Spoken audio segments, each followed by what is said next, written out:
His foot landed against something solid. Will pushed off with every ounce of strength he had left in his body.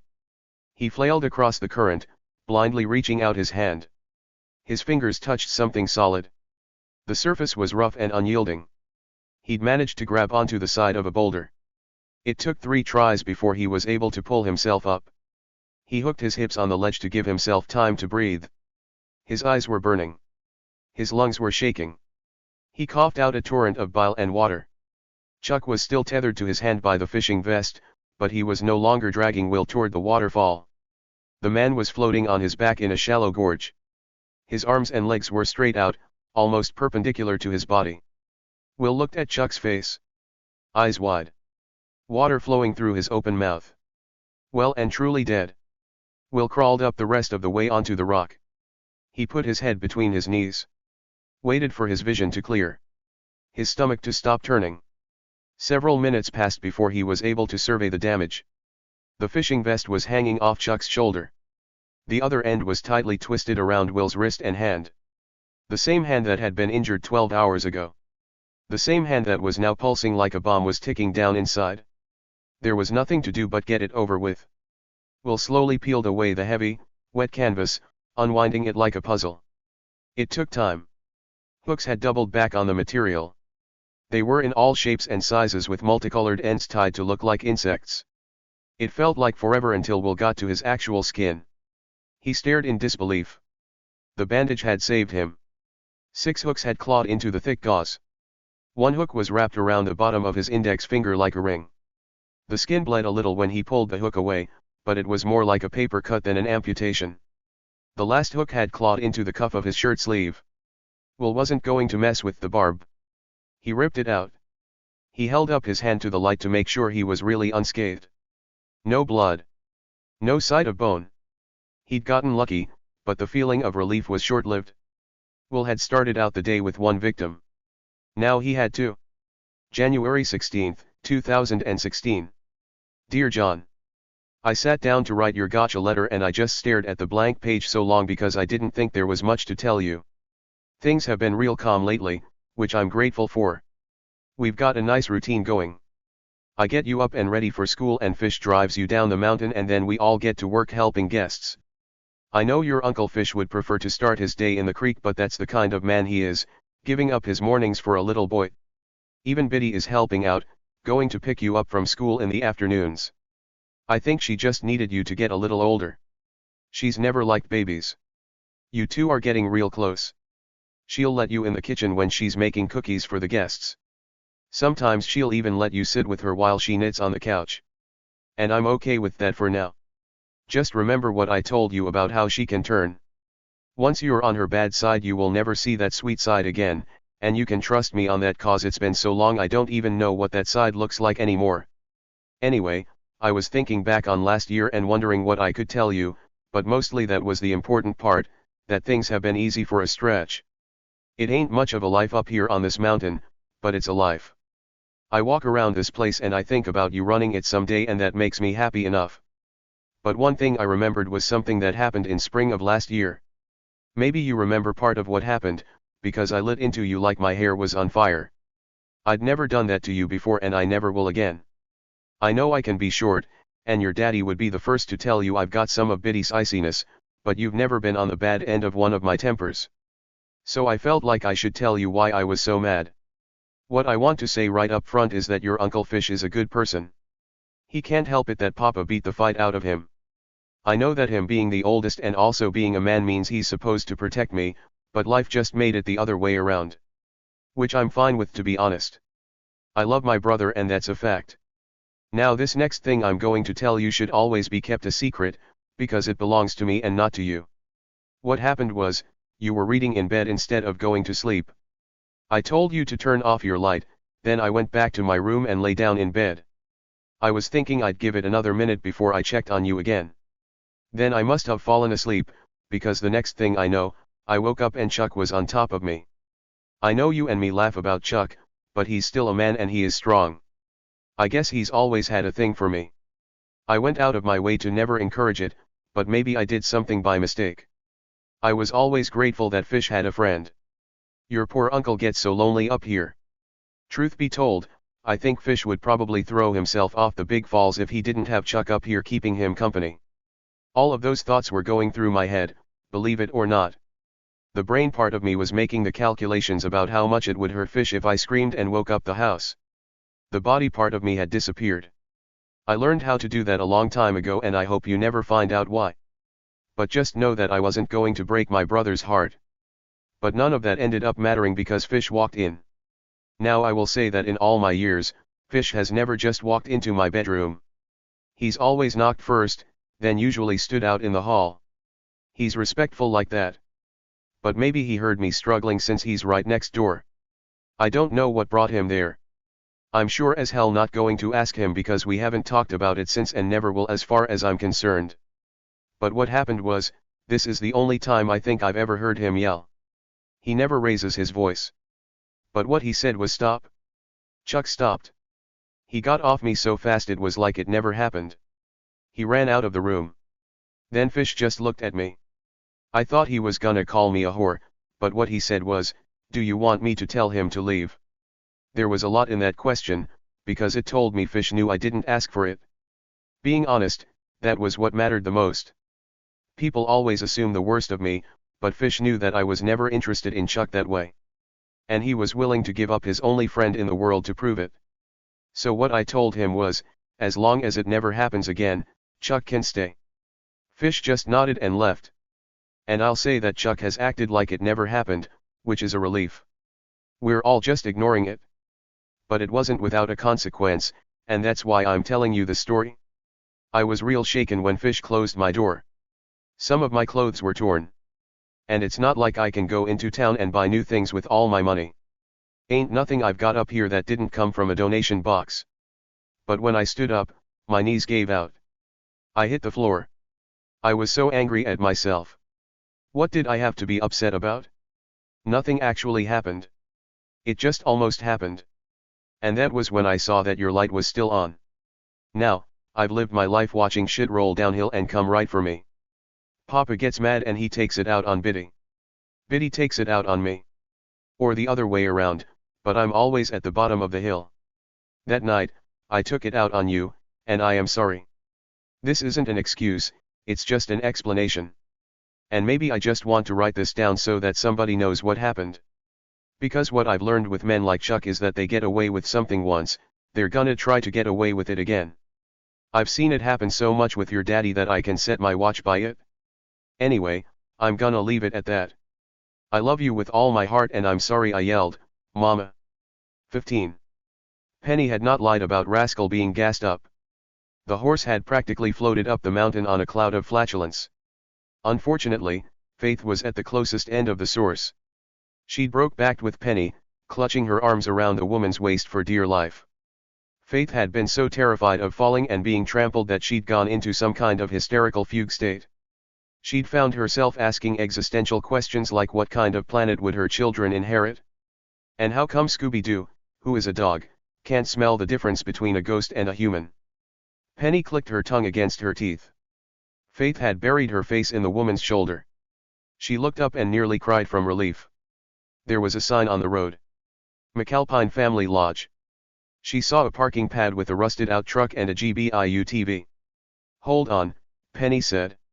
She'd probably felt Faith's grip loosen around her surprisingly muscular ABS. Just another second.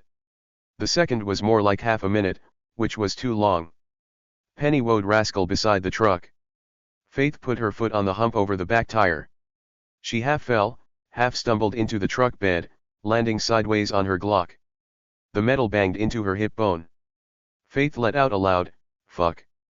Penny gave her a disappointed look. She clicked her tongue. Rascal pulled away. Faith looked up at the trees.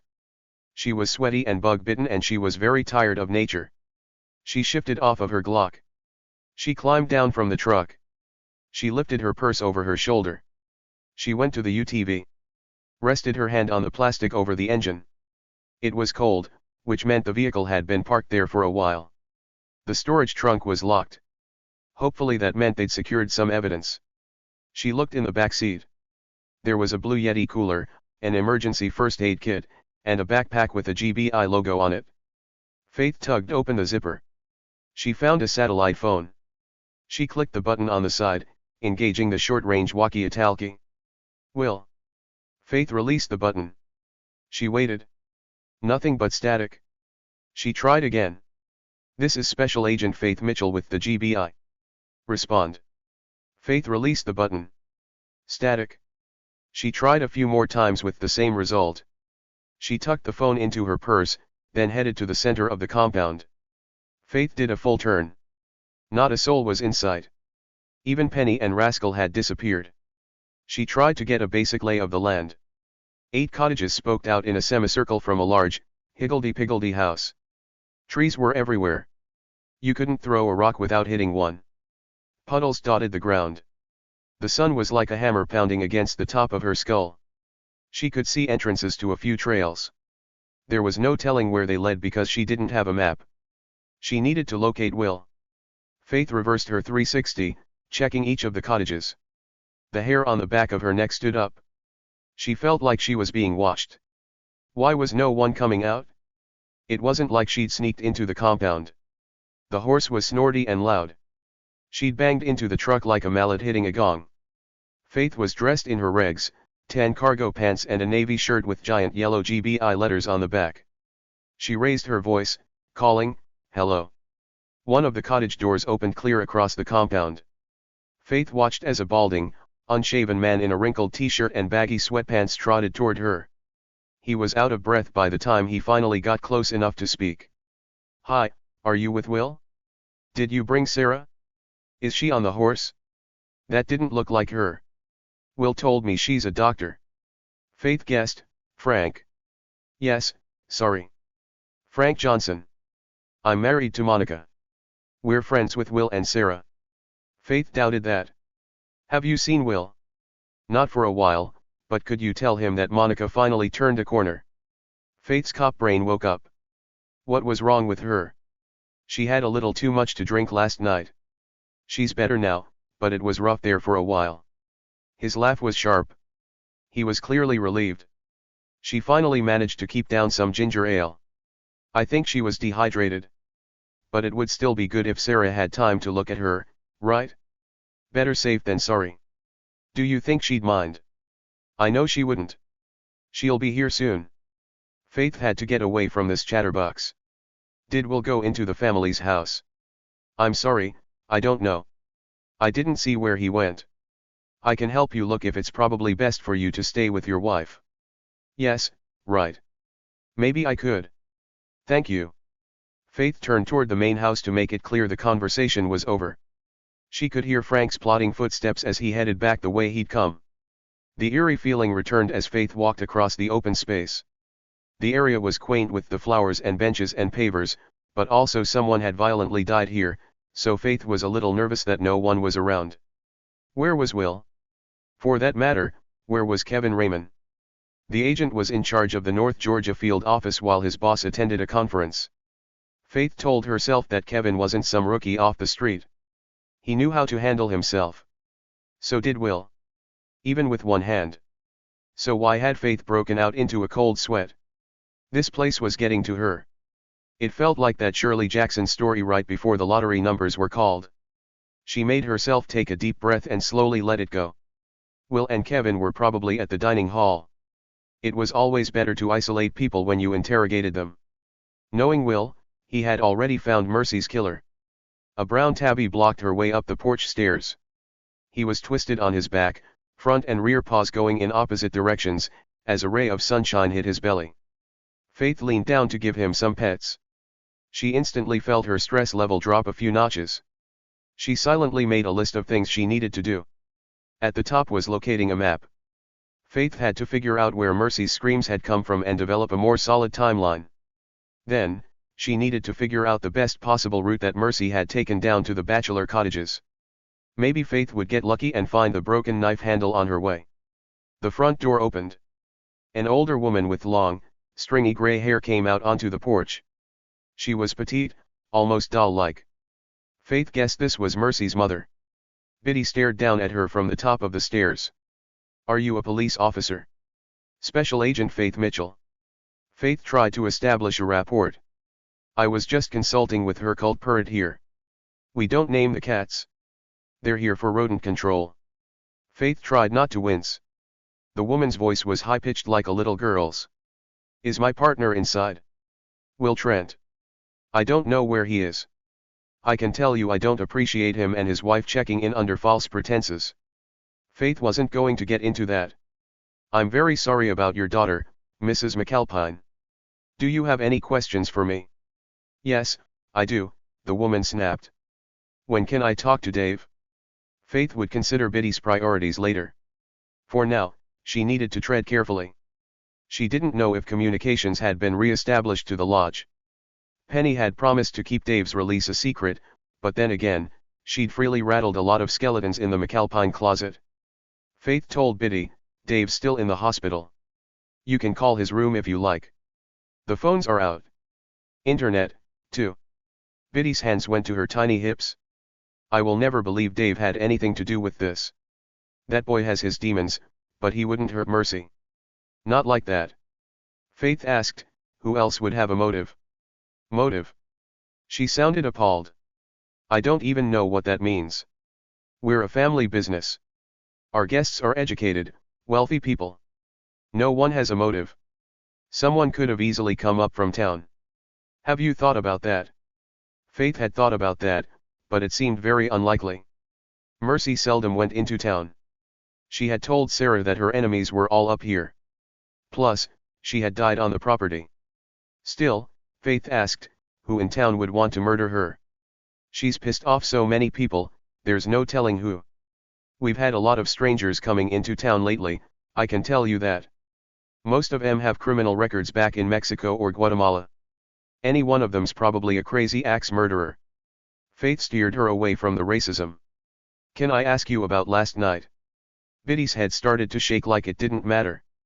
We had a little argument. Nothing unusual about that. We have them all the time. Mercy is a desperately unhappy person. She can't love anybody because she doesn't love herself. Faith guessed they streamed Dr. Phil up here, too. Did you hear anything or see anything suspicious? Of course not. What a question. I helped my husband to bed. I went to sleep.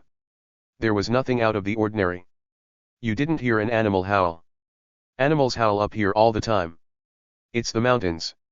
What about the area you call the bachelor cottages? Does sound travel from there? How would I know? Faith knew a dead end when she hit one. She looked up at the house. It was big, probably at least 5 or 6 bedrooms. She wanted to know where everyone slept. Is that Mercy's room? Biddy looked up. That's Christopher's. Mercy is in the middle, then John on the opposite side at the back end. That still sounded close. Did you hear when Christopher got in last night? I took a sleeping tablet. Believe it or not, I don't like to argue with people. I was very upset about Mercy's behavior lately. She only ever thought of herself. She never considered what would be good for the rest of the family. Will had prepared Faith for their apathy, but it was still equal parts sad and alarming. Faith would be on the ground if one of her children had been murdered. Biddy seemed to pick up on the disapproval. Do you have children? Faith was always careful with her personal information. I have a daughter. Well, I'm sorry for you. Sons are much easier. Biddy finally walked down the stairs. She was even smaller up close. Christopher never complained. He never threw a tantrum or pouted when he didn't get his way. Dave was an absolute angel. They let him run wild down there in Atlanta, but from the moment he stepped foot in my house, he was sweet as honey. That boy is my heart. I never wanted for anything when he was around. Took care of me when I was sick. Even washed my hair. Still to this day, he won't let me lift a finger. Faith guessed Dave knew how to ingratiate himself. Mercy wasn't like that. She was terrible, Biddy said. When she hit middle school, I was down at the principal's office every other week because Mercy had stirred up trouble with the other girls. Gossiping and fighting and acting like a fool. Spreading her legs for anybody who looked her way. How old is your girl? Faith lied to keep her talking. 13. So you already know that's when it starts. Puberty hits and everything is about boys. Then there's all the drama about their feelings. I tell you who had a right to complain, and that was Dave. What he went through down in Atlanta was unspeakable. They were not delicate with him, to put it politely. But he never used it as a crutch. Boys don't whine about their feelings. Faith's boy had, but only because his mother had worked very hard to make him feel safe. How did Mercy seem to you lately? Seem, she asked. She seemed like her usual. Full of piss and vinegar and angry at the world. Faith didn't know how to broach the pregnancy. Something told her to hold back. She doubted Mercy had ever confided in her mother. Dave was 13 when you and your husband adopted him.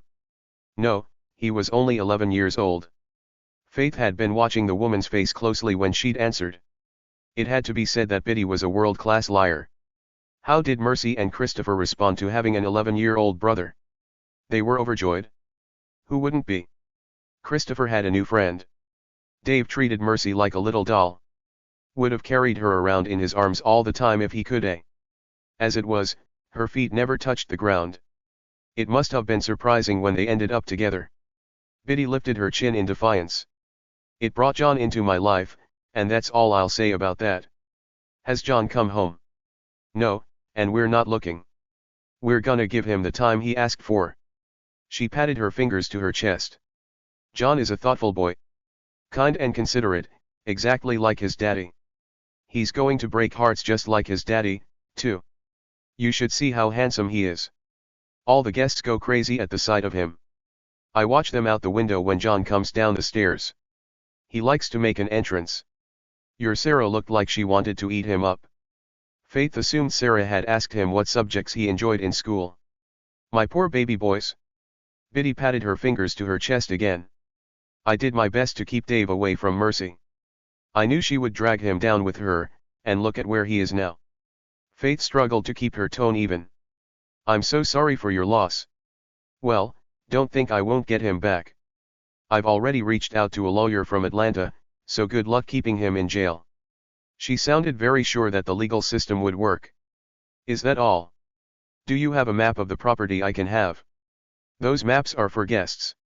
Her head turned toward the parking pad. For the love of God, who's here now?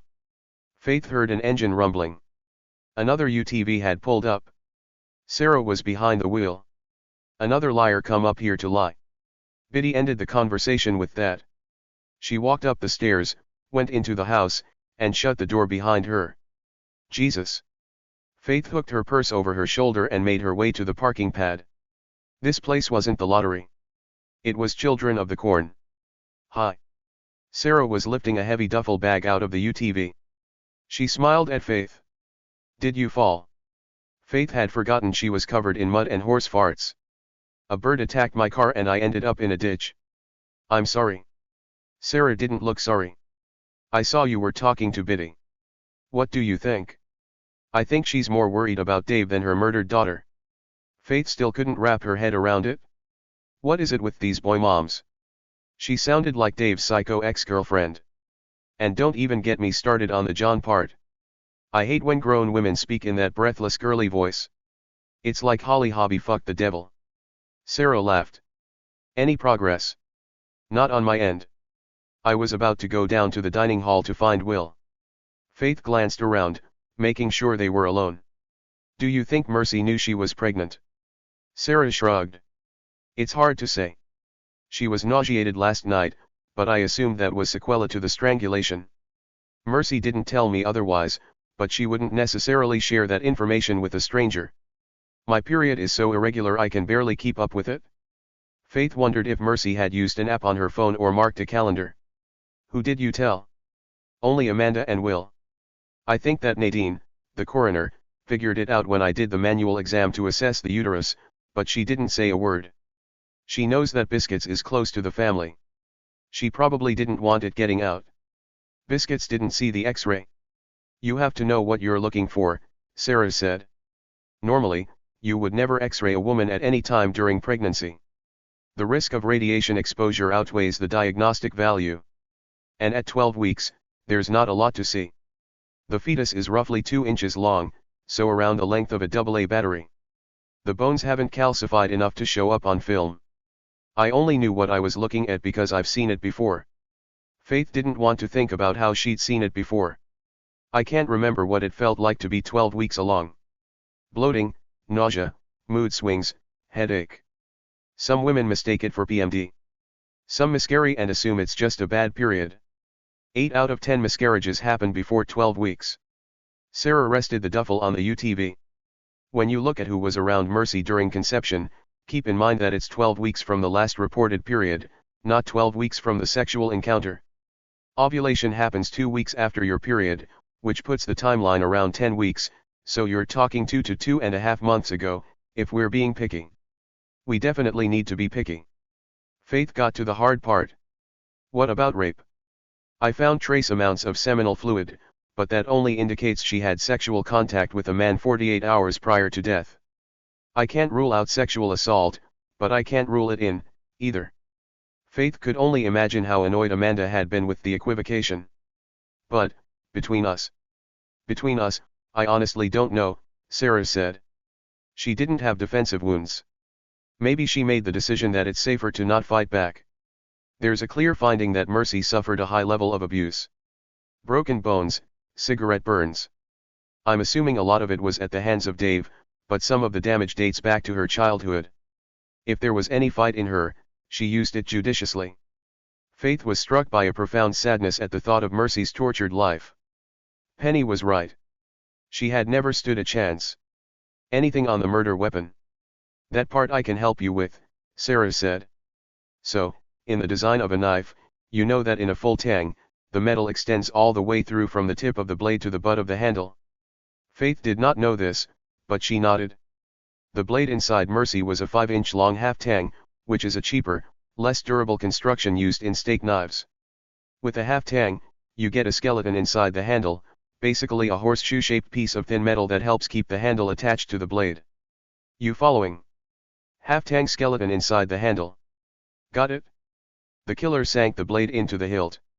I could tell from the marks that were left on her skin that there wasn't a bolster. That's the metal collar at the transition between the blade and the handle. I found slivers of plastic around some of the deeper wounds. Under the microscope, the color skewed red. Faith nodded again, but this time because she understood. We're looking for the red handle of a cheap steak knife with a thin metal strip sticking out of it. Correct, Sarah said. All the cottages have kitchens, but ours didn't have any knives in it. And I don't remember seeing anything that would match a red-handled knife in the family kitchen. It would be worth searching again with this new information. I'd say it's about 4 inches long, maybe 1/4 inch thick. Okay, I should talk to Will to see how we're going to proceed. You can run down the knife details for him. Faith started to go, but she caught herself. I ran into Frank. He's worried about his wife. Apparently, she's more hungover than usual. I'll check on her now. Sarah patted the duffel. I brought up some medical supplies from the hospital in case we need them. Cecil's in a wheelchair, but I didn't see a van. Faith hadn't realized that until now. How do they get him into the truck? I'm sure there are plenty of people around to help, Sarah said. Should I meet you guys at the dining hall when I'm finished? That works. Faith followed the wooden sign with the plate and silverware. She kept her eyes on the ground. The path was clear, but there was a lot of overgrowth on either side that could hide snakes and rabid squirrels. Or birds. Faith looked up. Branches hung down like fingers. A stiff wind rustled the leaves. She was certain an owl was going to attack her hair. She was relieved when the trail took a turn, but there was only more trail. Fucking nature. She continued down, her eyes pivoting from the ground to the sky for possible danger. The path did another bend. The trees were less on top of her. She smelled the kitchen before she saw it. Emma's father was a second-generation Mexican-American whose spiteful mother loved cooking as much as she hated Faith, which was to say a lot. Coriander. Cumin. Basil. Cilantro. Faith's stomach was growling by the time she made it to the octagonal-shaped building. She bypassed the platform that was hanging dangerously over a gorge and walked through the door. Empty. The lights were off. There were 2 long tables, one already laid for lunch. Giant windows on the far wall showed more trees. She was going to be sick of the color green by the time she left this place. Will, she called. Are you in here? She waited, but there was no response. All she could hear was cooking noises behind the swinging door to the kitchen. Will. Still nothing. Faith pulled out the satellite phone again. She pressed the walkie button. This is Special Agent Faith Mitchell with the Georgia Bureau of Investigation. Anybody out there? She silently counted to 10. Then 20. Then she felt herself starting to worry. Faith dropped the phone back into her purse and walked into the kitchen. The sudden light was almost blinding. Two boys were at the long stainless steel table that went down the middle of the room. One was cutting vegetables. The other was hand-mixing batter in a large bowl. The chef had his back to Faith as he cooked on the stove. The radio was tuned to Bad Bunny, which was probably why they hadn't heard her. "Can I help you, ma'am?" one of the boys asked. Faith felt her heart clench at the sight of him. He was just a kid. "What do you need, officer?" The chef had turned around. This had to be Alejandro. He was incredibly handsome, but he also seemed incredibly irritated to see Faith, which was also reminiscent of Emma's father. "I'm sorry to be abrupt, but we're preparing lunch service." Faith needed to find her partner. "Do you know where Agent Trent is?" The boy said. "He went down Fish Toffer Trail." She let out a sigh of relief. "How long ago?" His shoulders went up in an exaggerated shrug because he was a kid and he didn't understand time. Alejandro provided, "I saw him outside the window about an hour ago, I think. Then there was a second man dressed like you about half an hour later. The trail is behind the building. I'll show you." Faith felt some of her tension lessen over the Will and Kevin sighting.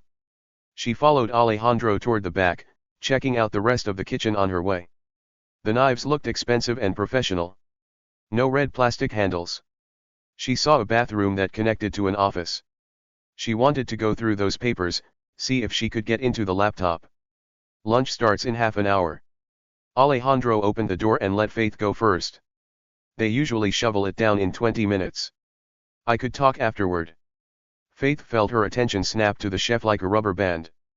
"Why do you think I want to talk to you?" "Because I was sleeping with Mercy." He seemed to realize this conversation was happening now. He closed the door behind him. "We tried to be discreet, but obviously someone told you." "Obviously," Faith said. "And it was casual. Mercy wasn't in love with me. I wasn't in love with her. But she was very attractive.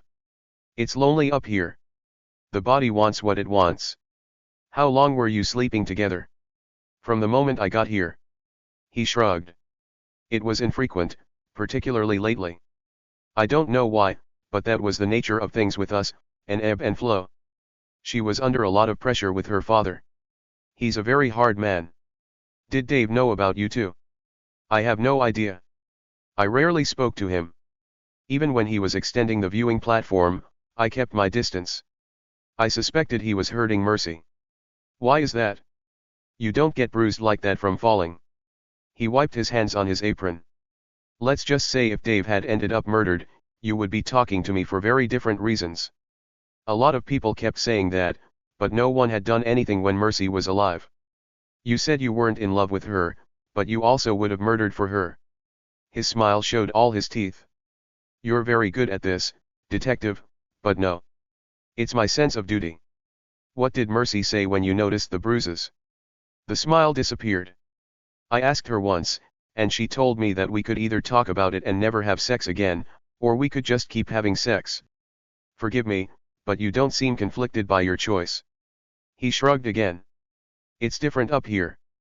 The way they treat people, they just wear them out and throw them away. Maybe I did the same thing with Mercy. I'm not proud of myself." "Was she seeing anyone else?" "Maybe," he asked. "Do you think Dave got jealous? Is that why he killed her?" "Maybe," Faith lied. "What made you think Mercy could have been seeing someone else?" "A lot of things, really. Like I said, the ebb and flow. Plus," he shrugged. "Who am I to judge her? Mercy was a single mother with a demanding job, a difficult employer, and very few outlets for enjoyment." Faith had never felt so seen. "Did she mention anyone in particular?" "She wouldn't volunteer, and I wouldn't ask. Like I said, we fucked. We didn't talk about our lives." Faith had enjoyed a few of those relationships herself. "But if you had to guess." He let out a short breath of air. "Well, it would have to be one of the guests, right?" The butcher is older than my grandfather. Mercy hates the vegetable guy. He's from town. He knows about her past. What's there to know about her past? She was very honest with me in the beginning, he said. She did some sex work when she was in her early 20s.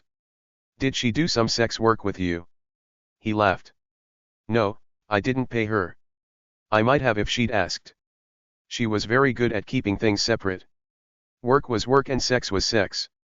Faith could see where that would be worth the money. How was she yesterday? Stressed, he said. We cater to very demanding guests up here. Most of our conversations yesterday were like, don't forget Keisha doesn't like raw onions and Sydney doesn't do dairy and Chuck has a peanut allergy. Faith watched him roll his eyes. What do you think of Chuck? He's here at least once a month, sometimes more. I thought he was a relative at first. Did Mercy like him? She tolerated him, Alejandro said. He's a lot to deal with, but then so is Christopher. Are Christopher and Chuck together? As in lovers? He shook his head. No, not with the way they look at women. How do they look at women? Desperately. He seemed to struggle for a better description, then shook his head. It's hard, because the problem is, they're both very awkward in general. I'll occasionally have a beer with Christopher, and he's an alright guy, but his brain is wired differently. Then you throw a woman into the mix, and he freezes up. Chuck has the exact opposite problem. You put him within 10 feet of a woman and he's going to recite every line from Monty Python until she runs from the room. Unfortunately, Faith knew the type well. I heard about the fight Mercy had with John. Alejandro winced. He's a sweet kid, but very immature. Not a lot of friends in town. They know who his mother is. And his father. It's not right, but the stigma is there. Have you seen him drunk like that before? Never, Alejandro said. Honestly, I was like no. Don't let this kid go down the addiction trail. He's got it in his blood. Both sides. It's just sad. Faith silently agreed. Addiction was a lonely road to travel. What time did you leave here last night? Around 8:30. The last conversation I had with Mercy was about cleanup. She let John have the night off, so she was doing it by herself. I didn't offer to help. I was tired. It was a long day. So I saddled up Peppa and I rode to my house, which is about 40 minutes over the ridge. I was there all night. I opened a bottle of wine and watched a crime show on Hulu. Which show? The one about the detective with the dog. You can probably check those things, right? I can. Faith was more interested in the fact that he had anticipated all of her questions. It was almost like he'd crammed for the test. Is there anything else you want to tell me about Mercy and her family? No, but I'll let you know if I think of something. He pointed down a steep incline. That's Fish Toffer Trail. It's very muddy, so be careful. He'd already opened the door, but Faith stopped him with a question. Can you get to the bachelor cottages from Fish Toffer Trail? He looked surprised, like he'd put together why she was asking. You can if you follow the creek past the waterfalls, then walk along the lake, but the quicker route is down the rope trail. It goes around the side of the gorge. They call it the rope trail because there's a series of ropes you have to grab so you don't slip and break your neck. Only the staff uses it. It's not on the map. I only went down once because it scared the shit out of me. I'm not big into heights. How long did it take? 5 minutes, he guessed. Sorry, I really need to get back to work. Thank you, Faith said. I'll need to get a written statement later. You know where to find me. Alejandro disappeared into the kitchen before Faith could say anything else. She stared at the closed door. She tried to get a read on how the conversation had gone. In her experience, there were 4 ways a suspect could approach an interview. He could be defensive. He could be combative. He could be disinterested. He could be helpful. The chef fell roughly between the last 2. She would have to get Will to weigh in. Sometimes suspects were disinterested because they really weren't interested. Sometimes they were helpful because they wanted you to think they were innocent. Faith started down Fish Toffer Trail. Alejandro had not been lying about the mud. The going reminded her of a slip and slide. The angle was severe. She saw large footprints with heavy treads. Men going up the trail. Men going down. She took a chance, shouting, "Will." The only response was a bunch of birds chirping, probably discussing a plan of attack. Faith sighed as she continued her downward trajectory. Only a few seconds had passed before she was wrenching a boot out of the muck. This was why concrete had been invented. People weren't meant to be outdoors like this. She batted away dangling limbs as she navigated the steep slope. Part of her just accepted that she was going to end up on her ass at some point, but she was still annoyed when it happened. The trail was no less steep when she stood up. Faith had to go into the woods to avoid a slippery-looking section. Fuck, she jumped away from a snake. Then she cursed again because it wasn't a snake. A rope was lying on the ground. One end was attached to a boulder by a hook. The other end disappeared down the trail. Faith probably would have left it there if Alejandro hadn't told her about the other ropes on the rope trail. She let out a few more fucks as she grabbed on and continued down. She was sweating like a motherfucker by the time she heard the rush of water over rocks. Thankfully, the temperature had dropped as the elevation lowered. She swatted away a mosquito that was circling her head. She wanted air conditioning and phone service, and most of all, she wanted to find her partner. Will, she tried again. Her voice didn't echo so much as compete with the forest racket. Insects and birds and venomous snakes. Will. Faith grabbed a tree limb to keep her foot from slipping as she made her way down to the bank. Then her other foot slipped and her ass was on the ground again. Jesus, she hissed. She couldn't catch a break. She grabbed her satellite phone off the ground. She pressed the walkie button. This is Agan. Faith let go of the button when an awful squealing sound nearly broke her eardrums. She shook the phone, then pressed the button again. The squeal returned. It was coming from her purse. She opened her bag. She saw her satellite phone. She looked at the phone in her hand, then the phone in her bag. How did she get two phones? Faith stood up. She walked down a few feet. She could see the creek now. The water was swirling around large rocks. Faith took another step. The toe of her boot hit something heavy. She saw a paddle holster with a Smith & Wesson snub-nosed 5-shot. Weirdly, it looked like Amanda's side piece. She searched the ground. Earbuds still in the case.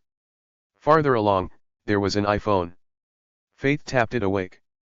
The lock screen glowed, a photo of Sarah holding Will's dog. No, Faith's Glock was in her hands before her brain could fully process what she had seen. She did a 360, wildly scanning the forest, panicked that she would find Will's body. There was nothing out of place but an empty half-gallon jug and a rod with a lethal-looking hook at the end. Faith rushed to the edge of the creek and looked right, then left. Her heart stopped until she was sure his body wasn't in the water. Will. Faith jogged along the creek. The terrain dropped. The water was flowing faster. In another 50 yards, it took a sharp turn to the left, bowing around some trees. Faith could see more rocks, more churning water. Something could have gotten swept up in the roiling current. Something like her partner. Faith started running toward the bend. Will, she screamed. Will. Faith. His voice was faint. She couldn't see him. Faith holstered her Glock. She jumped into the water to cross to the other side. It was deeper than she'd calculated. Her knees bent. Her head dropped below the surface. Water swirled around her face. She pushed herself up, gasping for air. The only thing that kept her from going downstream was luck and a giant tree root sticking out from the side of the bank. Are you okay? Will was standing above her. His bandaged hand was pressed to his chest. His clothes were soaked. Kevin Raymond was behind him with a man's body slung over his shoulder in a fireman's carry. Faith saw a pair of hairy legs, black socks and yellow hiking boots. She didn't trust herself to speak. She used the tree root to pull herself out of the water. Will held out his hand and practically lifted her up the bank. Faith didn't want to let go of him. She was breathless. She felt sick with relief. She'd been sure that he was lying dead somewhere. What happened? Who is that? Bryce Weller. Will helped Kevin lower the body to the ground. The man flopped onto his back. His skin was pale. His lips were blue. His mouth was open. Also known as Chuck. Kevin said, also known as Heavy. Faith turned on Will. What the fuck are you doing coming down here without telling me where you were going? I wasn't. Shut your mouth when you're talking to me. I don't think that's why. Did I find Amanda's gun and your phones on the ground? Do you know how terrifying that was? I thought you'd been murdered. Jesus, Kevin. Kevin held up his hands. Whoa. Faith, Will said. I'm okay. Well, I'm not. Her heart was clanging like a cowbell. Jesus Christ. I was talking to Chuck, Will said. He was sweaty and pale, but I didn't think anything about it other than maybe he was feeling guilty. I walked back up the trail. I got about 20 feet above him. I turned around and he was in the water. I got rid of the gun and my electronics because I knew I would have to go in. Faith hated his calm and reasonable tone. He continued, the current took both of us downstream. I went after him. We almost went over a waterfall, but somehow, I managed to pull us both back. I couldn't leave his body down there, so I started carrying him toward the lodge. That's when I showed up, Kevin said. I came looking for Will. Obviously, I carried the body farther than he did. I don't think that's true. Agree to disagree. I was actually in the water. Faith was not up for bro jokes. She tried to focus her mind back on the case instead of the fact that she was standing dripping wet in the forest losing her shit because she'd thought that her partner was dead. She looked down at the body. Bryce Weller's lips were dark blue. His eyes were like glass marbles. The current had pulled at his clothes. His shirt was open. His belt had come loose. More importantly, another person was dead. They could be searching for a killer with two motives instead of just one. Or Chuck could have murdered Mercy, then killed himself. She asked Will, what did Chuck say when you talked to him? Will said, he used incel terminology. He was guarded. He acted like he wasn't into Mercy when he clearly was. I was liking him for the murder by the time we finished talking. He was hyper-focused on Dave. Openly jealous that Mercy wouldn't get rid of him. He kept rubbing his back. I wondered if she'd gotten some punches in. Kevin said, we can roll him over to check in a minute. I need to catch my breath. Will told Faith, Chuck described his altercation with Mercy before dinner in a weird way. He said, she screamed at me like I had raped her. And I could tell he really regretted putting the word rape out there. Was that why he was sweating? Faith asked. He was nervous. I don't think so. That would be some kind of flop sweat. It was dripping down his skull. His hair was plastered to his head. Looking back, I think he wasn't feeling well. He burped like his stomach was coming out of his mouth. Suicide, she asked. If he drowned himself, he did it fast. No struggling. No splashing. It took me about a minute to get up that hill. By the time I turned around, his body had already floated out to the middle of the creek. Faith looked at Chuck's face. She had attended more autopsies than she'd ever wanted to. She had never seen a corpse with lips that blew. Was he eating something before he went in? He was drinking water from a jug, Will said. It was half full when we started. He drank the rest while we were talking. What are you thinking? Alejandro said that Chuck has a peanut allergy. Maybe someone slipped some peanut powder into his water. No, Sarah said. They all turned around. Sarah was on the opposite side of the creek. She said, it wasn't peanuts. He was poisoned. 16. Sarah wasn't happy with Will's guilty expression when he stared at her across the creek. The look was the same one he gave Amanda when she was about to rip him a new one. Sarah was not his boss. I'll bite, Faith said. How can you tell he was poisoned? Sarah would deal with Will later. Chuck hadn't been her favorite person, but he was still dead and he deserved some respect. Anaphylaxis is a sudden, severe allergic reaction that causes the immune system to release chemicals that put your body into shock. It's not a quick death. We're talking 15 to 20 minutes. Chuck would have exhibited chest discomfort and tightness, coughing, dizziness, flushing or redness in his face, skin rash, nausea or vomiting, and most importantly, breathing issues. Will, did you notice that Chuck was having any of these symptoms? Will shook his head. His breathing was fine. All that I noticed was that he was sweaty and pale. Look at how blue his fingernails and lips are. Sarah pointed to the body. That's caused by cyanosis, which is a lack of oxygen in the blood, which in this case indicates chemical poisoning. Chuck was drinking water before he died, so we can assume that's the source. The substance would have to be colorless, odorless, and tasteless. People with severe allergies know very quickly if the allergy has been triggered. Chuck didn't call for help. He didn't thrash around. He wasn't gasping for air or clawing at his neck for breath. I need to study the scene where he went into the water, but my theory is that he lost consciousness and rolled into the creek. Faith asked, "What about a heart attack?" "The lips and fingernails wouldn't be blue like that," Sarah said. "Not all heart attacks lead to cardiac arrest. Sudden cardiac death is an electrical malfunction.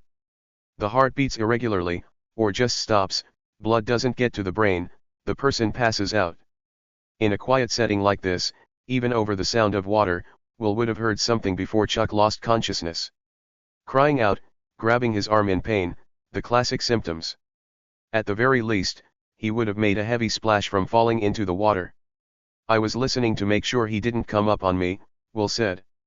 "When I turned around, he was just floating." Faith asked, "What kind of poison would make his fingernails and lips blue like that?" Sarah had some ideas, but she wasn't going to volunteer them from 30 feet away. "Only toxicology can confirm, but I can give you some options once I have a closer look."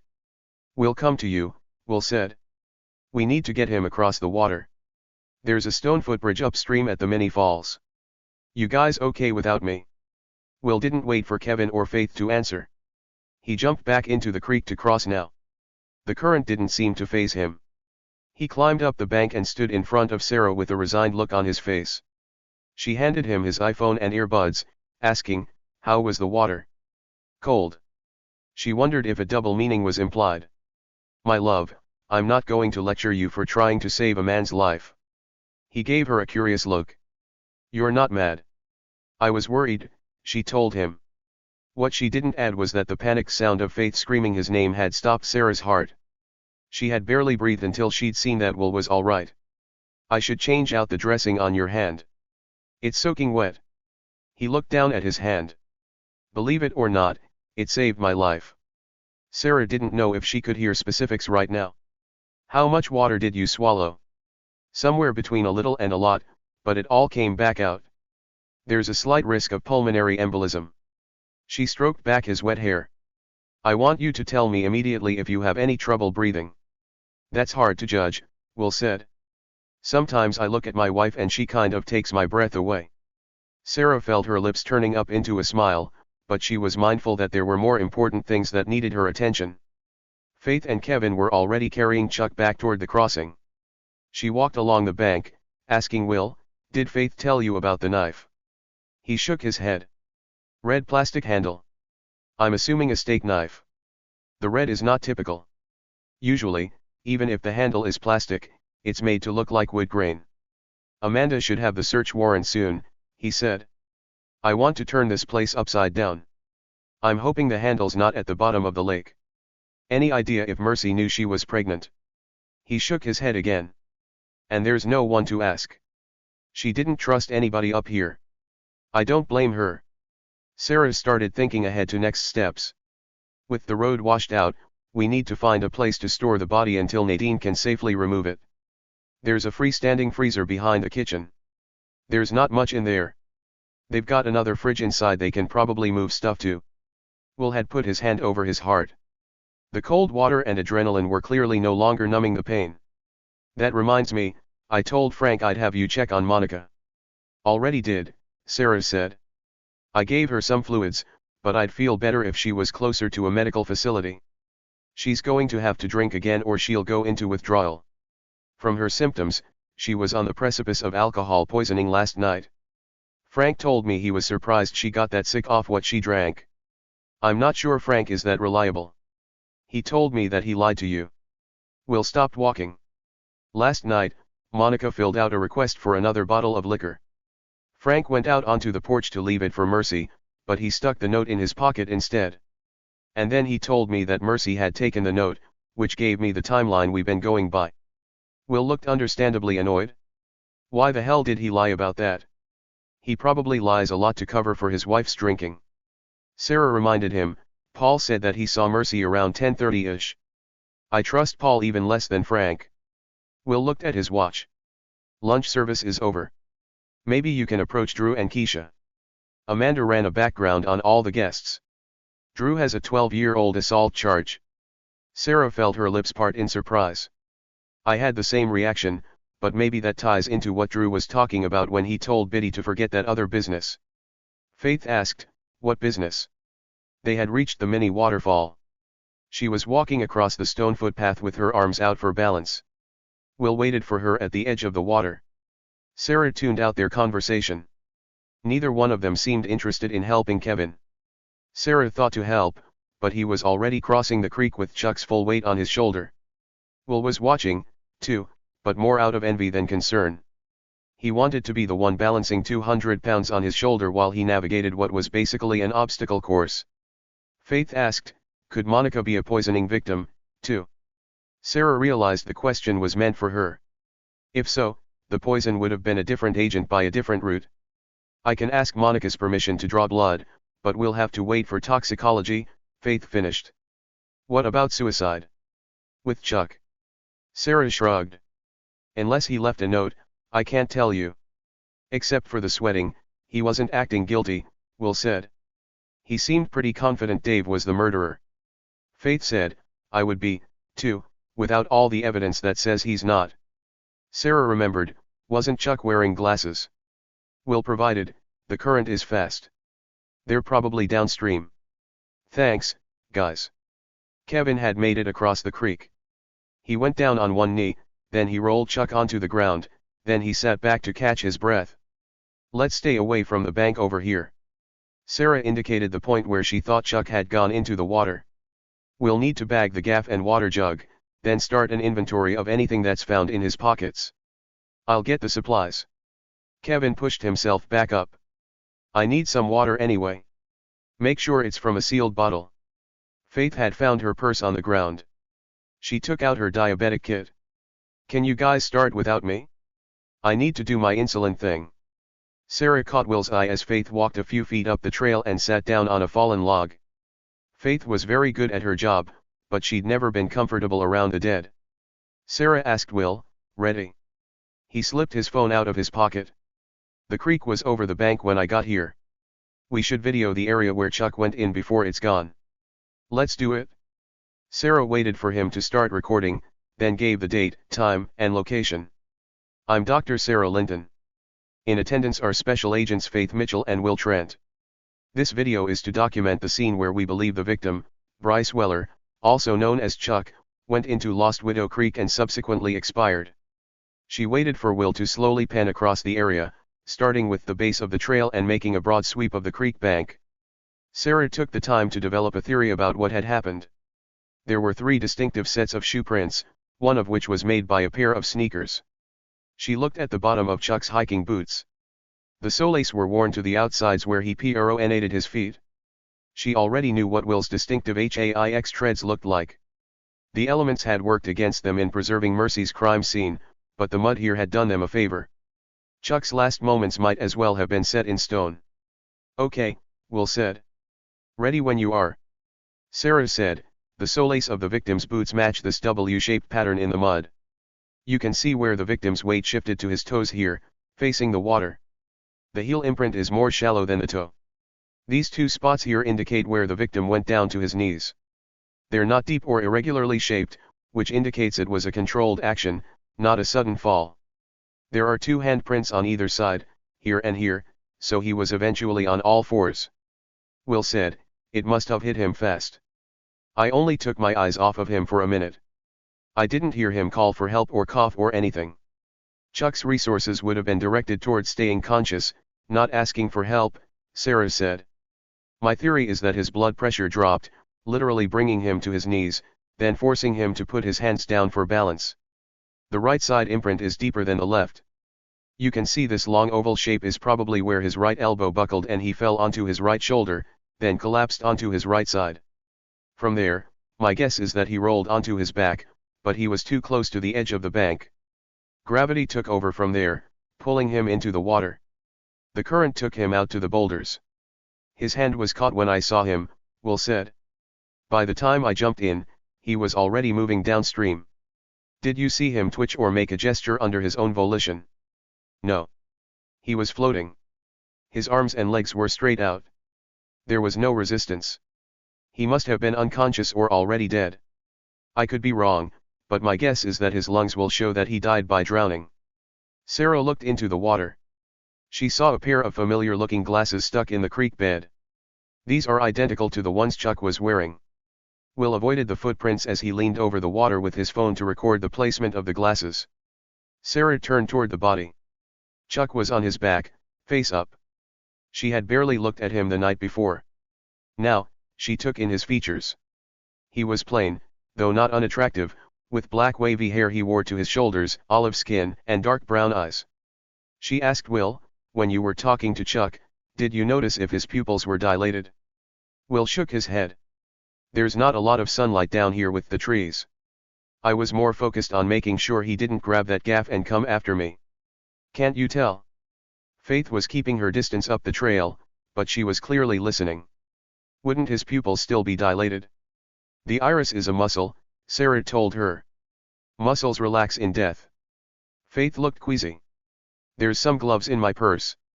Sarah located the gloves and put them on while Will did a full body capture from the top of Chuck's head to the bottom of his hiking boots.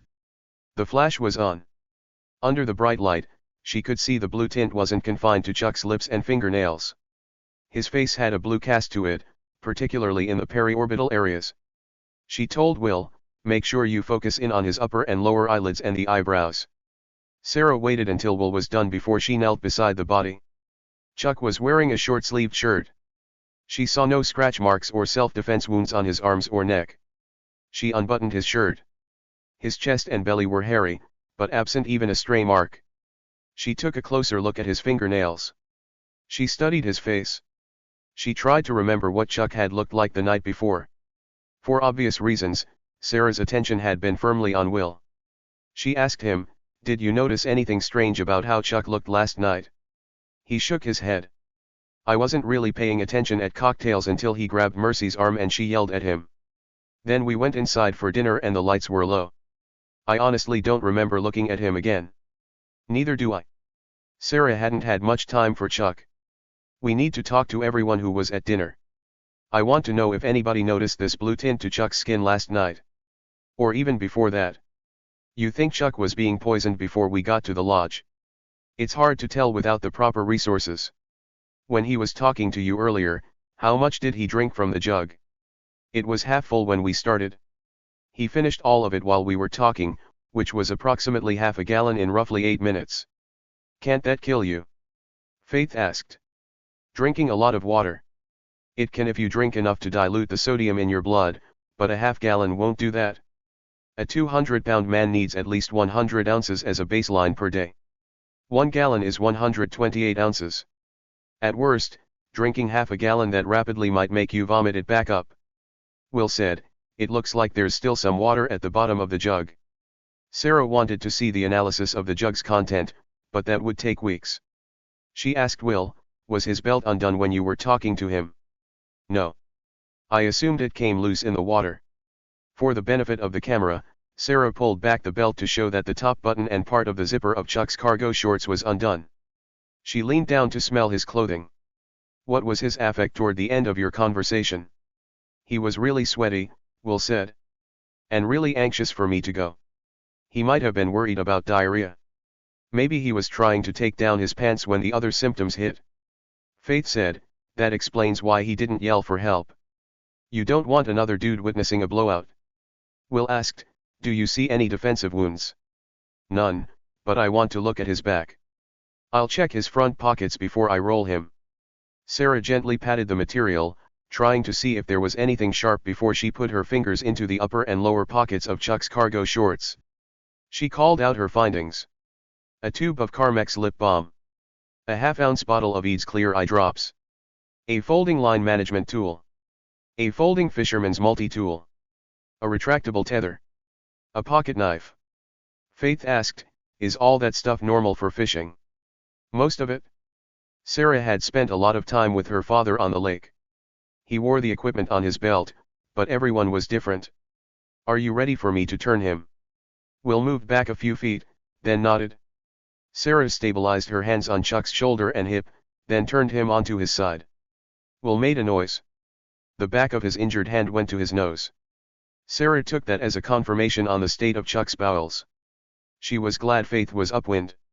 Sarah could only breathe through her mouth as she removed Chuck's wallet from his right back pocket and opened it flat on the ground. The black leather was polished. She laid out a Visa card, an American Express, a driver's license and an insurance card, all in the name of Bryce Bradley Weller. There was no cash in the inner compartment, just a single condom in a faded gold packet. Magnum XL lubricated and ribbed. Sarah turned over the wallet. By the circular wear mark, she guessed that the condom had been there for quite a while. Something told her Chuck wasn't using one every night and replacing it. Will said, "The seminal fluid you found in Mercy, could that have been lube?" No. The slide showed traces of spermatozoa under the microscope. And keep in mind that's not evidence of assault, just proof of intercourse. She lifted the back of Chuck's shirt. There were no scratch marks or signs of recent trauma. The only surprising discovery was a tattoo. There's a large tattoo on the left shoulder blade, approximately 4 inches by 3, of what appears to be a square whiskey glass with amber-colored liquid sloshing over the rim. Instead of ice, there's a human skull. "Wow," Faith said. "Was he big into scotch?" "I have no idea." Sarah had deliberately avoided any small talk. "Will?" He shrugged. "I didn't see him drinking anything but water all night." "If I was going to poison him," Faith said, "I'd definitely spike the jug." Sarah gently rolled Chuck onto his back. "That's all the preliminary findings. We'll have to wait for the autopsy and tox screens to give us the full picture." "We'll stop the recording." He asked Sarah, "What's your theory?" Sarah nodded for him to follow her away from the body. She didn't like talking over victims as if they were problems to solve rather than human beings. She waited for Faith to join them, then said, "Given our surroundings, my first thought was something natural, like atropine or solanine, which are found in nightshade. I've seen it before. The solanine is incredibly poisonous, even in small amounts. There's also horse nettle, pokeweed, black cherry and cherry laurel." "Jesus, nature is so bad for you," Faith chimed in. "What was your second thought?" "I'm wondering about the eye drops. There's an ingredient called tetrahydrozoline, or THZ, that's an alpha-1 receptor used to decrease redness by constricting blood vessels.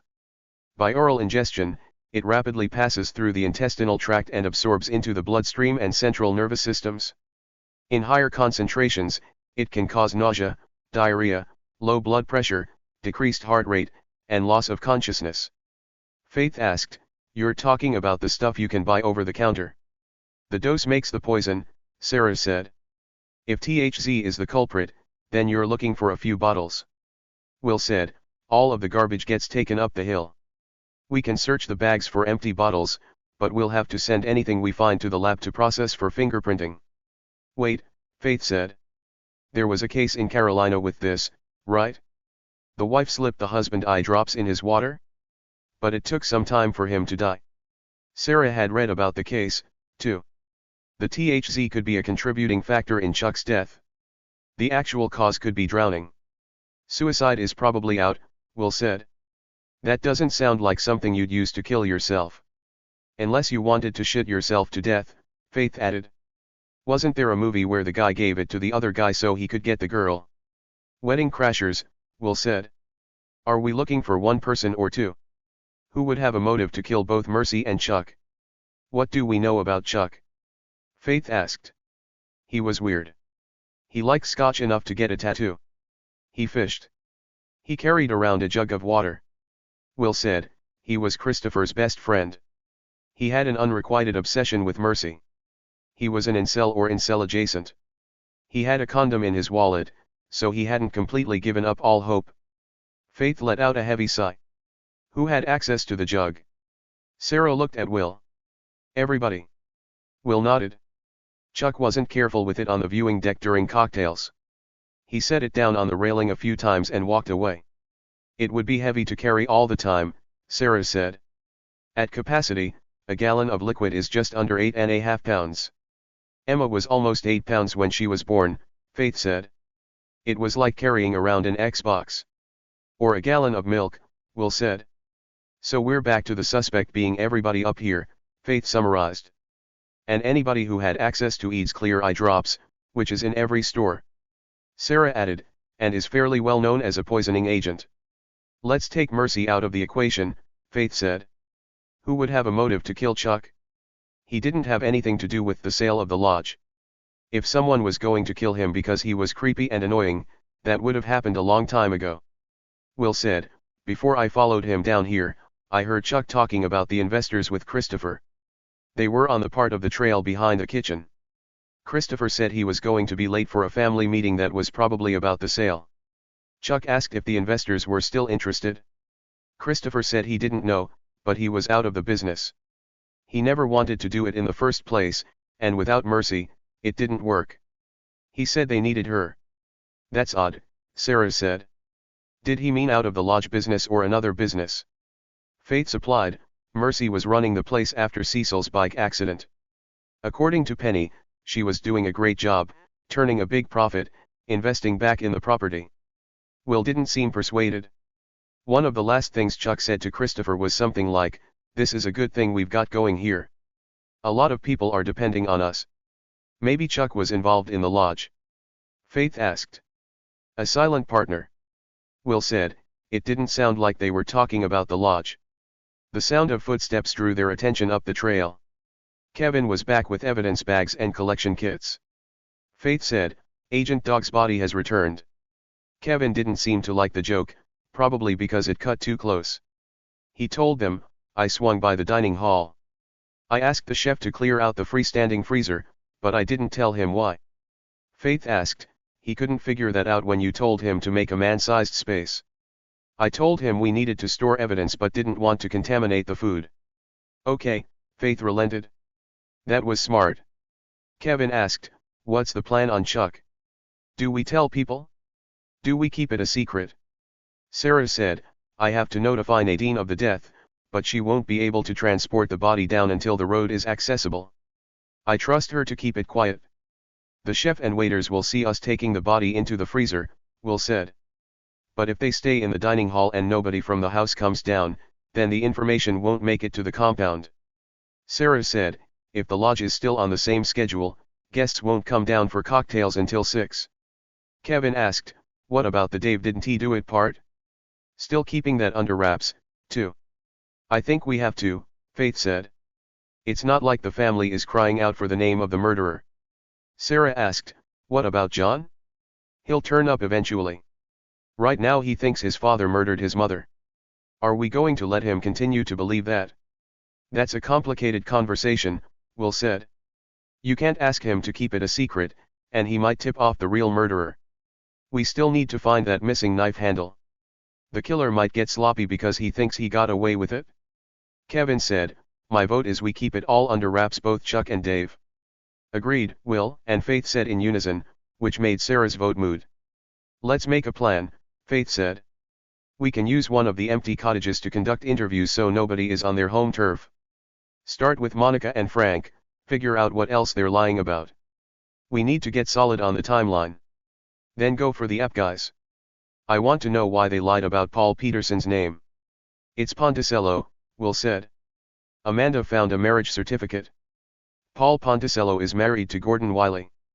Faith asked, why lie if you're married? That's at the top of the list of questions, Will said. I'm not sure how to handle Christopher. Because he was the last person to see Chuck and he had access to the water jug. Faith snorted. I mean, come on. He's suspect numero uno. What's his motive? Fuck if I know. Faith let out a long, labored sigh. We're just going around in circles. Let's stop talking and start doing things. You're right, Will said. Kevin, I'll help you get Chuck to the freezer. I'm going to check the garbage pile while you process the scene down here. Faith, go ask for permission to use an empty cottage. If you can, rattle Christopher's cage. See if he asks where Chuck is. Sarah, there's another satellite phone back at the UTV so you can call Nadine. Keep it on you in case I need you. Amanda told me she would call when the warrant is being sent, but check the fax machine anyway. Do you mind seeing if Drew and Keisha will talk? I can try. Sarah was more worried about the sutures in Will's hand. She'd brought antibiotics just in case. I left the duffel with some medical supplies back at our cottage. I want to change out your dressing. Might as well wait until I'm finished going through the trash. Sounds good. Sarah wasn't going to fight the infection battle, particularly in front of an audience. There was nothing for her to do but start back up the trail. The call to Nadine would be easy, but she wasn't sure how to approach Drew and Keisha. They seemed like genuinely nice people. They had every right to refuse to answer questions. But Sarah would be lying if she told herself that Drew's assault charge didn't raise a giant red flag. He had been to the lodge twice before, maybe even as recently as 10 weeks ago. Sarah Will had clearly been making these same calculations. Faith is going to come with you. She needs the map of the property. Sarah put on a smile just for him. I can bring it back after I talk to Drew and Keisha. Will put on a smile, too. Or you could take Faith with you while you talk to them. For fuck's sakes. Faith wrapped her purse around her shoulder like a feed bag and started up the trail. Sarah went ahead of her up the trail. Faith didn't say much other than to complain about the mud, the trees, the undergrowth, and nature in general. The path was narrow and the going was not easy because of the mud. Instead of worrying about Will's hand, Sarah focused her attention in areas where she could be more effective. Nadine might have some information about Chuck. Small towns were notoriously wary of strangers. Barring that, a man like Chuck would stick out. There had to be stories about him around town. Jesus. Faith sounded more like she was praying as they finally reached the loop trail. I have no idea why Will was so excited about this place. I'm covered in sweat, mud, and horse. Something bit me on my neck. My entire body feels sticky. Birds are everywhere. Sarah knew that Faith hated birds. I've got some clothes you can change into. I don't know if you've noticed, but my body type is more husky teenage boy than tall and willowy supermodel. Sarah laughed. She was tall, but the other two adjectives were a stretch. We'll find something. Faith mumbled under her breath as they walked along the loop. Have you talked to Amanda? Not about what she wants to talk about. I dunno, she kind of has a point about Will sticking his nose into things. He's on his honeymoon and he ends up running into a burning house, getting stabbed in the hand, and now he almost went over a waterfall. Sarah had to swallow before she could speak. The waterfall detail was new to her. I didn't marry him to change him. Your level of healthy interaction can be really annoying sometimes. Sarah laughed again. How's Jeremy? Oh, you know, ready to become an FBI agent and throw himself on a dirty bomb. Sarah glanced down at her. Faith was generally easy to read, mostly because she volunteered whatever came into her head, but she was fiercely guarded about her children. And, Faith said, I don't know what to do. Before this, the most shocking thing he ever said to me was that the United States keeps 1.4 billion pounds of cheese stored in a cave in Missouri. Sarah smiled. She loved Jeremy's random facts. Have you tried talking to him? I'm going to keep yelling a little longer to see if that works, then maybe I'll try the silent treatment, then I'll sulk for a while and use it as an excuse to eat too much ice cream. Faith crossed her arms as she looked up at the sky. It's weird here, right? You mean all the birds? Yes, but I keep coming back to Mercy's mom, Faith said. The way Biddy talked about her own daughter, Sarah shared her disgust. I can't imagine what kind of person you'd have to be to hate your own child. What a miserable human being. Kids can teach you who you are, Faith said. With Jeremy, I tried so hard to be perfect. I wanted to prove to my parents that I was adult enough to take care of him on my own. I made schedules and spreadsheets and kept all the laundry done, and then one morning, I realized it's okay to eat food off the floor if it's closer to your mouth than the garbage can. Sarah smiled. She'd watched her own sister make these same calculations. Emma is teaching me how good a mother my own mother is. I wish I'd listened to her more. Not that I'm going to start listening to her now, but the thought is what counts. Faith's smile didn't last for long. Talking to Biddy, all I could think is that she didn't learn anything. She had this beautiful little girl, and she could have made the world a wonderful place for her, but she didn't. Worse, she chose Dave over Mercy and Christopher. And now, Mercy is dead, and Biddy hasn't learned anything from that, either. She can't stop shitting on her own daughter. I know I joked about her acting like Dave's jealous, psycho ex, but it feels pathological. I wouldn't say she's done any better by Christopher, Sarah pointed out. She basically ignored him at cocktails. I saw her slap his hand when he tried to get more bread. What about Cecil? Mercy said something to me last night that's really been in my head a lot today, Sarah said. She asked me if I had married my father. Faith looked at Sarah. What did you say? That I did. Will is a lot like my dad.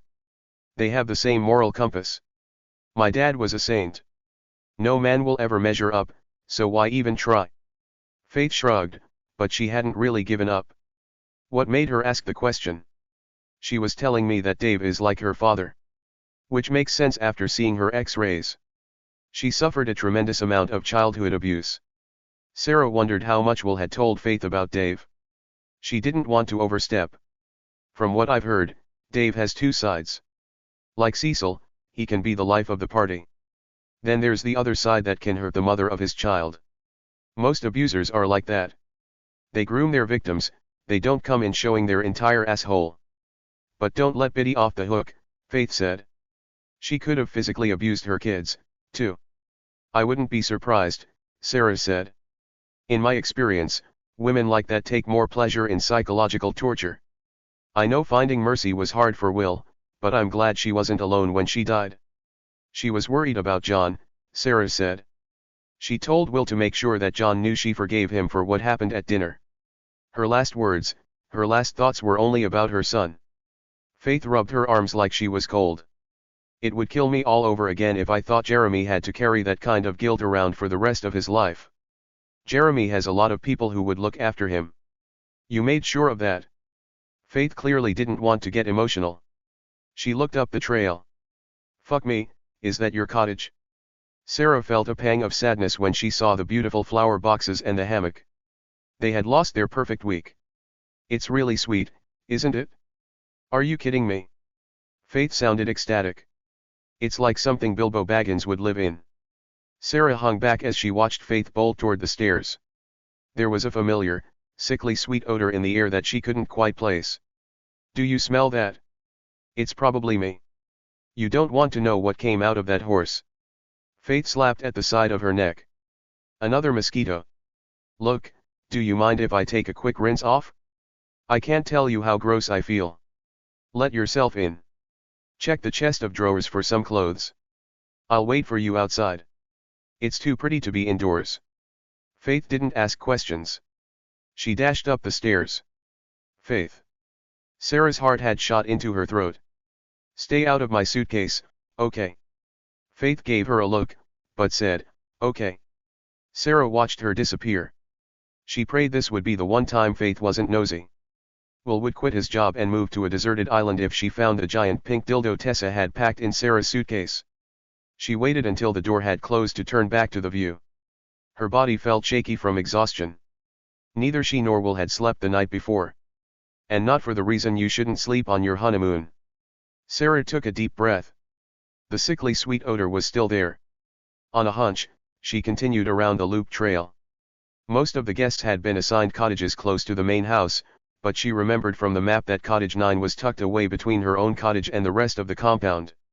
Sarah had only walked along the top side of the loop trail twice, once with Will and John and the second time in darkness. On neither occasion did she see the 9th cottage. Sarah was wondering if she was on a fool's errand when she finally spotted a footpath winding up another hill. The sweet smell got decidedly stronger as she walked the path. Sarah knew from John that the odor was from a cartridge of Red Zeppelin. She also knew that he had lied about only having one vape pen. The one he held to his mouth now was silver. John was sitting on the porch swing staring into the woods. His face was swollen, his eyes bloodshot, from mourning the loss of his mother. He was so deep in thought that he didn't notice Sarah until she stood on the porch. He didn't startle. He just looked at her. Judging by his heavy eyelids and the glassy look in his eyes, he'd smoked more than Red Zeppelin today. She said, "This is a nice place to hide out." John used the excuse of putting the pen back to his mouth to quickly brush away his tears. Sarah asked, "Do you have enough food?" He nodded as he blew smoke into the air. "I'm not going to tell you to go home, but I need to make sure you're safe." "Yes, ma'am, he cleared his throat. "I'm safe." She could see what the admission had taken out of him. John's mother was dead. For all he knew, his father was the murderer. He was probably feeling completely alone. Sarah asked, "Were you on the path by my cottage just now?" He cleared his throat again.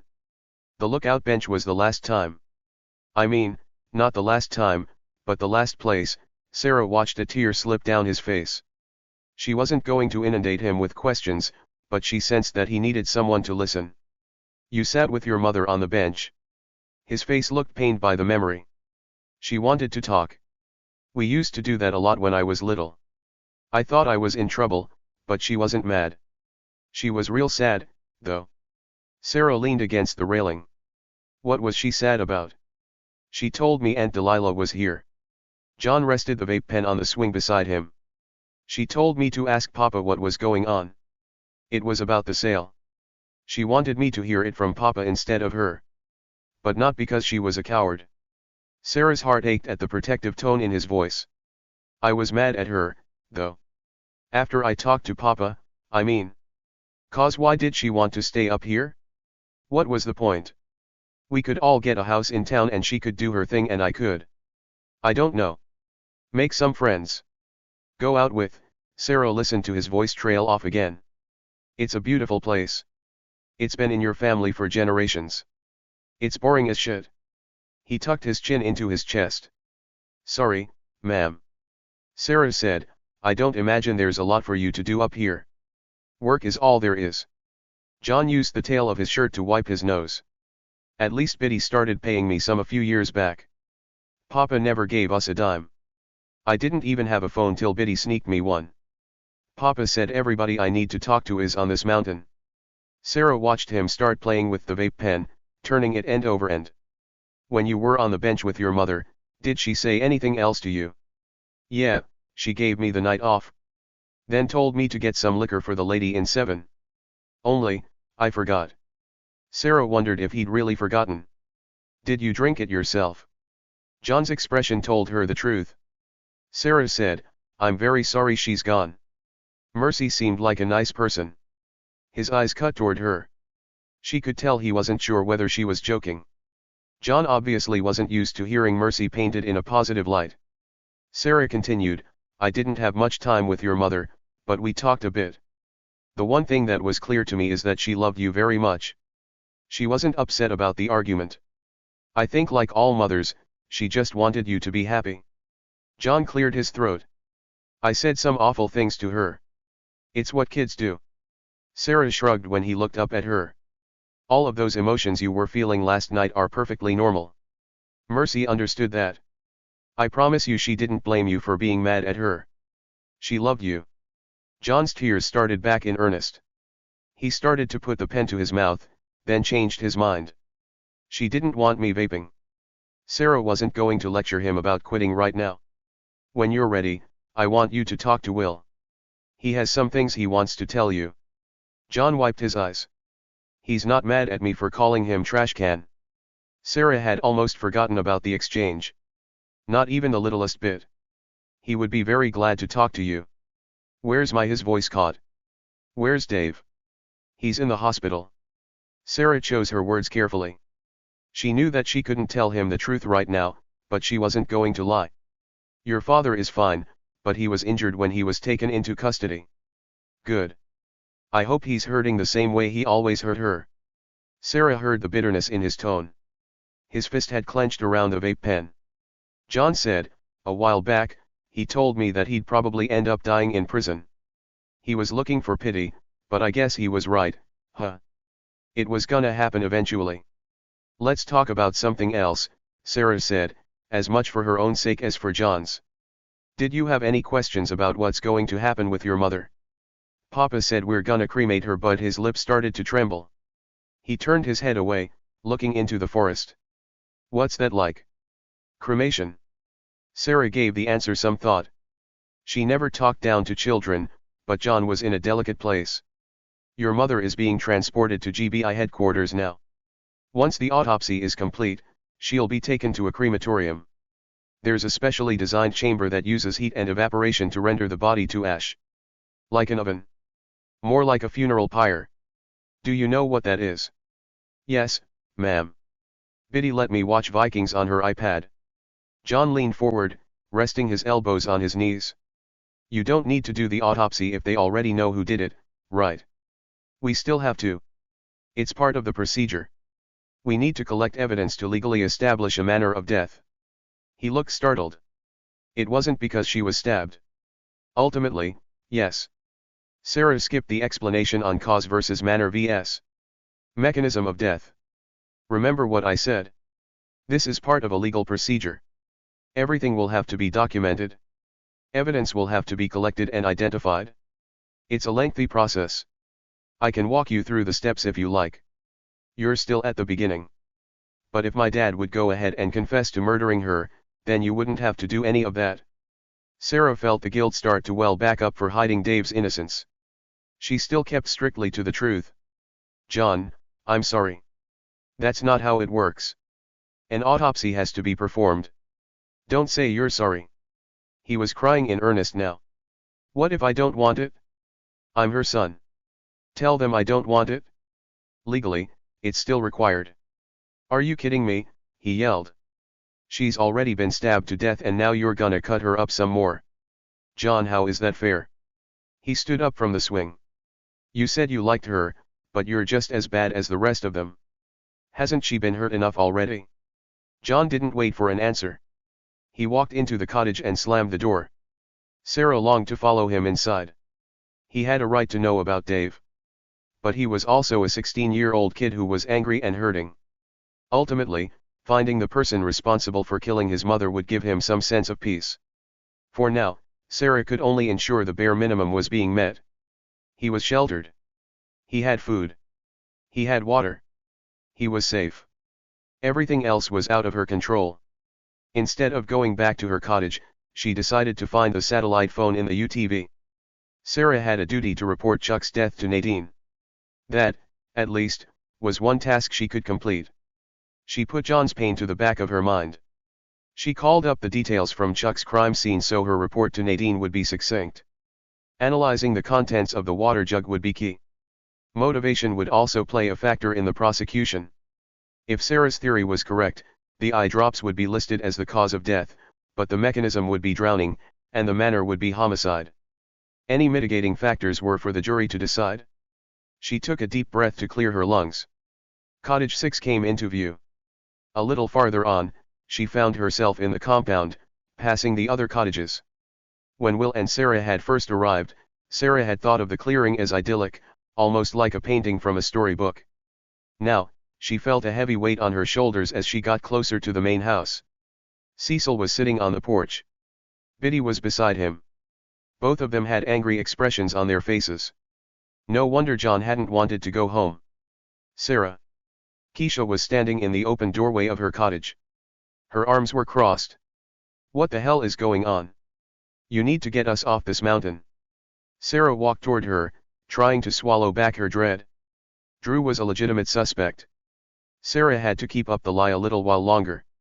I'm sorry I can't help you. I would if I could. There's 2 off-road vehicles over there with 4 seats each. You could let us borrow one. We could take Monica and Frank. They're ready to go, too. That's not my decision to make. Well, whose decision is it? Keisha asked. We're scared of hiking down because of mudslides. God knows what the road is like. We can't call an Uber. There's no internet or phones. You've got us trapped up here. You're not technically trapped. You can leave at any time. You're just choosing not to because of valid reasons. Goddamn, did you always talk like you're married to a cop or am I just noticing? Sarah took a deep breath. I'm a medical examiner with the Georgia Bureau of Investigation. Keisha looked surprised, then impressed. Seriously? Seriously, Sarah said. Can you tell me anything about Mercy's family? Keisha's eyes narrowed. What do you mean? This is your 3rd time up here. You and Drew know the McAlpines better than we do. Their response to Mercy's death seems very guarded. Keisha crossed her arms as she leaned against the door jamb. Why should I trust you? Sarah shrugged. You don't have to, but I think you cared about Mercy. We need the case against her killer to be airtight. She deserves justice. She sure as hell didn't deserve Dave. Sarah swallowed down her guilt. She had been outvoted. What's more, she wasn't an agent. This wasn't her case to solve. Do you know Dave well? Only well enough to despise him. Reminds me of my lazy piece of shit ex-husband. Keisha's gaze had settled on the main house. Biddy and Cecil were looking at them, but the couple was too far away to hear anything. The family has always been reserved, but you're right. They're all acting strange. The McAlpines have a lot of secrets up here. I guess they don't want them getting out. Secrets about what? Keisha narrowed her eyes again. Being a medical examiner, does that mean you're a cop, too? Because I don't know how it works. Sarah returned to an honest approach. I can still be a witness to anything you say. Keisha groaned. Drew doesn't want me getting involved in this. Where is he now? Looking for fish toffer down at the equipment shed so he can fix our damn toilet. It's been acting up since we got here, and Drew doesn't know the difference between a faucet and his asshole. What's it doing? Making a dripping sound. Sarah spotted a way to earn back some of her trust. My father is a plumber. I used to help him out every summer. Do you want me to take a look? Keisha's eyes went to the main house again, then back to Sarah. Drew told me the cops don't have a right to search anything without a warrant. He's not completely correct on that, Sarah said. The McAlpines own the property. Ultimately, they're the ones who are responsible for granting permission. And if I see anything laying around your place like a murder weapon, then I'm obviously going to tell Will. Obviously. Keisha took a second to think about it, then she let out a loud groan as she threw open the door. I can't be trapped up here with that dripping noise. Don't mind the mess. Sarah guessed the 2 drinking glasses and half-eaten pack of crackers on the coffee table were the mess that Keisha was referring to.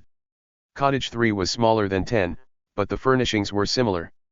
A set of French doors off the living room offered spectacular long-range views. Sarah glanced through the open door to the bedroom. The bed was made, unlike what Faith would find at Sarah and Will's. There were 2 suitcases waiting by the front door. The backpacks were overstuffed where they'd been hastily packed. To her great relief, there were no empty bottles of Ede's Clear eye drops in the trash can. Come on back. Keisha walked through to the bathroom. 2 sets of toiletries were lined up by the basin, but still no eye drops. Have you tried the liquor up here? No, Sarah had really wanted to after the last 12 hours, but she said, Will, and I don't drink. I'd keep it that way. Monica had a rough night. Keisha lowered her voice, though they were alone. I saw Mercy talking to the bartender. I'm sure they were trying to cut her off. That shit is dangerous. You get somebody really sick up here, that's a helicopter trip to Atlanta, and insurance doesn't pay if you're the one serving. Sarah guessed that Keisha knew about liability from her catering business. Did you hear anything last night? A noise or a scream? Not even the damn toilet leaking. Keisha sounded exasperated. This was supposed to be a romantic escape, but we're at that sexy stage in our marriage where I sleep with a fan on so I don't have to hear Drew's CPAP machine. Sarah laughed, trying to keep things light. When were you up here last? When the leaves started to come out. I guess that was 2.5 months ago, give or take. It's beautiful that time of year. Everything's in bloom. I'm really sad we're not coming back. Me, too. Sarah couldn't help but do the math. Drew was squarely in the frame for Mercy's pregnancy. Did you guys ever spend any time with Mercy? Not much this last trip because the place was packed, she said. Now, during our first stay, we had drinks with Merce after dinner maybe 3 or 4 times. She drank seltzer water, but she could be fun once the tension drained away. I know how that feels. When you're in the service industry, people are always pulling at you. All day, you're getting nibbled to death by ducks. Mercy understood how that feels. She let her hair down with us. I was glad we could give that to her. I bet she appreciated it, Sarah said. I can't imagine how lonely it must be up here. Right. Keisha said. All she's got is her brother and that weirdo. Drew calls him Chuckles. Did you notice anything between Mercy and Chuck? Same thing that you saw last night, Keisha said. Chuck was here the first time we came. I guess the second time all the cottages were full, so he slept in the house. Papa was not happy with that, let me tell you. Neither was Mercy, come to think on it. She said something about keeping a chair against her door. That's strange. It is now, but you know how you joke about those kinds of things. Sarah did know. A lot of women use dark humor as a talisman to downplay fear of sexual assault. Why doesn't Papa like Chuck? You'd have to ask him, but I doubt there's any one reason, Keisha said. Being honest, Papa doesn't have a neutral. He either loves you or hates you. No in between. I'd hate to be on the wrong side. He's a hard man. Did you ever get a chance to talk to Chuck? What would I talk to him about? Sarah had felt the same way. And Christopher? He's sweet, believe it or not, Keisha said. Once you get past his shyness, he's easy to be around. Not to have a drink with, but as a guide, he knows his shit. That boy loves fishing. He can tell you everything about the water, the fish, the equipment, the science, the ecosystem. He bored me to tears, but Drew loves that stuff. It's good for him to get outside of himself every now and then. That's why I'm so sad this place is ruined for us. I doubt they'll be able to hold on to it without mercy. Can't Christopher run the business? You get a chance to see that equipment shed of his? She waited for Sarah to nod. Drew calls it the Fish Palace. Everything nice and neat in its proper place, and that's fine, because it makes fish happy, but you can't run a business like that unless you're the only employee. People are unpredictable.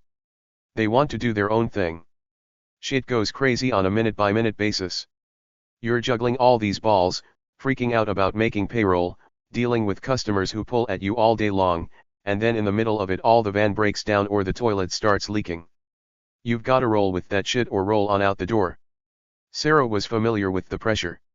She had owned a pediatric practice in her former life.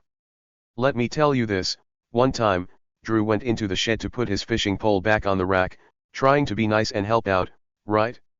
And Fish Toffer comes running in there all bent out of shape because he wants to make sure it's put back correctly. She shook her head at the memory. The only business he can run is fishing in the morning and drinking scotch at night. Sarah remembered Chuck's tattoo. Is he into scotch? I don't know what they're into, and I don't care. Once we get off this mountain, I'm never looking back. Sarah found it interesting that the question had been about Christopher, but Keisha had thrown Chuck in there, too. What about my toilet? Keisha asked. You figure out the dripping noise? Sarah had figured out Keisha knew more than she was letting on. It's probably the rubber flapper around the flush valve. It can wear out over time and let water seep through. If they don't have a spare, you could move to one of the empty cottages. I already told Drew that we should move, but he wouldn't listen to me. Said we were staying right here in the same cottage we're always in. You know how men can be. I do. Sarah lifted the lid off the tank. Then she felt like she'd been kicked in the throat. She was right about the source of the leak, but wrong about the flapper being worn out. A jagged piece of metal was keeping the rubber from making a seal. It was attached to a piece of red plastic that was about 4 inches long and approximately 1/4 of an inch thick. She had found the broken knife handle. 17. Will watched thermal paper inch out of the portable fax machine like a snail squeezing through a pasta maker. The search warrant for the compound had finally come through. Okay. He pressed the satellite phone to his ear, telling Amanda, it's printing. Good, she said. I want you to wrap this up within the hour. Will would have laughed if not for the fact that she could make his working life a miserable hell. Faith is still with Sarah, but they should be back soon. I asked Penny, the cleaner, to set up cottage 4 so we can do the interviews. Kevin is securing the body in the freezer. The kitchen staff probably saw what we were doing, but they're knee-deep in meal prep. I think we'll be able to keep Chuck's death a secret until dinner at least. I'm still trying to track down the file on Drew Conklin's assault charge, she said. What about the family? Their time is coming. Will started walking toward the woodpile. He wanted to see it in daylight. I was steering clear of the parents while I waited for the warrant. I don't know where Christopher is. I'll send Kevin to find him once he gets back. John's still missing.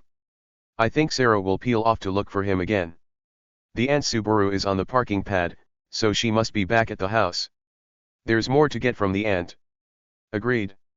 Will stood in front of the massive stacks of wood. There was enough split oak to last the winter. I took a look around Chuck's cottage. It's a mess, but there was nothing interesting. No bloody clothes. No broken knife. No eye drops, even. Which isn't surprising. I went into all the cottages after the murder looking for Dave. If I didn't see anything then, I doubt I'll find anything now. Would you find it surprising to know that Mr. Weller has $200,000 in a money market account? Christ. Will had dipped into his emergency reserve to pay for the honeymoon. I can halfway see why Christopher would be sitting on some cash. He doesn't have any bills. But what's Chuck's story? Very similar to Christopher's. He paid off his student loans 1 year ago, almost in the same week. He's got a fishing license, driver's license, and 2 credit cards that are consistently paid off. There's no next of kin that I can locate. And as with Christopher, this seems to be a recent windfall. I did a deep dive going back 10 years. They were both covered up in debt until 1 year ago. We need to see their taxes. Give me a reason and I'll give you a subpoena. Stock market? Lottery scratch off. I looked, and no. The money's got to be legit. They wouldn't put it in the bank if they hadn't paid taxes on it. We'll walk down the stacks of wood. One looked different from the others. What did Chuck do for a living? I couldn't find any reference. From his social media, it seems that he primarily spent his time paying for lap dances in strip clubs. Will moved the phone to his shoulder to free his hand. There's no employment listed anywhere. Nothing, she said. He rents a condominium in Buckhead. We're in the process of executing a search warrant. Perhaps we'll find any next of kin or paperwork related to his employment there. Look for Eads Clear Eye Drops. The killer could have used a different brand. I left it open-ended in your search warrant. Good. Will picked up a piece of chestnut. The grain was tight. It was an expensive choice for firewood. I already searched all the trash bags. I didn't find anything. How did you manage that with one hand? Will had felt like a toddler when he'd asked Kevin to help him put on the glove. I managed. How many bottles are you looking for? I don't know. Will ran his fingers along a piece of figured maple. Another expensive choice. I want to talk to Sarah, but I think I remember a case where a guy was using eye drops as a date rape drug. If Mr. Weller was using them on women, why would he use them on himself? I can't answer that right now. Will tapped a piece of acacia. It was soft and dried out from exposure, not the kind of thing you wanted in your fireplace. What do you know about wood? More than I'd like. Back in the day, I worked a sexual assault case against a carpenter. Will didn't ask for details. I get the feeling Christopher and Chuck had a side hustle. Mercy was important to the operation. The aunt told me that Christopher and Chuck were hanging around the woodpile when she drove in. Find out why, Amanda said. The clock is ticking.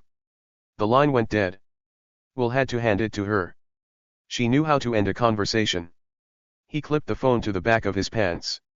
He knelt down in front of the stacked logs. Everything but this one section was oak. Why were they storing expensive wood outside in the elements? What kind of business would put 200 grand each in Christopher's and Chuck's pockets? And why wasn't Mercy being paid? Will. Sarah's voice sounded tense. He stood up. Faith was nowhere in sight. What's wrong? I found the broken knife handle in Keisha and Drew's toilet tank.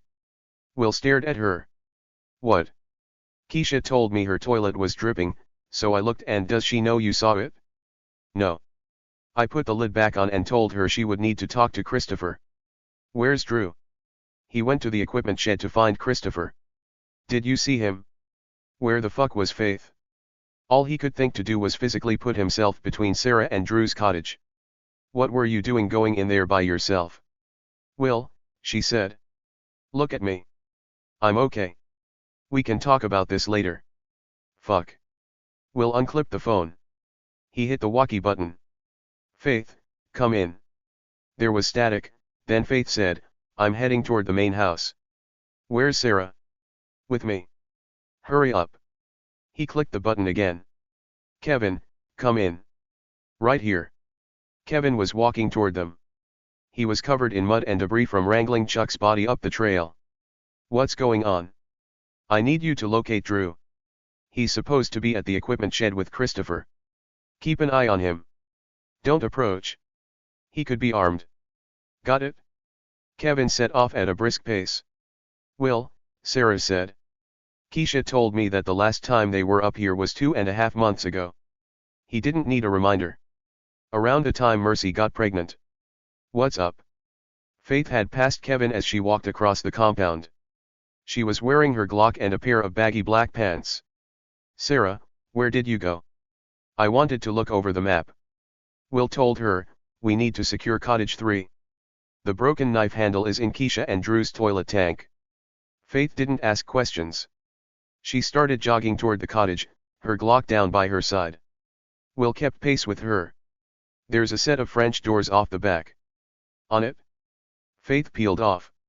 Will scanned the area, checking windows and doors to make sure no one was going to surprise them. He knew that the front door wouldn't be locked. He walked in without knocking.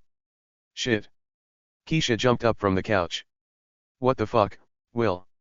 It was the same reaction she'd had before, but this time, Will knew exactly what he was looking for. "Stay here." "What do you mean, stay here?" Keisha tried to follow him to the back, but Faith stopped her. "Who the hell are you?" "I'm Special Agent Faith Mitchell." Will pulled a glove out of his pocket as he approached the toilet. He used the nitrile as a barrier between his fingers and the porcelain as he removed the lid. The broken knife handle was exactly where Sarah had described. A thin piece of metal was preventing the flapper from making a seal. Which didn't make sense. If Drew had put the handle in the toilet tank, why was he looking for Christopher to stop the leak? Or, was Drew worried about the cottages being searched, so he'd cleverly rigged the toilet to make it seem like he wasn't the one who'd hidden the knife handle? Will wasn't sure about anything except that the killer liked water. Mercy had been left in the lake. Chuck had died in the creek. "Will!" Keisha shouted. "Tell me what the hell is going on." He carefully laid the tank lid on the bath mat by the tub. Faith was physically blocking Keisha when he went back into the living room. He told her, "Secure the evidence." "What evidence?" Keisha asked. "Why are you doing this?" "I need you to go to the cottage next door with me." "I'm not going anywhere with you," Keisha said. "Where is my husband?" "Keisha," Will said. "Either go with me on your own or I will physically take you there." Her face turned ashen. "I'm not talking to you." "I understand," he said. "But I need you to go to the other cottage so we can search your things." Keisha's teeth were clenched. She looked angry and terrified, but thankfully, she walked out onto the porch. Sarah was standing in the middle of the compound. Will knew why she was there. She wanted to face Keisha, to give her a chance to yell at the person who had caused this. Will didn't care about Keisha's feelings of betrayal. He wanted Sarah off this mountain as soon as possible. "This way." Will directed Keisha toward cottage 4. She glanced back at Sarah before she walked up the stairs. She opened the door. 4 was exactly like 3. Same layout. Same furniture. Same windows and doors. Will said, "Sit down on the couch, please." Keisha sat with her hands between her knees. The anger had left her. She was visibly shaken. "Where's Drew?" "My associate is looking for him." "He didn't do anything, okay. He's cooperating." "We're both cooperating and following orders. We're complying." "All right." "Sarah, did you hear that? We're complying." Will felt his stomach twist into a knot at the sight of Sarah. "I heard," Sarah told Keisha. "I'll stay with you while we work this out." "Yeah, well, I made the mistake of trusting you before, and look where I'm at now." Keisha put her fist to her mouth. Tears streamed from her eyes. "What the hell happened? We came up here to get away from this shit." Will watched Sarah sit down in one of the club chairs. She was looking at him like she wanted guidance when his guidance had been for her to stay outside. There was a burst of static, then, "Will, copy." Will reached back for his phone. He had no choice but to step out onto the porch. He left the door open so he could keep his eye on Keisha. "What is it?" Kevin said, "Subjects are fishing from a canoe on the lake. They haven't seen me." Will tapped the phone to his chin. He thought about all the tools that Drew would have access to on the boat, including knives. "Stay back, keep an eye on them, let me know if anything changes." "Will." Faith came up onto the porch. She was holding an evidence bag with the broken knife handle inside. Nothing in their suitcases or backpacks. The cottage was clean. "Want me to lock this in the UTV? Bring it inside." Keisha was sitting ramrod straight on the couch when Will walked back into the room. Her eyes went to his gun, then Faith's. Her hands were shaking.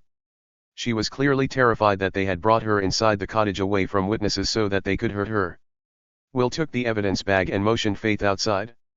She left the door ajar so she could stand on the porch and listen. He sat down in the other chair, which wouldn't have been his choice, but Sarah was seated closest to Keisha. He placed the plastic evidence bag on the table. Keisha stared at the handle. What is that? It was in your toilet tank. Is it a kid's game or? She leaned forward. I don't know what that is. Will looked at the red plastic handle with a thin piece of curved metal jutting out at the broken end. If you didn't know what you were looking at, you might mistake it for a kitchen implement or an old-fashioned toy.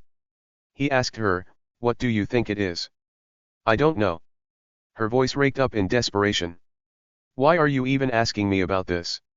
You've got the killer. We all know you arrested Dave. Will guessed now was as good a time as any to let out the truth. Dave didn't kill Mercy. He has an alibi. Keisha's hand slapped to her mouth. She looked like she was going to be sick. Will said, Keisha, Jesus Christ, she breathed. Drew told me not to talk to you guys. You can choose not to talk, Will said. That's your right. You're gonna jam us up anyway. God damn it. I can't believe this is happening.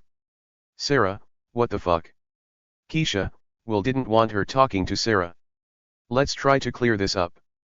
The fuck you say, she yelled. Do you know how many idiots are rotting in prison because the cops told them they needed to clear some shit up? Will said nothing. Thankfully, neither did Sarah. Jesus. Her hand went back to her mouth. She looked at the bag on the table. She'd finally put it together. She knew that it was part of the murder weapon. I've never seen that before, okay. Not me, not Drew. Neither one of us. Tell me how to get out of this, okay. We didn't do it. Neither one of us had anything to do with this. Will asked, when did you first hear the toilet leaking? Yesterday. We were unpacking and we heard it dripping, so Drew went to find Mercy. She was upset because Dave was supposed to fix the toilet before we checked in. Will heard her audibly gulp for air. She was terrified. Mercy told us to go for a walk while she took care of it, so we went up the Judge Cecil Trail to look down at the valley. When we came back, the toilet was fixed. Was Mercy still here? No. We didn't see her again until cocktails. When did you notice the noise from the toilet again? This morning, she said. We went to breakfast and that's when it happened, isn't it? Somebody put that thing in our toilet. They're trying to frame us. Who else was at breakfast? She gripped her hands to her head, trying to think. Frank and Monica were there. He tried to get her to eat something, but she couldn't handle it. They left before we did. And the app guys. Did you know his name is Paul? I did. They didn't show up until we were leaving. They're always late. They were late to cocktails last night, too. Remember? What about the family? They never come to breakfast. At least not that I've seen. She turned to Sarah. Please, listen to me. The doors are always unlocked. You know we had nothing to do with this. What could possibly be our motivation? Will said, Mercy was 12 weeks pregnant. Keisha's jaw dropped. Who was? Will heard her teeth click together when she closed her mouth. She glared at Sarah with a look of red-hot betrayal. You tricked me. I did, Sarah said. Keisha. Will pulled the focus back his way. Drew was convicted of assault. That was 12 years ago, Keisha said. My ex, Vic, kept fucking with me, showing up at work, sending me texts. I told him to stop, then he shows up drunk at our house. He tried to grab my arm. Drew shoved him back and Vic fell down the stairs. Bumped his head. He was fine, but he insisted on going to the hospital, making it a thing. That was all. You can look it up. Will rubbed his jaw. The story sounded believable, but then Keisha was desperate to be believed. Did Drew ever spend time alone with Mercy? You want me to say yes, don't you? Desperation made her voice raw. What if I saw Dave last night? He was walking on the trail, okay. I'll swear to that on a stack of Bibles. Will didn't believe her, but he said, okay. Dave used to beat Mercy. You both know that. Whatever alibi he has, that can be broken, right? So if I saw him on the trail before she was murdered, Keisha stood up, so Will did, too. She said, Jesus Christ, I just need to move. Where would I go? He watched her pace the small room until Sarah caught his eye. He could tell she was conflicted. He could also tell her presence was distracting him. Keisha was angry and upset. Will didn't need to be worrying about Sarah. He needed all of his attention to be placed on the possible accomplice to murder. Tell me what to say, Keisha begged. Just tell me what to say and I'll say it. Keisha. Will waited for her to look at him. When I brought everybody out to the compound to tell them that Mercy was dead. Do you remember what happened? What? She looked perplexed. Of course I remember what happened. What are you talking about? Drew said something to Biddy. Her gaze locked onto his, but she didn't say anything. Will said, Drew told Biddy, forget about that other business. Do whatever you want up here. We don't care. Keisha crossed her arms. She was a textbook example of someone with something to hide. What did Drew mean? Will asked. What was that other business? She didn't answer the question. She was looking for a way out. We can make a trade, right? That's how it works. How what works? You need somebody to pin this on. Why not Chuck? She was genuinely asking him the question. Or one of the app guys? Or Frank? Leave Drew alone. Keisha, that's not how I work. Said every dirty cop ever. All I want to know is who killed Mercy. Chuck has the motive, Keisha said. You saw how he freaked Mercy out. We all saw it. You wanna know who was here 2.5 months ago? Chuck. He's always here. He's creepy as fuck. Sarah, you know what I'm talking about. Dude gives off rapey vibes. Women know it. Ask your partner right now. Better yet, put her in a room alone with Chuck for 5 minutes and she'll see for herself. Will gently nudged her away from Chuck. What are you trying to trade? Information, she said. Something that gives a motive that gives Chuck a motive. Will wasn't going to tell her what had happened to Chuck, but he had learned a long time ago that people were drawn to solving puzzles. Even if the solution didn't necessarily benefit them. Both Chuck and Christopher had a couple $100,000 in their bank accounts. Are you shitting me? Keisha looked astounded. Jesus, they were onto something. What were they onto? No, she started shaking her head. I'm not saying another word until Drew is standing beside me. Unharmed. Do you understand? Keisha. No, sir. Not another word. She sat down on the couch, hugging her arms to her waist, staring at the door like she was praying for her husband to walk through. We'll try it again, Keisha. If I ask for a lawyer, if I make that request, you've got to stop asking me questions, right? Right. Then don't make me ask for a lawyer. Will relented. My partner's going to come in to sit with you. No, Keisha said. Where am I gonna go, man? I'd already be off this mountain if I could. I don't need a fucking babysitter. He said, if you want to make a deal, then you need to keep what I said about Mercy's pregnancy to yourself. And you need to keep out of my goddamn way. Will opened the door. Faith was still on the porch. They both watched Keisha go into her cottage. Faith asked Will, what do you think? He shook his head. He didn't know what to think. Christopher and Chuck were in a business with Mercy. Drew knew about it. Now Chuck and Mercy are dead. She said, so go talk to Christopher and Drew. He nodded. Kevin's already down at the lake. You want to come? I want to get this map straightened out. Something's not right on the timing. Will had seen what Faith could do with a timeline. I'll let you know if I need you. He held the door open for Sarah. She walked onto the porch. He felt his teeth clench as he followed her toward the loop trail. The walk to the cottage would take about 10 minutes. He would use the time to explain to her why she needed to stay the hell in her own lane. She had been a distraction while he was interrogating Keisha. Will couldn't let that happen again. Sarah was oblivious to what was coming.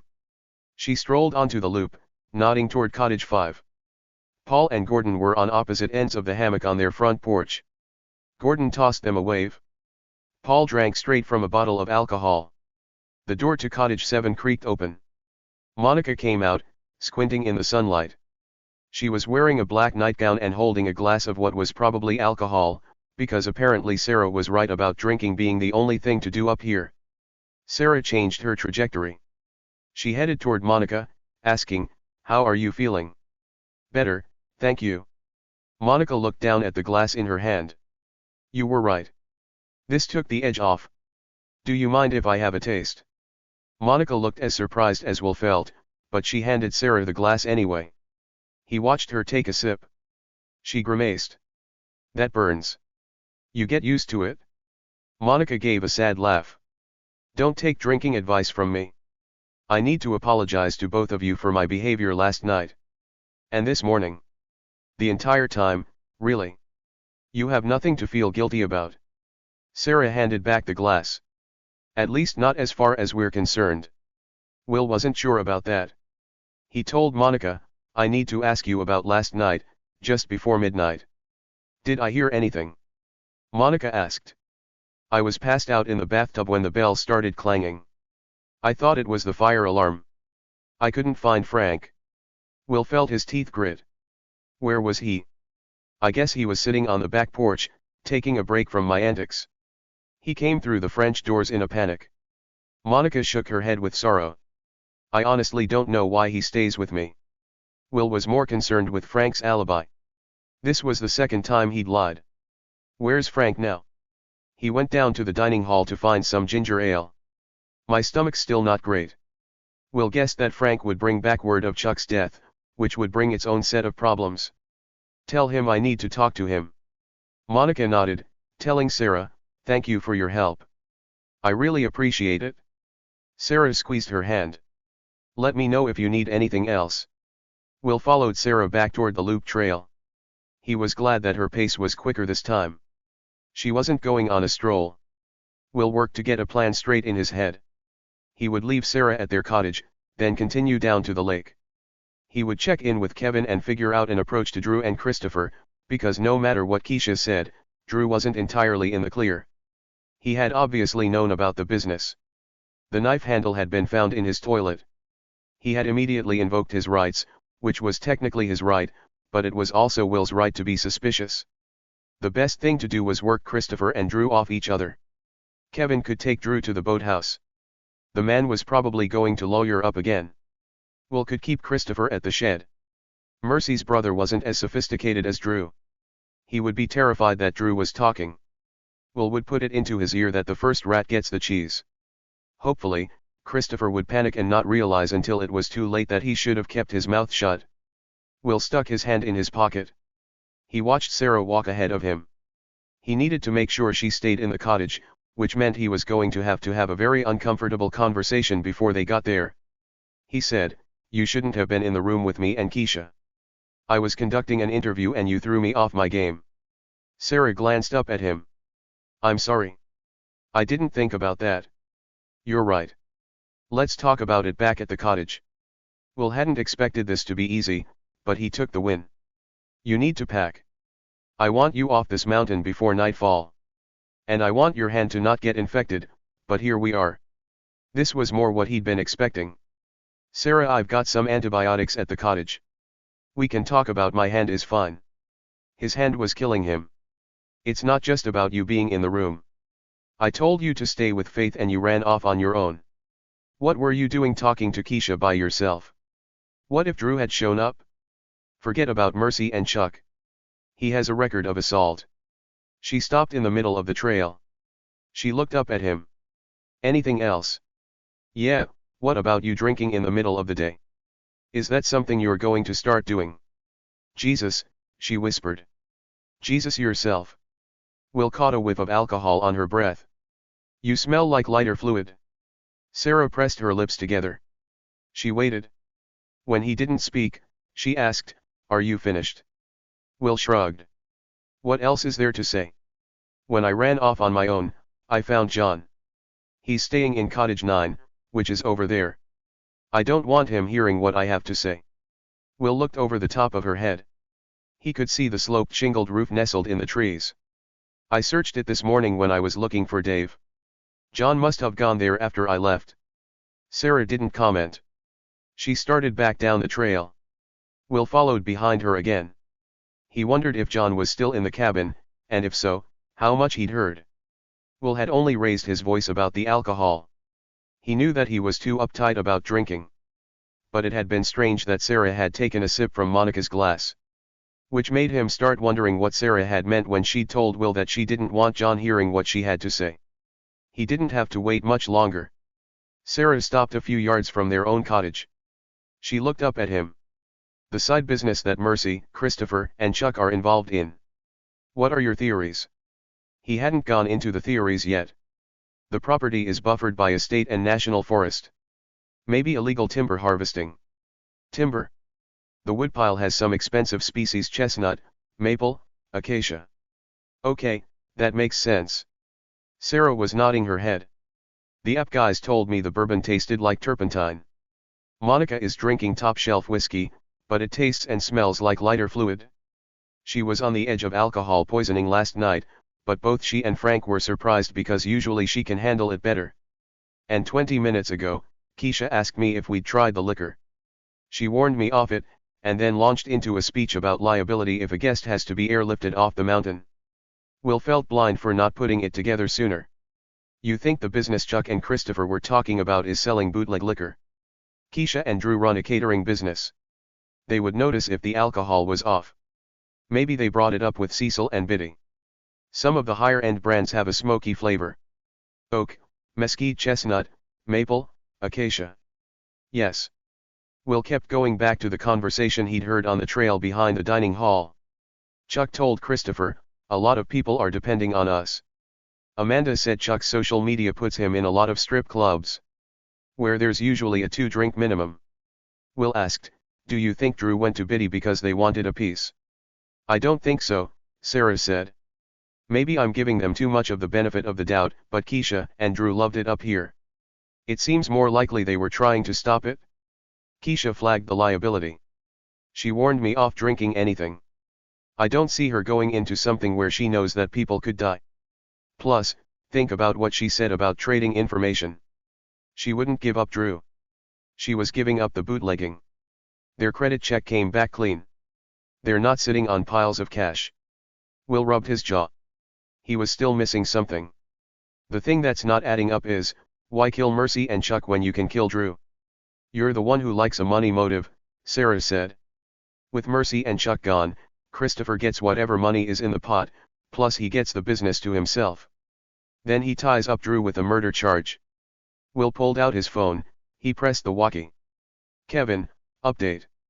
Just a couple of dudes sitting by the lake drinking some beers." Will caught Sarah's worried expression. Chuck's water had been spiked with some kind of poison, and now the guy who had the most access to Chuck had served Drew a beer. "Kevin, try to keep them from drinking anything, but don't let them know what you're doing." "On it." Will started to go, but then he remembered Sarah. "Go," she said. "I'll stay here." Will clipped the phone on his belt as he ran toward the lake. He passed the fork, the lookout bench. He didn't know much about liquor, but he knew everything about the state and federal laws restricting the unlicensed manufacture, transportation, distribution, and sale of alcohol. The question he needed to answer most was how they were doing it. Testing the bottles of alcohol on the property would take weeks. Were they substituting cheaper stuff for top shelf, which would cost them their liquor license and a heavy fine? Or were they making it themselves, which broke all kinds of state and federal laws? Will took the dogleg down toward the shed. He could see ahead to the lake. There were 2 empty lawn chairs, each with a can of beer in the plastic cup holder. Kevin was lying on the ground holding his leg. Christopher and Drew were standing over him.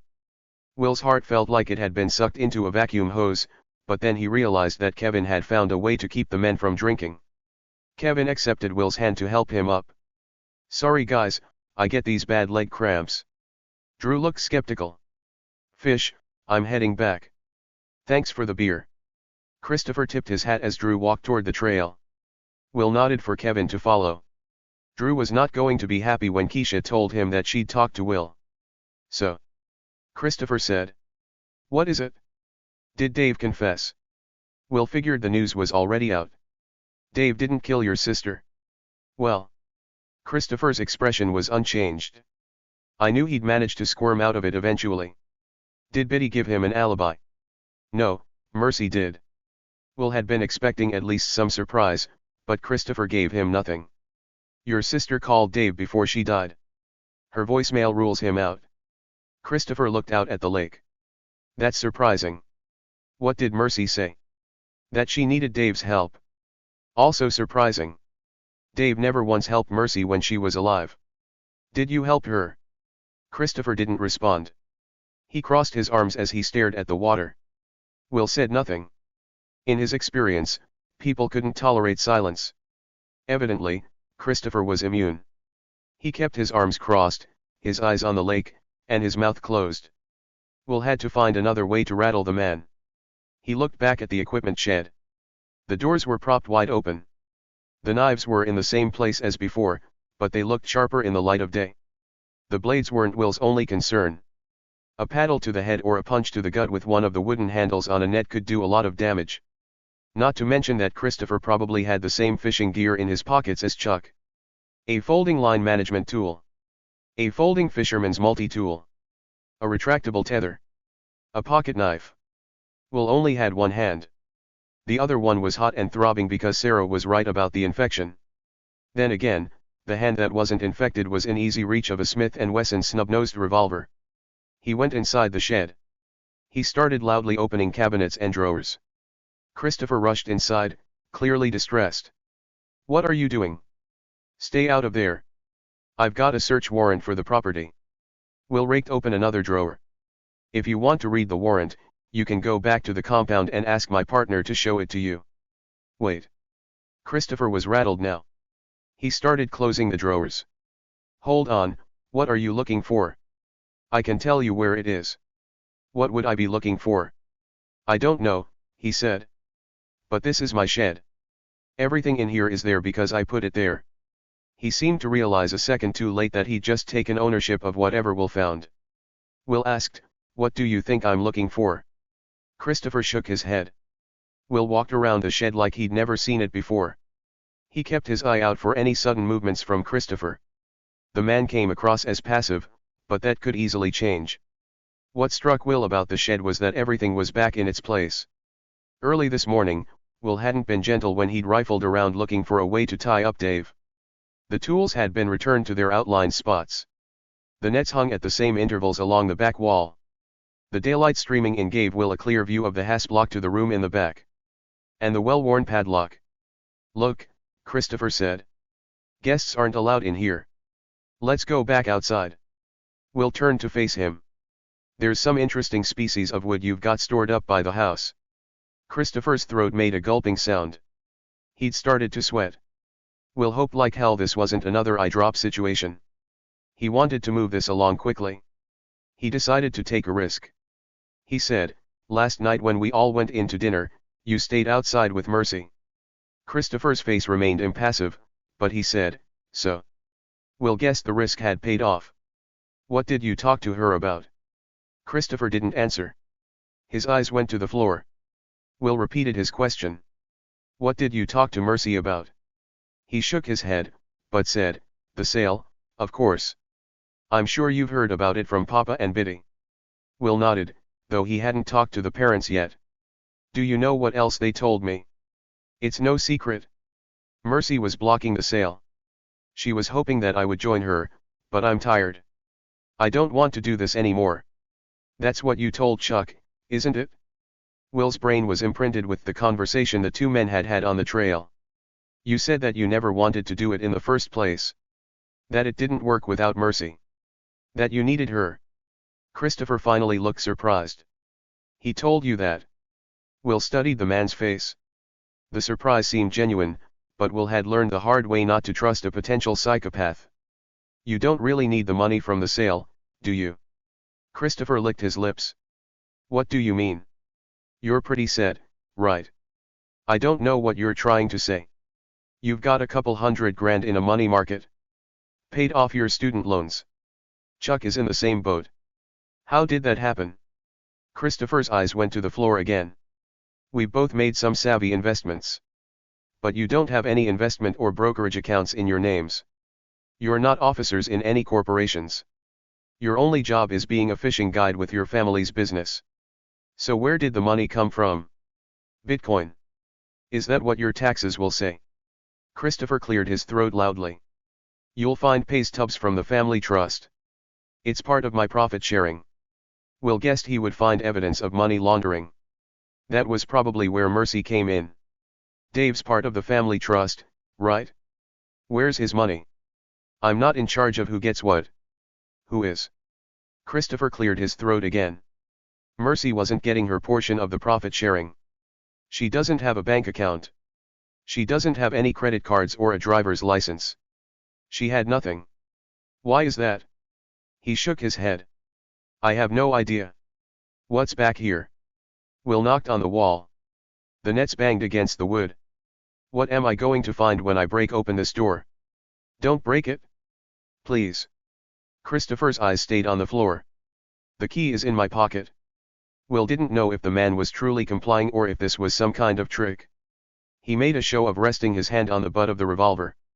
Empty all of your pockets onto the bench. Christopher started with his fishing vest, then worked his way down to his cargo shorts. He laid an array of tools on the counter that were the exact same brand and color as the ones Chuck had kept in his pockets. He even carried a tube of Carmex lip balm. The only thing missing was a bottle of Eads Clear Eye Drops. The last item Christopher placed on the counter was a ring of keys. There were 4 in all, which was strange considering none of the doors at the lodge locked. Will recognized a Ford ignition key. A barrel key that probably opened a safe. The remaining 2 keys were of the smaller padlock variety with black plastic grips. One had a yellow dot. The other had a green one. Will kept his hand on the revolver as he stepped back from the wall. Open it. Christopher's head stayed down. Will made sure to watch his hands because the man was clearly not going to convey his intentions through facial expressions. Christopher selected the key with the yellow dot, slid it into the lock, pulled back the hasp, opened the door. The first thing Will noticed was the smell of stale smoke. Then he saw the pieces of foil where they'd been test-burning combinations of wood. There were oak barrels, copper tanks, spiraling pipes and tubes. They weren't putting cheap liquor in expensive bottles. They were making their own. There's 2 keys, Will said. Where's the other still? Christopher would not look up from the floor. Will was going to have to rattle him again. Nothing freaked out a man more than feeling the cold metal of a pair of handcuffs ratcheting around his wrists. Will didn't have cuffs, but he knew where Christopher kept the zip ties. He reached down to open the drawer. Early this morning, Will had felt guilty for leaving the zip ties loose. Sometime between then and now, someone had banded them back together. He assumed that someone was the same man who'd left 6 empty bottles of Eads Clear Eye Drops in the drawer. 18. Faith longed to take another shower. And not just because she was sweating her ass off. Keisha had looked at her with such disgust that Faith had felt like a stand-in for all the shitty cops all over the world. This was why she didn't want her son to join the FBI, the GBI, or any other law enforcement agency. Nobody trusted the police anymore. Some of them had damn good reasons. Others were inundated with constant examples of bad cops. It wasn't just a matter of bad apples anymore. Entire departments were bad barrels. If Faith had to do it over again, she would have become a fireman. Nobody was mad at the people who rescued cats from trees. Faith shook her head as she traveled along the bottom half of the loop trail. That was enough wallowing about things she couldn't change. For now, she had 2 murders and 1 suspect. Will wanted her to take the lead on interrogating Christopher. He figured the man shared Chuck's incel-adjacent beliefs, which meant that being interviewed by a woman would irritate the hell out of him. Faith agreed with the strategy. Christopher sounded too calm for his own good. She needed to find a way to scare the shit out of him. Fortunately, he'd given her a lot of ammunition. In the state of Georgia, simply owning a still that produced anything but water, essential oils, vinegar and the like was a felony. Add to that the distribution, transportation, and selling, and Christopher was looking at hard time in state prison. But that was only part of his problem. The federal government was supposed to get a piece of every drop of alcohol sold in the country. If the 2 murders didn't keep Christopher in prison for the rest of his life, the tax evasion would. Hi. Sarah was waiting at the bottom of the stairs. Will and Kevin are still down at the lake. Christopher is taking them to the boat dock to show them the second still. Faith grinned. Will was dragging Christopher around like a dog on a leash so that by the time Faith got to him, he would feel completely helpless. His timing is great. Dave showed up at the house right before I left, so now they all know he didn't kill Mercy. Sarah frowned. How did he get up here? Dirt bike, Faith said. He's gotta be hurting butt to nuts. He probably scored some fentanyl as soon as he left the hospital, Sarah said. I called Nadine to tell her about Chuck.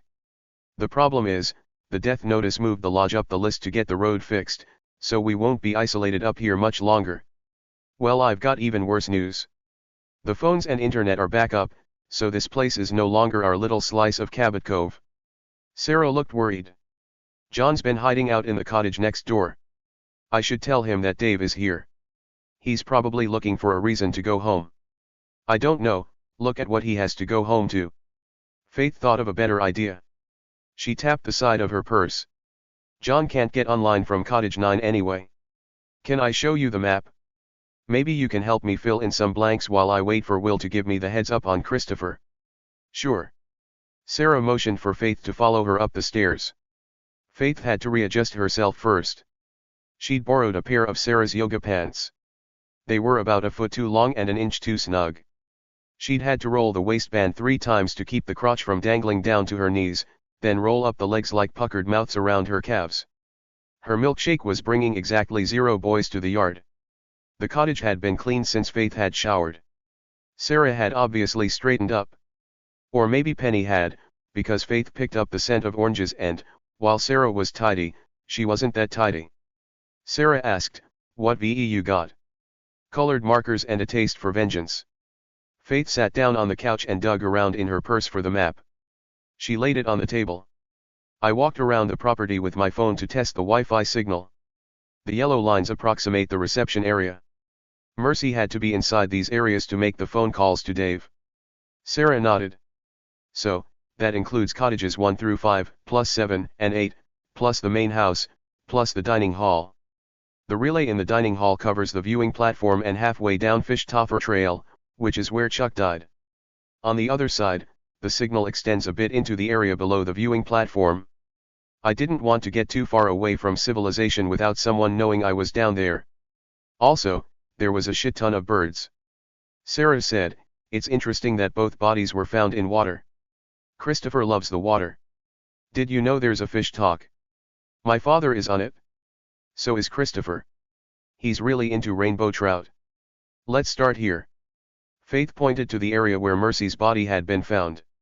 Lost Widow Trail links the bachelor cottages and the dining hall. That's the way you guys went with Nadine to get to Mercy's crime scene.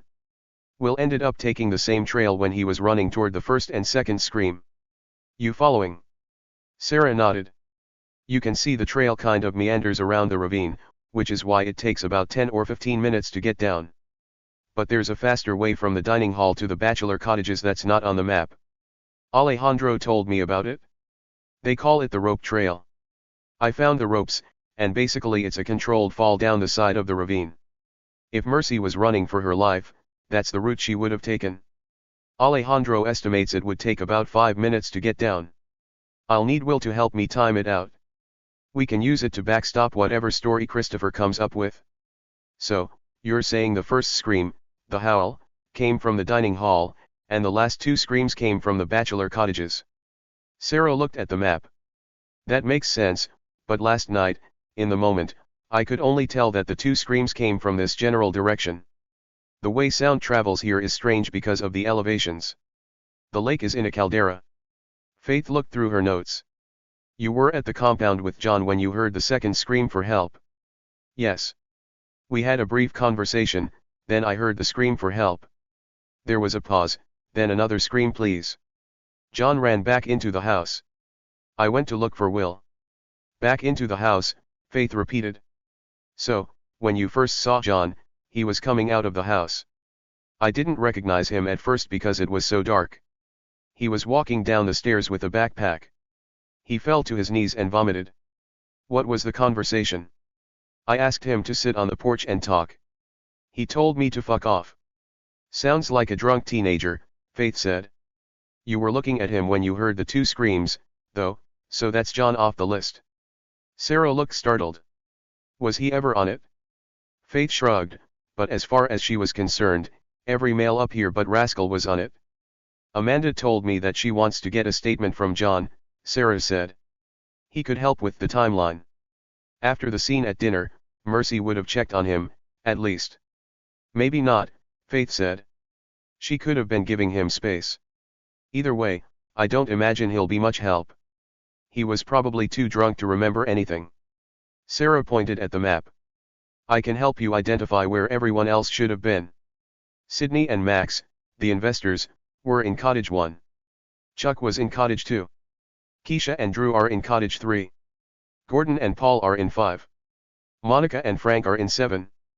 The Wi-Fi area covers all of them, so Mercy could have made the calls to Dave from any of these cottages. According to Paul, she was on the trail at 10:30. Paul Ponticello sounds like Peppa Pig's pal.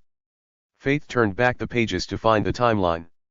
Whatever happened must have kicked off at 11:10, right? Mercy called Dave 5 times in the space of 12 minutes. You don't do that unless you're frantic, scared, angry, or all three. Mercy left the voicemail at 11:28, so we know she was talking to the killer by then. She said, Dave will be here soon. I told him what happened. What happened? That's what I need to find out, Faith said. But let's assume that Christopher is the murderer. He kills Mercy, takes out Chuck, frames Drew, which shuts down Keisha, easy peasy lemon squeezy. Will said, it's complicated. Faith turned around. He was standing in the doorway with his bandaged hand over his heart. She knew Will wasn't speaking ironically. Most crimes were very straightforward. Only comic book villains relied on dominoes falling in the right order to take out the right people. Faith told Will, Dave's at the main house. Came up on a dirt bike. Will didn't respond. Sarah had returned with a glass of water. She held up 2 pills. Will opened his mouth. She dropped them in, then gave him the glass. He drank the water. He gave her back the glass. Sarah went into the kitchen. Faith folded the map and pretended like none of this was weird. Faith asked, any word on whether forensics was able to save Mercy's notebook? She had asked Sarah the question, but Sarah was looking at Will. Which was odd, because forensics was Sarah's department.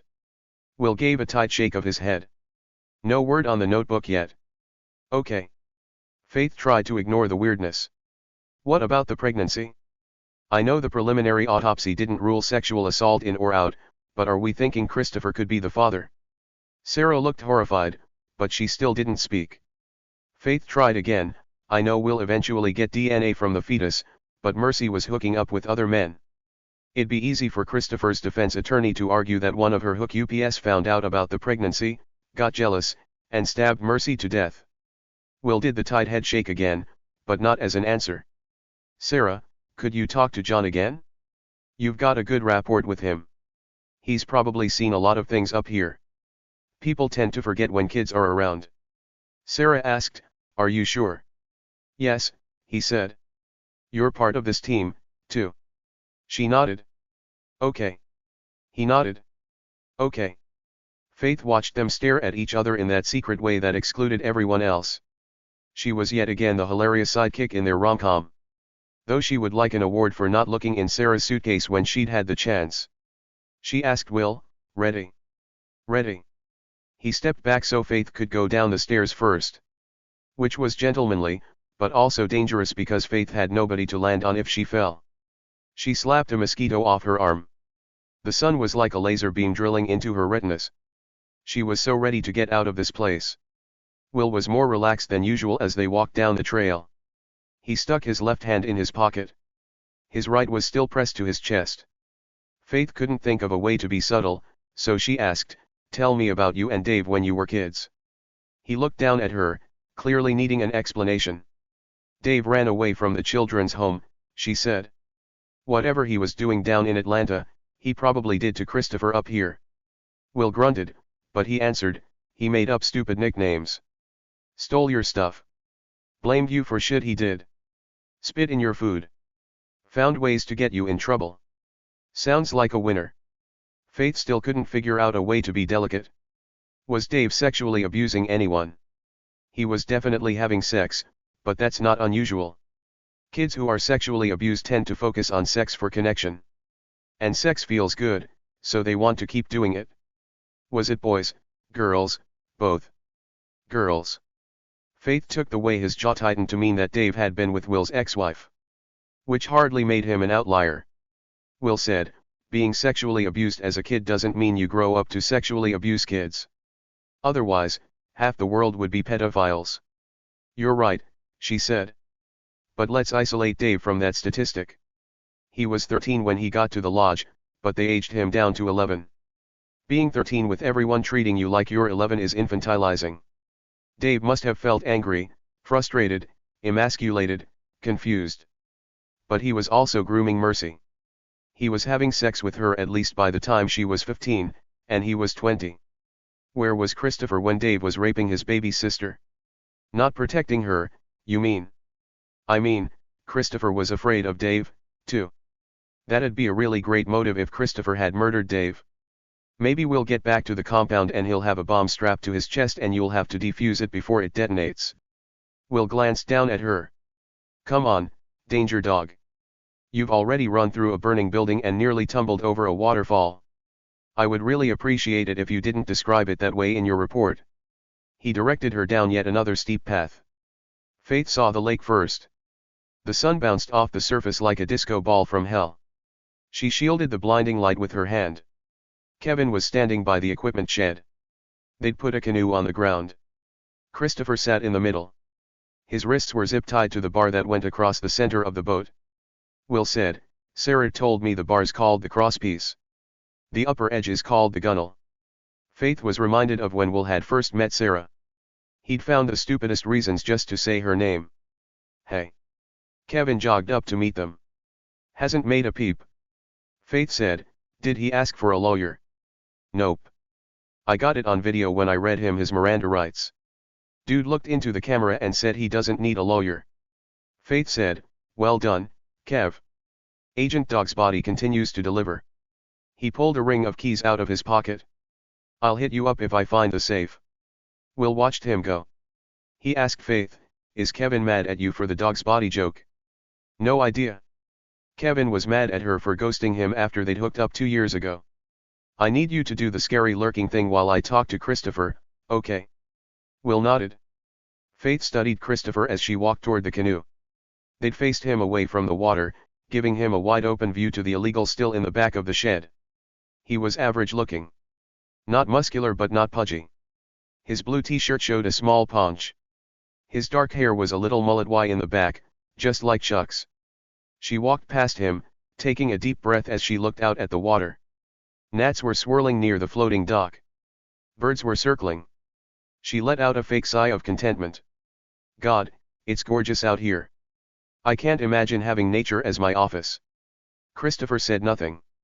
You should ask your lawyer to look into Coastal State Prison, Faith said. It's in Savannah. If the wind shifts the right way, you can occasionally get a whiff of salt air over the scent of raw sewage. Christopher still didn't respond. Faith walked back around the boat.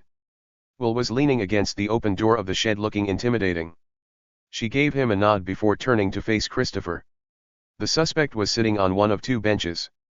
He was hunched over because his hands were zip-tied to the bar. The second bench was smaller, tucked into the back end. She pointed to it, asking, is this the bow or the starboard? He looked at her like she was an idiot. Starboard is the right side. The bow is at the front. You're standing at the stern. Talk about stern, Faith joked. She stepped into the canoe. The fiberglass made a grinding noise as it dug into the rocky shore. Stop, Christopher said. You're ruining the hull. Hull. Faith made it extra crunchy as she sat down. Believe me, you do not want me on the water. I don't know a crossbar from a gunwale. It's crosspiece and gun wall. Oh, my mistake, sorry. Faith pretended like she had never been corrected by a man. She picked up a piece of rope that was tied to a metal loop. What's this thing called? A rope. Rope, she repeated. I feel like a sailor. Christopher gave a put-upon sigh. His head turned. He stared down at the ground. Did they feed you? Are you hungry? Faith opened her purse and found one of Will's Snickers bars. Do you like chocolate? That got his attention. Faith peeled apart the wrapper. She gave Christopher an apologetic look as she placed the bar in his upturned hand. He didn't seem to mind. He let the wrapper drop to the bottom of the boat. He held the Snickers longways between his hands instead of straight up. Then he leaned over and nibbled it like corn on the cob. She let him enjoy himself as she tried to figure out a better approach. There couldn't be that many more parts of a canoe that she could get wrong. Normally, Will used his broody silence to pull the truth out of suspects, but you could get away with that when you were 6'3" and naturally terrifying. Faith's particular talent was making men incredibly uncomfortable every time she opened her mouth. She waited until Christopher had taken a large bite of Snickers to ask her first question. "Christopher, were you fucking your sister?" He choked so hard that the boat shook. "Are you insane? Mercy was pregnant. Are you the father? Are you fucking kidding?" he stuttered. "How could you even ask me something like that? It's an obvious question. Mercy was pregnant. You're the only man up here except for your father and John. Dave." He wiped his mouth on his shoulder. "Dave is up here all the time. You're telling me that Mercy was fucking her abusive ex-husband?" "Yes, that's exactly what I'm telling you. She was with him yesterday before the family meeting. They were rolling around on the floor like animals." "Which floor?" "Cottage 4. What time was the family meeting?" "Noon." He shook his head, still hung up on the incest. "Jesus. I can't believe you even asked that. Did Dave ever try to fuck you?" The shock wasn't as extreme this time, but he still looked disgusted. "No, of course not. He was my brother. He fucked his sister but he wouldn't fuck his brother." "What? You just told me Dave was fucking his sister." "Can you stop saying that word?" he said. "It's very unladylike." Faith laughed. If Amanda couldn't shame her, this guy didn't stand a chance. "Okay, buddy. Your sister was brutally raped and murdered, but you're hung up on me saying fuck. What does any of this have to do with bootlegging?" he demanded. "You've caught me red-handed." "We sure as fuck did." Christopher huffed out his breath like he was trying to control his temper. He looked at Will. "Sir, could we please get this over with? I'll take the blame. It was my idea. I built both stills. I was in charge of everything." "Hey, ding-a-ling." Faith snapped her fingers. "Don't talk to him. Talk to me." Christopher's cheeks turned red with anger. Faith didn't let up. "We already know that Chuck was balls deep in your little liquor operation. He's even got the tattoo on his back to prove it." Christopher's nostrils flared, but he gave in quickly. "Okay, I'll flip on Chuck. Is that what you want?" Faith opened her arms wide. "You tell me. Chuck and I are connoisseurs, okay? We love whiskey, scotch, bourbon. We started making small batch for ourselves. Just a little bit at a time. Experimenting with flavors and various species of exotic woods to bring out the richness. And then Papa had his bike accident. Mercy started making changes at the lodge. She fixed up the bathrooms. Started offering cocktails. More money started coming in. Big money. Primarily from the alcohol. Chuck said we should cut out the middleman, use our hooch instead. At first, Mercy didn't know that we were refilling the bottles with our own stuff, but then she figured it out. She didn't care. All she wanted to do was prove to Papa that she could turn a profit. It wasn't just the lodge, Faith said. Chuck was selling to strip clubs in Atlanta, too. Christopher looked caught out. He had finally realized that Faith knew a hell of a lot more than she was letting on. She asked, "Did your parents know?" "Absolutely not. Drew and Keisha did, though." He shook his head. "I didn't know that." "What did they say?" "You're not asking the questions," Faith told him. "Let's go back to Mercy. How did she feel about being left off the money train?" "I didn't leave her off. She's my sister. I created a trust for John. I put the money in an account. He'll be able to draw from it when he's 21. Why not give the money to Mercy?" "Because Dave would get his greedy hands on it." "Mercy she couldn't say no to Dave. He needled everything out of her. There was nothing he wouldn't take from her. And you're telling me she was pregnant? She would have been stuck with him for the rest of her life." Christopher suddenly looked sad. "I guess she was, right? Mercy died before she could get away from him." Faith gave him a few seconds to catch his breath. "Did Mercy know about the trust fund you created for John?" "No, I didn't even tell Chuck." He leaned forward, straining against the zip ties. "You're not listening to me, lady. I'm telling you how this works. Mercy would have eventually told Dave, and Dave would have hounded John into the ground until the trust was empty. There's only two things he cares about, money, and Mercy. In that order. He'll do anything to control both of them. Faith regrouped. Tell me how it worked. How did you launder the money? He sat back. Looked down at his hands. Through the lodge. Mercy's really good at bookkeeping. She opened an online account, set up payroll. She made sure that we paid taxes on everything. All of the records are in the office safe. You said that Mercy was good with money, but she didn't have a dime to her name. That was her choice, Christopher said. I gave her whatever she wanted, but she knew if she had money in the bank, or a credit card, or debit card, Dave would find out about it. She depended on me for everything in her life. Faith felt a crushing sense of claustrophobia thinking about how helpless Mercy had truly been. That's what we were really talking about before dinner. Christopher was looking at Will again. Mercy was pushing me to turn down the investors. She told me that she had nothing to lose. I told her that I could take away the rest of her life. Maybe I did. Maybe I should have just cleaned out my accounts and handed everything to her. She might have left Dave before it was too late, right? He had asked Faith the question. She couldn't answer him. She only knew the statistics, and they were soul-crushing. It took an abused woman an average of 7 tries to leave her abuser, and that was if he didn't kill her first. She asked Christopher, what about Chuck? I told you, he doesn't know about John's trust. He's more afraid of Dave than I am. No, what about Chuck meaning, why did you murder Chuck? There was no reaction this time, just a blank stare. What? Chuck is dead, Christopher. But you knew that. You're the one who spiked his water jug with the eye drops. Christopher looked at Faith, then at Will, then back at Faith again. You're lying. I'll take you to him right now, Faith offered. We had to store his body in the freezer outside the kitchen. He's hanging there like a side of beef. Christopher stared at Faith like he was waiting for her to laugh, to say it was all a joke. When Faith didn't, he gulped air into his mouth. His head dropped to his chest as he started to sob. He was more torn up about Chuck than he'd ever been about Mercy. She gave him a moment to cry. Faith had played the bully. Now, she played the mother. She leaned forward, rubbing Christopher's back to soothe him. Why did you kill Chuck? No, Christopher shook his head. I didn't. You wanted out of the liquor business. He was trying to force you to stay in. No, Christopher kept shaking his head. No. No. No.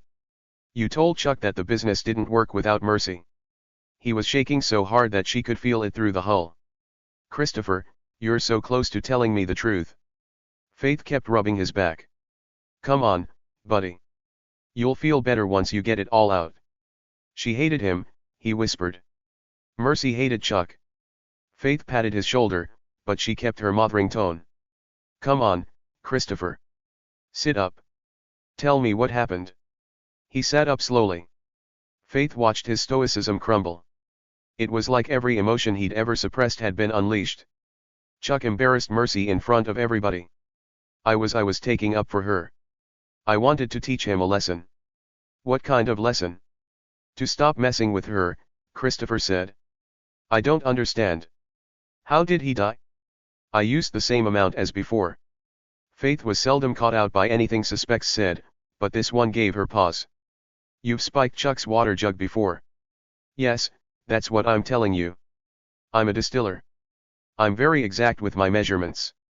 I put the same amount in his water as the previous times. Times. Faith repeated. How many times have you poisoned him? He wasn't poisoned. His stomach was upset. He had the shits. That's all it ever did. Chuck would say something rude to Mercy and I would slip some drops into his water to teach him a lesson. Christopher looked genuinely confused. How did he die? It has to be something else. Why are you lying to me? Are you allowed to do that? Faith had heard Sarah's theory at the crime scene. Chuck hadn't died from the eye drops. He had died because he'd rolled into the water and drowned. She had to ask, Christopher, did Chuck kill Mercy? No, Faith heard the certainty in his voice.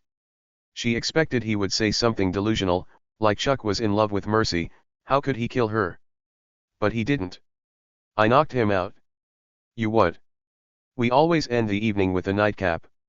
I put some Xanax in his drink to make sure he didn't do anything stupid. Chuck was reading on his iPad, then he fell asleep. Christopher shrugged. The bedroom window in cottage 2 lines up to the window in the back staircase off the kitchen. I checked on him before I went to sleep. He never left. Faith was momentarily at a loss for words.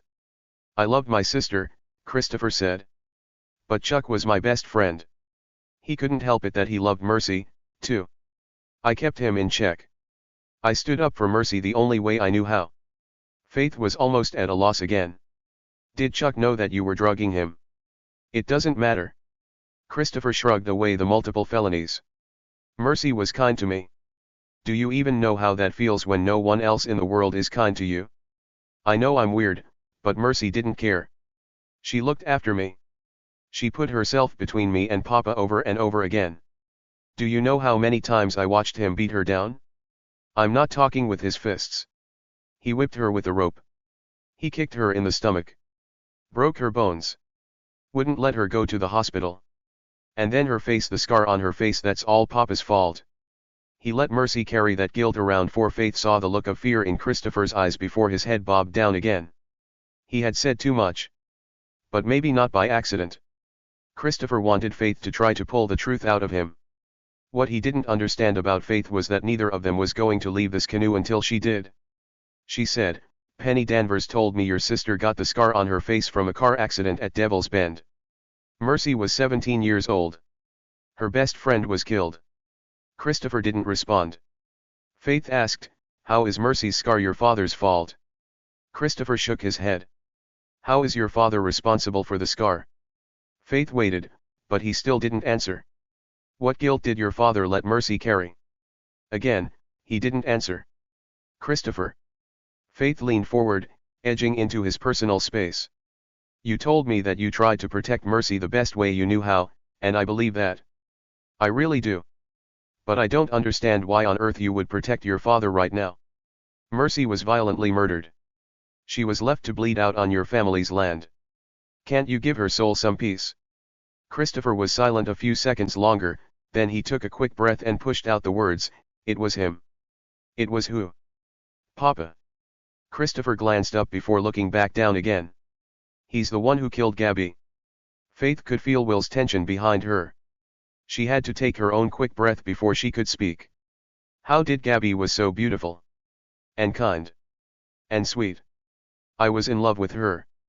Christopher was looking at Faith in the eye now, his voice strident. People laughed at me, because I didn't stand a chance, but I loved her so much. A pure kind of love. Nothing that could be tainted. That's why I understood how Chuck felt about Mercy. He couldn't help himself. Faith worked to keep her tone even. What happened to Gabby? Papa happened. The strident tone was gone. His voice had the familiar deadness to it. He couldn't stand the way Gabby flitted around the world like a beautiful butterfly. She was always so happy. She had this lightness inside of her. She flirted with the guests. She laughed at their stupid jokes. She loved Mercy. She really did. And Mercy loved her. Everyone loved Gabby. Everyone wanted her. So Papa raped her. Faith felt like her mouth had filled with sand. It was the matter-of-fact tone he'd used to describe something that was almost indescribable. When did this happen? The night of the so-called accident. Faith kept silent. She didn't need to push him anymore. Christopher was finally ready to tell the story. I was out collecting night crawlers, he said. Papa raped Gabby in my bed. He left her there for me to find. Papa told me he wasn't going to let anybody have something that he didn't have first. Faith tried to swallow the sand in her mouth. He didn't just rape her. He beat her face. All of her beauty, her perfection, it was just gone. Christopher took another sharp breath. I went to get Mercy, but she was passed out on her bedroom floor with a needle in her arm. She had so much pain in her body. She was so desperate to get away. She and Gabby were going to leave together at the end of summer, but Faith didn't need him to finish the sentence. She had heard about their plan from Penny Danvers. Gabby and Mercy were going to move to Atlanta and get an apartment together and wait tables and make lots of money and live it up the way that only teenagers can. And then Gabby had died, and Mercy's life was changed forever. Christopher said, Papa made me carry Mercy to the car. He just threw her in the back seat like a sack of garbage. Then we put Gabby in the front. She wasn't even moving by then. I guess the shock, or maybe being punched in the head so many times, I don't know. Maybe Gabby was already dead. I was glad she didn't know what was going on. He'd started crying. Faith listened to his nose wheeze as he tried to control his breathing. She recalled another detail from Penny, that Christopher had been so inconsolable after Gabby's death that he had taken to his bed for weeks after. Papa told me to go back inside the house, so I did. I watched them drive away from my bedroom window. I fell asleep with my head on my arm. Christopher gulped another quick breath. 3 hours later, I heard a car door slam. Sheriff Hartshorn was there. My mother came into my room. She was crying so hard she could barely talk. We all went down to the kitchen. Papa was there, too. The sheriff told us that Gabby was dead and Mercy was in the hospital. What did your father say? He gave a bitter laugh. He said, God damn it, I knew Mercy would end up killing somebody. His tone had a finality to it, but Faith wasn't going to let him stop there. Biddy didn't hear anything the night before. No, Papa had slipped her some Xanax. Nothing would wake her up. He leaned down to wipe his nose on his arm. All Mother knew was that Mercy had gotten high and ended up crashing her car and killing Gabby. We never asked for the details. We didn't want to know. Faith knew the official version from Penny. Mercy was the driver who'd been going down the roller coaster hill that led to Devil's Bend. The EMTs had told the town that Mercy had laughed like a hyena in the back of the ambulance. Mercy had insisted that they were parked in front of the lodge. Which made sense, because Mercy was in her bedroom when she'd nodded off with a needle in her arm. She had no memory of being carried to the car. Now, Faith could only assume that Cecil McAlpine had put the gear in neutral and hoped that gravity would rid him of his daughter and the young woman he'd beaten and raped. She told Christopher, the car dropped 20 feet into a gorge. Mercy got thrown through the front window. That's how her face was ripped off. Gabby's head was crushed, but that happened before the accident. Your father's good friend Sheriff Hartshorn said that her feet were on the dashboard at impact. The coroner said that her skull was pulverized. They had to use dental records to identify her at the autopsy. It was like someone had taken a sledgehammer to her head.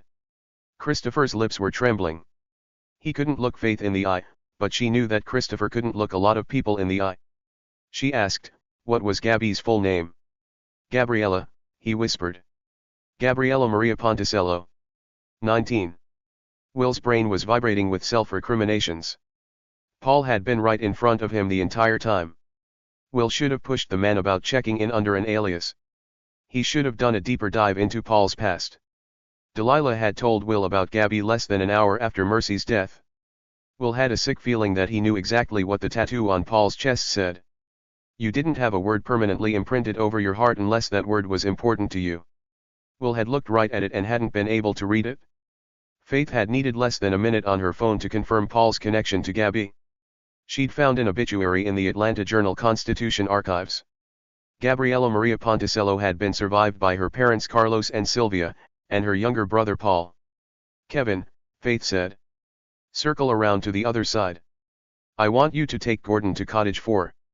Listen to whatever story he spins, then we'll compare notes with whatever we get out of Paul. Kevin looked surprised, but he gave her a salute. Yes, ma'am. Will felt his teeth start to ache from clenching his jaw.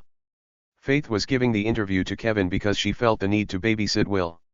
He couldn't blame her. He had fucked up so much of this already. The door to the main house opened. Delilah came out first. She bounded down the stairs. Biddy pushed Cecil out onto the porch. Dave was behind them.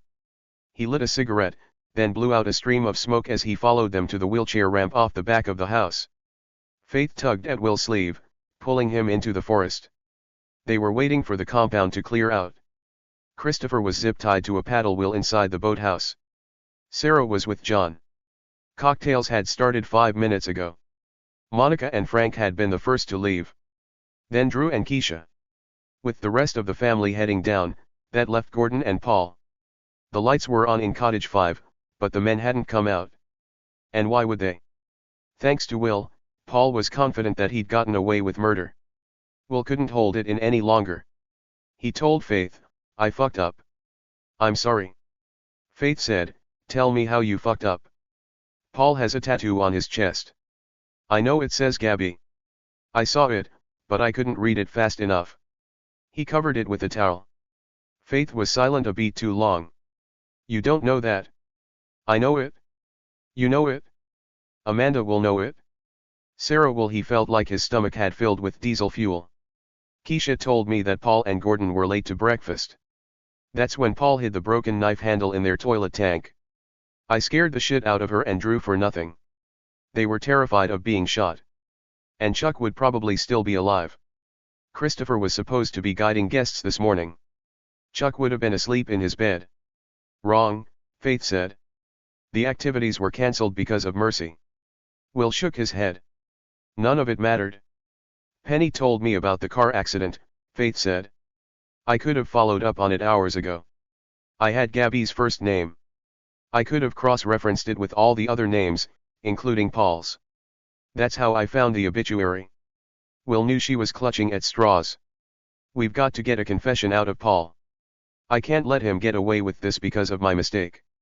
He won't get away with it, Faith said. Look at me. Will couldn't look at her.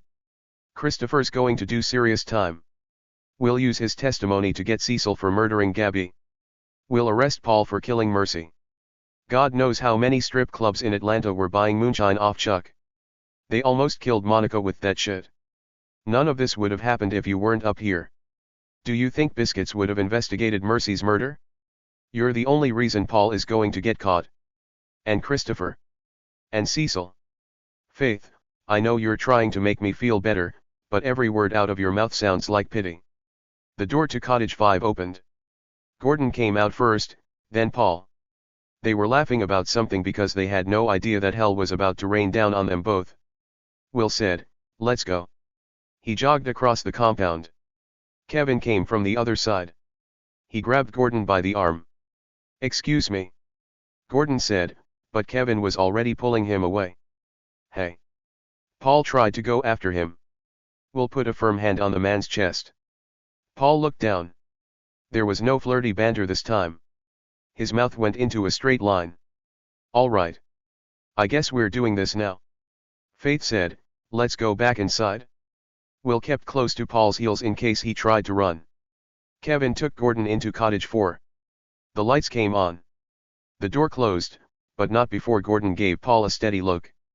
Will made sure that Faith had caught it, too. Both men were in on it. The living room smelled like a dive bar. There were half-empty bottles of liquor and overturned glasses. The trash can was overflowing with potato chip bags and candy wrappers. Will caught a whiff of pot. He spotted an ashtray by the chair. It was filled with the butt ends of too many joints to count. Faith said, looks like you guys had quite the party.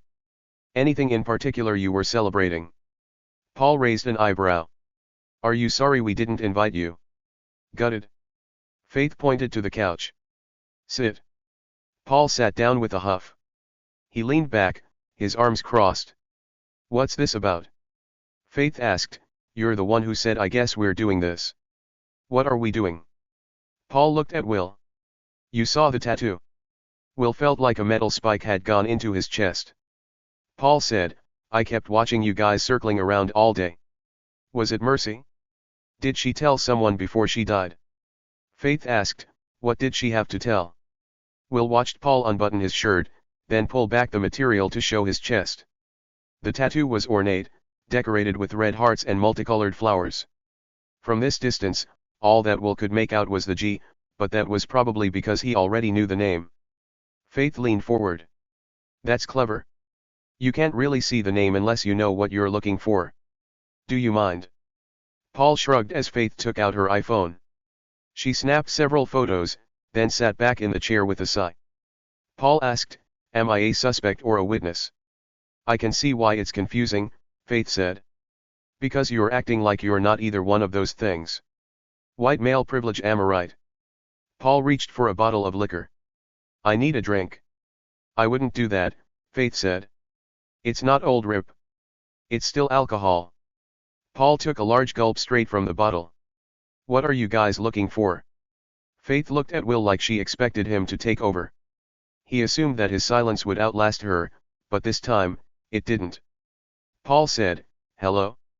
Witness/suspect calling. Anybody home?" Will felt his face flush. He couldn't keep being the reason this got fucked up. He asked Paul, "Did Mercy see your tattoo?" "I let her see it, if that's what you mean." "When?" "I don't know, an hour or so after we checked in. I took a shower. I was in the bedroom about to get dressed. I looked out the window. I saw Mercy coming toward our cottage. I thought, why not?" Paul rolled the bottle between his hands. "I wrapped the towel back around my waist and I waited." Will asked, "Why did you want her to see the tattoo?" "I wanted her to know who I am." "Did Mercy know that Gabby had a brother?" "I imagine so. They only knew each other for a few months over the summer, but they formed an intense bond very quickly. All of Gabby's letters back home were about Mercy and how much fun they were having together." It sounded like Paul stopped, searching for the right words. You know how it is when you're young and you meet somebody and you just click, and it's like two magnets getting stuck together? You can't see how you lived before you met them, and you don't want to live the rest of your life without them. Will asked, "Were they lovers?" "No, they were just two perfect, beautiful friends. And then it was ruined. You checked into the lodge under a fake name. That would have been the time to let Mercy know you're Gabby's brother." "I didn't want her family to find out." "Why?" Because Paul took another drink. "Jesus, that's terrible. What the hell is it?" "Illegal." Faith reached over and snatched the bottle out of his hands. She put it on the floor. She waited for Will to continue. All he could do was let his mouth work on autopilot. "Why? Why didn't I want the McAlpines to find out?" Paul sighed as he thought it through some more. "I wanted to keep it between me and Mercy, okay. I wasn't even sure I wanted to do it, but I saw her and Paul shrugged instead of finishing the sentence. Will listened to the silence in the room. He looked down at his hands. Even the injured one was trying to make a fist. There was a bone-deep ache in his jaw from clenching his teeth. His body was familiar with this anger. He'd felt it in school when the teacher berated him for not finishing the sentence on the board. He'd felt it at the children's home when Dave made fun of him for not being able to read well. Will had developed a trick where he took his mind out of the situation, unplugging it from his body like the cord on a lamp. But he wasn't sitting in the back of a classroom anymore. He wasn't in the children's home anymore. He was talking to a murder suspect. His partner was counting on him. More importantly, John was counting on him. Will had felt the last beat of Mercy's heart. He had made a silent promise to the woman that her killer would see justice. That her son would know the peace of seeing the man who had stolen her away from him punished for the crime. Will moved the coffee table back from the couch. He sat directly in front of Paul. "You were arguing with Gordon on the trail yesterday afternoon." Paul looked surprised. He had no way of knowing that Sarah had overheard them. Will said, "You told Gordon, I don't care what you think. It's the right thing to do." "That doesn't sound like me." Then Gordon said, "Since when do you care about the right thing? Are there cameras?" Paul asked. "Is this place bugged? Do you know what you told Gordon?" Paul shrugged. "Surprise me." Gordon asked, "Since when do you care about the right thing, and you said, since I saw how she fucking lives?" Paul nodded. "Okay, that sounds like me. Gordon said that you have to let it go. But you didn't let it go, did you?" Paul worked the hem of his shirt, folding it into tight pleats. "What else did I say? You tell me." "Probably something like, let's discuss this over a barrel of Jim Beam. You told me that you saw Mercy on the trail around 10:30 last night." "I did." "You said she was making the rounds." "She was." "Did you talk to her?" Paul started unfolding the pleats. "Yes." "What did you say?" "You won't believe me," Paul said. "Gordon told me to stay away from you. He said that you were just a big dumb cop looking to arrest anybody with half a reason." "You've got more than half a reason," Will said. "What did you say to Mercy on the trail last night, Paul?" "She was doing her job, making her rounds, and you came out of your cottage around 10:30 and you talked to her." "That's accurate." "What did you say?" That he let out another long sigh. "That I forgive her." Will watched Paul start back in on the pleats. "I forgave her," Paul said. I blamed Mercy for so many years. It ate me up inside, you know? Gabby was my big sister. I was only 15 when it happened. There was so much of her life, our lives together, that was stolen from me. I never got to know her as a real person. Is that why you killed Mercy? I didn't kill her, Paul said. You have to hate someone in order to kill them. You didn't hate the woman who was responsible for your sister's death. I did for many years. And then I found out the truth. Paul looked up at Will. Mercy wasn't driving the car. Will studied the man, but he gave nothing away. How do you know she wasn't driving? The same way that I know Cecil McAlpine raped her. Will felt like all of the oxygen had been burned out of the room. He checked in with Faith. She looked just as thrown as Will. Paul continued, I also know that Cecil and Christopher put Gabby in the car with Mercy. I'm hoping that Gabby was dead by then. I don't want to think about her waking up like that, watching the car barrel toward that sharp curve in the road and knowing that there was nothing she could do to stop it. Will glanced at Faith again. She had moved to the edge of her chair. Her pelvis was crushed, too, Paul said. My mother told me that little detail last year. The poor woman was on her deathbed. Pancreatic cancer, plus dementia, plus a raging urinary tract infection. She was on high doses of morphine. Her beautiful brain kept her trapped inside the summer Gabby died. Helping her pack for the mountains, making sure she had the right clothes, waving goodbye as my father drove her away. Then picking up the phone. Hearing about the car crash. Learning that Gabby was dead. Paul leaned down and picked up the bottle from the floor. He took a long drink before continuing. It was just me at my mother's bedside. My father died of a heart attack 2 years ago. Paul hugged the bottle to his chest. Dementia knows no patterns. The strangest little detail would come and go from her mind, that Gabby had forgotten to pack her stuffed bear. Maybe we could mail it to her. Or that she hoped the McAlpines were feeding Gabby well. Weren't they such nice people? She'd talked to the father on the phone when Gabby applied for the internship. His name was Cecil, but everyone called him Papa. He was the one who called to tell us that Gabby was dead. Paul started to drink, but changed his mind. He handed the bottle to Will. That phone call from Cecil, that's what really stuck with her. Papa gave her all the details from the accident. My mother assumed that he was trying to be helpful with his brutal honesty, but that's not what it was about. He was reliving the violence. Can you imagine what kind of psychopath you'd have to be to rape and murder a woman's child, then call her up and tell her all about it? Will had met that kind of psychopath, but he hadn't realized that Cecil McAlpine was one until now. That phone call hounded my mother to the grave. She only had a few hours left, and it was all she could talk about. Not the happy times, like one of Gabby's violin recitals or track meets or when I surprised everybody and got into medical school, but that phone call from Cecil McAlpine telling her all the gory details about Gabby's death. And I had to listen to every single word, because those were the final moments that I would ever have with my mother on earth. He looked out the window, his eyes glistening in the light. Faith asked, how did you find out that Cecil killed your sister? I had to go through my mother's papers after she died. My father's too. She had never really bothered to sort them out. There was a folder in the back of his filing cabinet. It had everything to do with the accident. Not that there was a lot to see.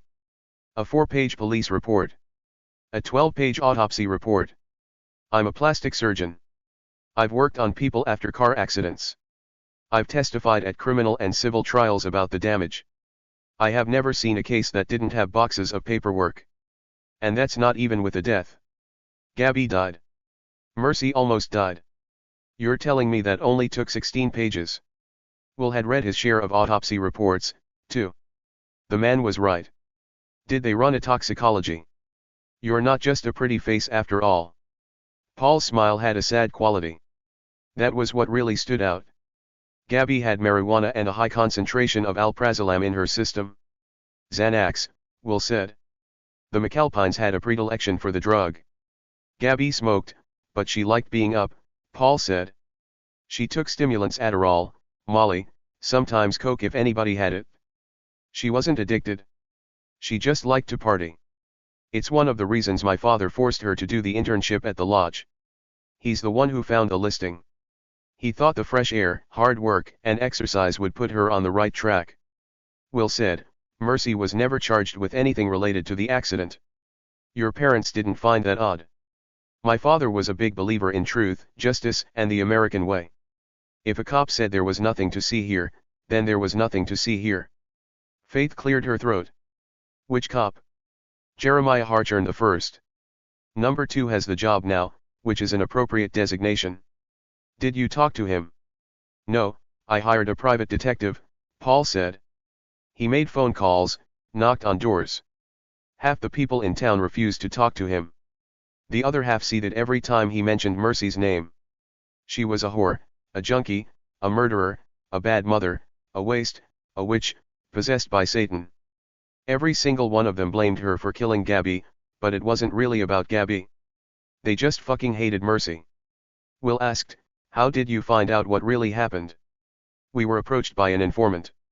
Very cloak and dagger. Paul's smile turned bitter. It cost me 10 grand, but it was worth it to finally hear the truth.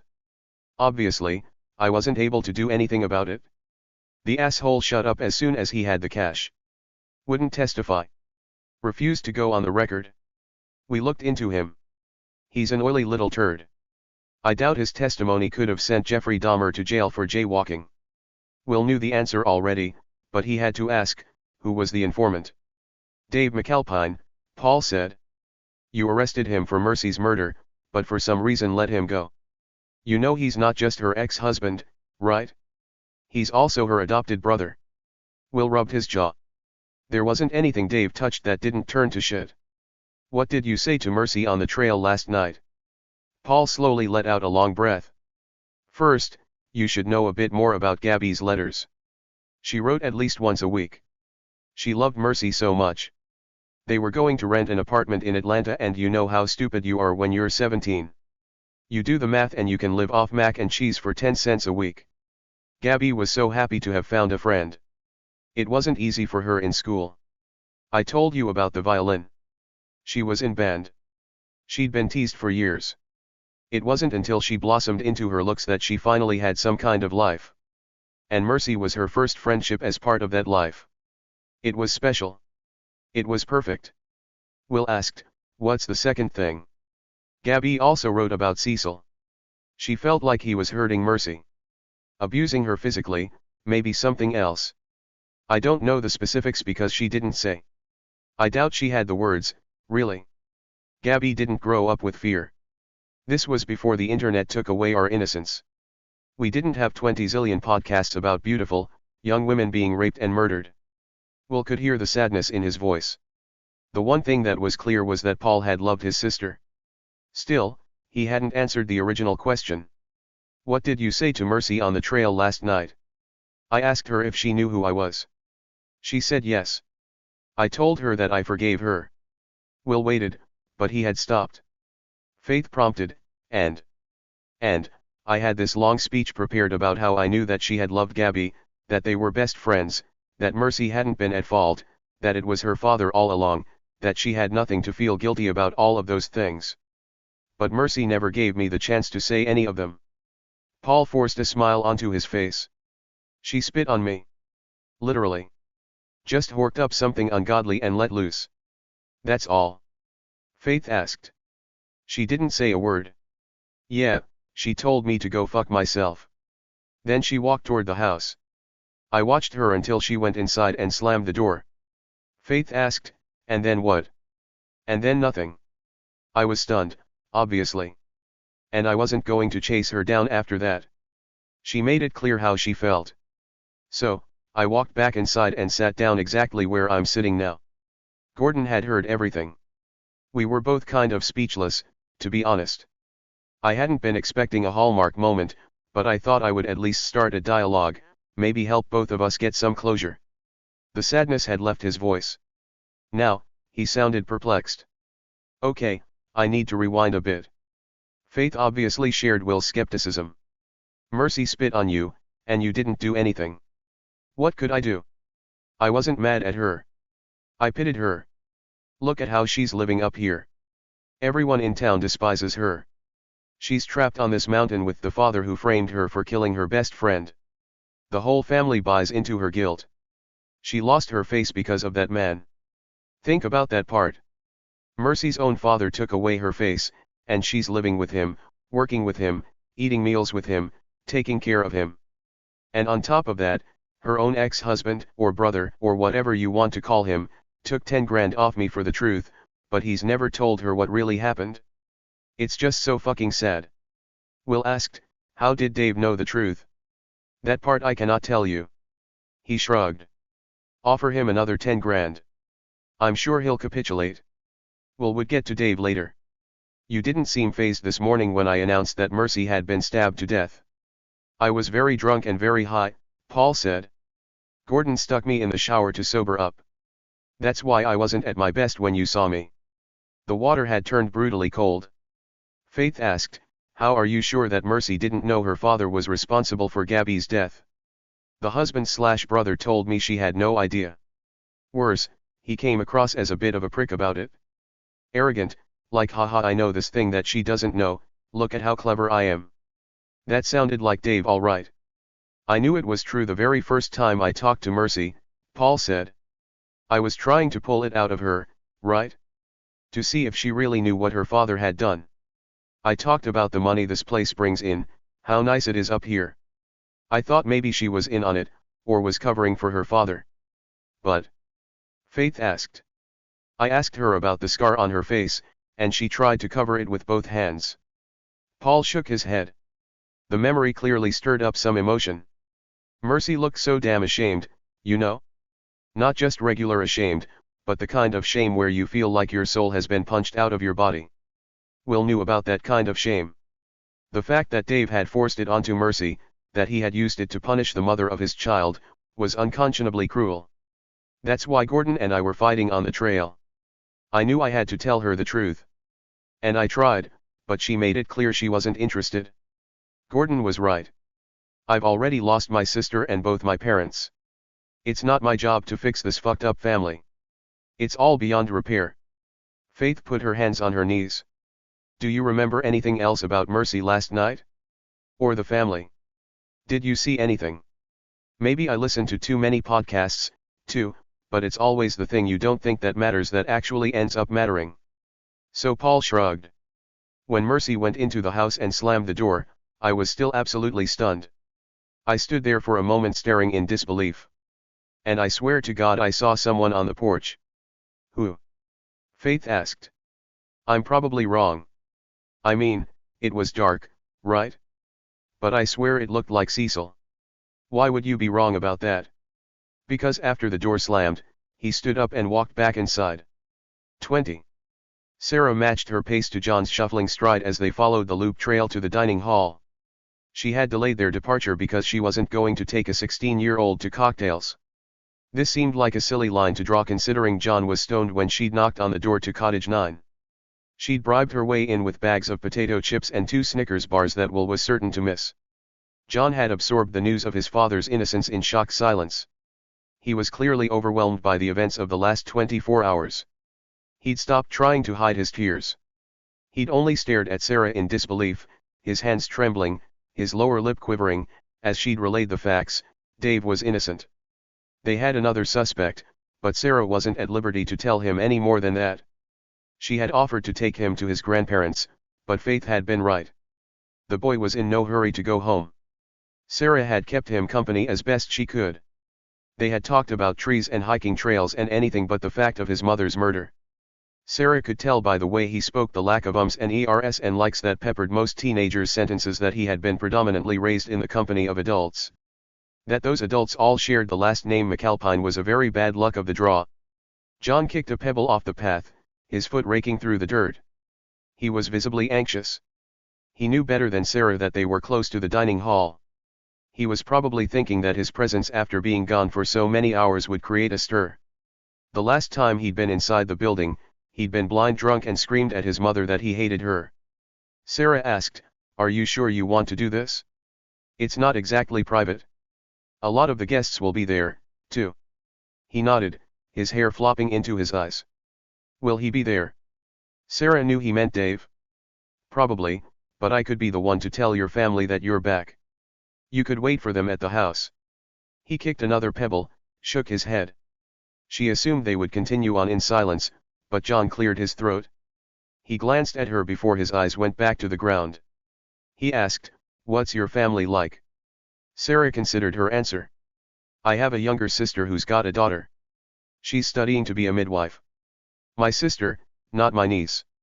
John's mouth turned up in the hint of a smile. "My father is a plumber. My mother does the bookkeeping and scheduling for the business. She's very involved in civic causes and activities at her church, which she often reminds me of." "What's your dad like?" Well, Sarah was aware that John had a complicated relationship with his own father. She didn't want to shame Dave by proxy. "He loves dad jokes." John's eyes slid her way again. "What kind of dad jokes?"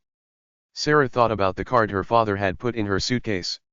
"He knew I was going to be in the mountains this week, so he gave me $1 in case there were any deer parties." "Deer parties?" "Yeah, it costs $1 to get in." John snorted. "He wanted to make sure I had the dough." John laughed out loud. "That's pretty corny." Sarah thought it was pretty wonderful. If John had been unlucky, Sarah had hit the jackpot. "Remember what I told you about Will? He wants to talk to you about your mom. He has some things to tell you." John nodded. His eyes were back on the ground. She thought about the young man she had met the day before. He had been so confident when he'd walked down the front steps of his family home. At least he'd been that way until Will had cut him down to size. Now, John seemed nervous and cowed. As a pediatrician, Sarah had witnessed the dualities in children. Boys in particular were desperate to figure out how to be men. Unfortunately, they often looked to the wrong men for their role models. John had Cecil, Christopher, Dave, and Chuck. Clearly, he could do worse than a creepy incel who was being routinely poisoned by his best friend, but you could also do a hell of a lot better. Sarah. Faith was waiting for her on the viewing platform. She was alone. The lights were on inside the dining hall. Sarah heard silverware clattering, the low hum of conversation. Everyone had been isolated up here for hours, watching guests being selected for scrutiny one by one. The kitchen staff had probably told them about the body in the freezer. Christopher was nowhere to be found. And then Dave had shown up like an atom bomb going off, and Gordon and Paul had not come down for drinks. Sarah assumed they were all abuzz with theories. She asked John, "Do you want to wait for me to go inside?" "No, ma'am. I've got this." John straightened his shoulders as he walked through the door. He was putting on his armor. Her heart ached at the sight of his fragile courage. "Sarah," Faith repeated. "This way." Sarah followed her up the chow trail. Earlier, Faith had caught Sarah up on Christopher's revelations while Kevin and Will secured the man in the boathouse. Now, Sarah tried to catch Faith up on her end of the investigation. Nadine called. The creek receded. They put 2 metric tons of gravel on the road. "She'll be here within the hour. It won't be long before the news spreads that people can leave. They're already talking to each other. Whatever you say to one person, you might as well say to all." Faith said, "Tell me about the autopsy." Sarah couldn't think in bullet points right now. "You mean about the pregnancy, or what samples did you collect for the lab?" "The sperm in her vagina. Urine and blood. I swabbed her thighs, mouth, throat, and nose, for saliva, sweat, or touch DNA. I collected some fibers red, mostly, but some black, which isn't consistent with Mercy's clothing. There was some hair with the follicles intact. I took fingernail scrapings. I performed A-OK, that's good. Thank you." Faith went uncharacteristically silent. She was clearly rolling ideas around in her head. Sarah figured she would learn what was happening soon enough, which is exactly what happened when they made the last turn in the trail and saw Will. He was studying the map Faith had marked up. Sarah could tell from the weary expression on his face that something had gone terribly wrong during the interview with Paul. She asked, "It wasn't him?" "No," Will said. Paul already knew that Cecil killed his sister. Gordon's story matched his almost exactly. "It wasn't him." Before Sarah could recover from the surprise, Faith asked, "As a doctor, what did you notice about Cecil?" Sarah shook her head. The question had come from nowhere. "Be more specific." Faith said, "Can he get out of the wheelchair?" Sarah shook her head again, but more to try to clear the confusion. "I don't know the extent of his injuries, but 2/3 of mobility device users fall under some degree of ambulatory Faith prompted, which means they're not paralyzed. They can walk short distances, but they use the chair because of chronic pain or injury or exhaustion or because it's physically easier. Sarah mentally flashed through her brief interaction with Cecil at the cocktail party. He can use his right arm. He shook our hands last night, remember? Will said, his grip was strong.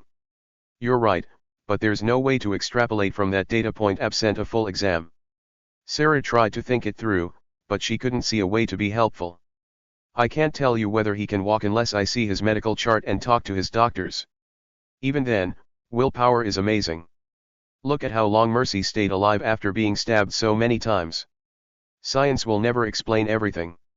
Sometimes, bodies can do things that don't make sense.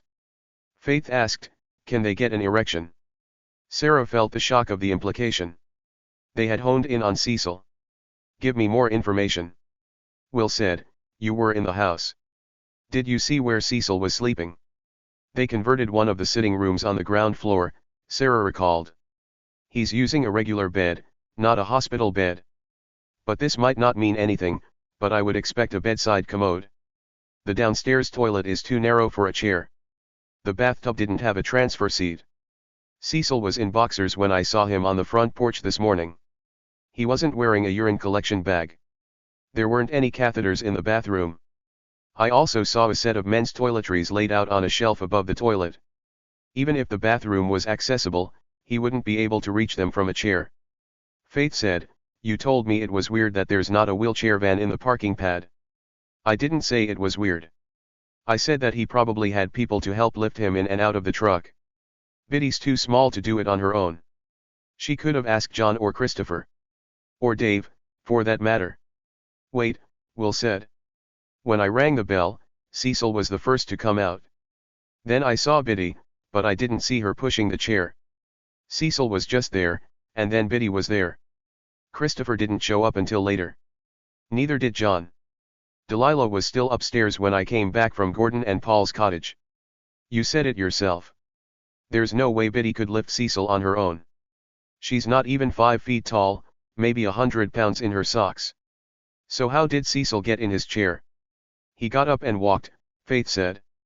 Sarah couldn't debate the walking anymore. What did Paul tell you that set all of this off? Will provided, he saw Mercy at 10:30, but she didn't go up the trail. She went inside the house. Paul watched Cecil get up from the porch and follow her inside. Sarah didn't know what to say. The first call from Mercy to Dave was at 10:47, Faith said. Dave didn't answer. Mercy stewed. Then she went to talk to her father. Maybe Cecil panicked because he thought Mercy would talk to Paul again and find out how Gabby really died. What did Cecil do to Mercy in those 10 minutes? Sarah put her hand to her throat. She had heard the kinds of things that Cecil McAlpine was capable of. Whatever happened with Cecil put Mercy into a tailspin. She called Dave at 10:47, 11:10, 11:12, 11:14, 11:19, 11:22. We know she was somewhere in the Wi-Fi area when she made these calls. Will held up the map so that Sarah could see. Mercy was probably still inside the house when she started making the calls. She packed her backpack, stuck in her clothes and the notebook. She ran down to the dining hall. She kept trying to get in touch with Dave. There's an office safe in the back of the kitchen, Faith said. Kevin opened it with Christopher's key. It was empty. Will said, remember what Mercy said on the voicemail, Dave will be here soon. Faith said, she was talking to Cecil. Sarah looked at the map, taking in the distance between the house and the dining hall, and the bachelor cottages. Cecil could possibly make it to the dining hall, but not down to the bachelor cottages. He wouldn't be able to manage the rope trail, and Old Widow would take him too long. Not to mention having the physical strength to stab Mercy that many times. Will said, which is why he sent someone else to take care of her. Sarah needed a moment to process exactly what they were saying. She looked at Will. Now she understood the haggard expression on his face. You think Cecil had an accomplice? Will said, Dave.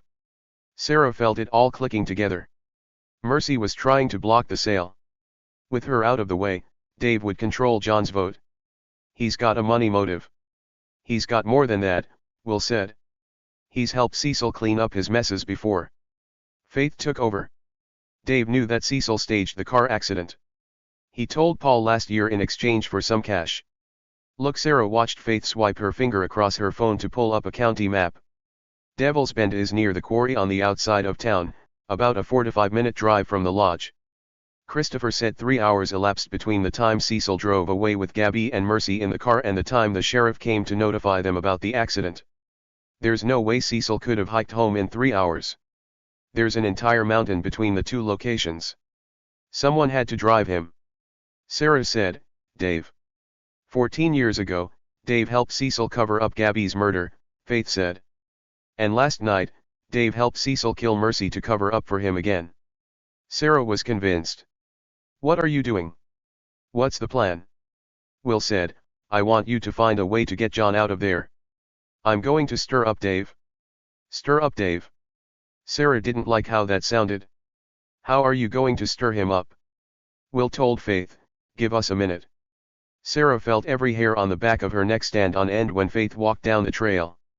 She told Will, you need Dave to turn on Cecil. Yes. So you're going to goad Dave into saying something stupid? Yes. And he's probably going to try to hurt you? Yes. And he probably has another knife? Yes. And Kevin and Faith are going to let it happen? Yes. Sarah looked at his right hand, which he was still holding against his chest. The bandage was frayed and almost black from dirt and sweat and God only knew what else. She let her eyes travel down. He wasn't wearing the revolver Amanda had given him. His left hand was at his side. She could see the wedding ring on his finger. Will's first marriage proposal to Sarah had not actually been a proposal. She hadn't answered the question because he had not actually asked her the question. The fact of this should not have been surprising. He was a remarkably awkward man. He was given to grunting and long silences. He preferred the company of dogs to most people. He liked to fix things. He preferred not to discuss how they'd been broken. But he also listened to Sarah. He respected her opinion. He valued her input. He made her feel safe. He was a lot like her father. Which got to the heart of why Sarah was so profoundly, irrevocably in love with him. Will was always going to stand up when everyone else stayed seated. She said, beat the hell out of him. All right. Sarah felt shaky as she walked toward the dining hall. She twisted her wedding ring around her finger. She thought about John, because that was the one person she wanted to protect. The last 24 hours had been crushingly traumatic for the young man. He'd gotten blind drunk. He'd argued with his mother. He'd thrown up in his own front yard in front of a stranger. He'd been surrounded by more strangers when he'd learned that his mother had been murdered. Then his father had been arrested, then his father was put in the clear, and now Will was about to goad Dave into bragging about the fact that he had murdered the mother of his child. Sarah had to get John out of there before it happened. Faith was waiting on the viewing deck again. Kevin had joined her.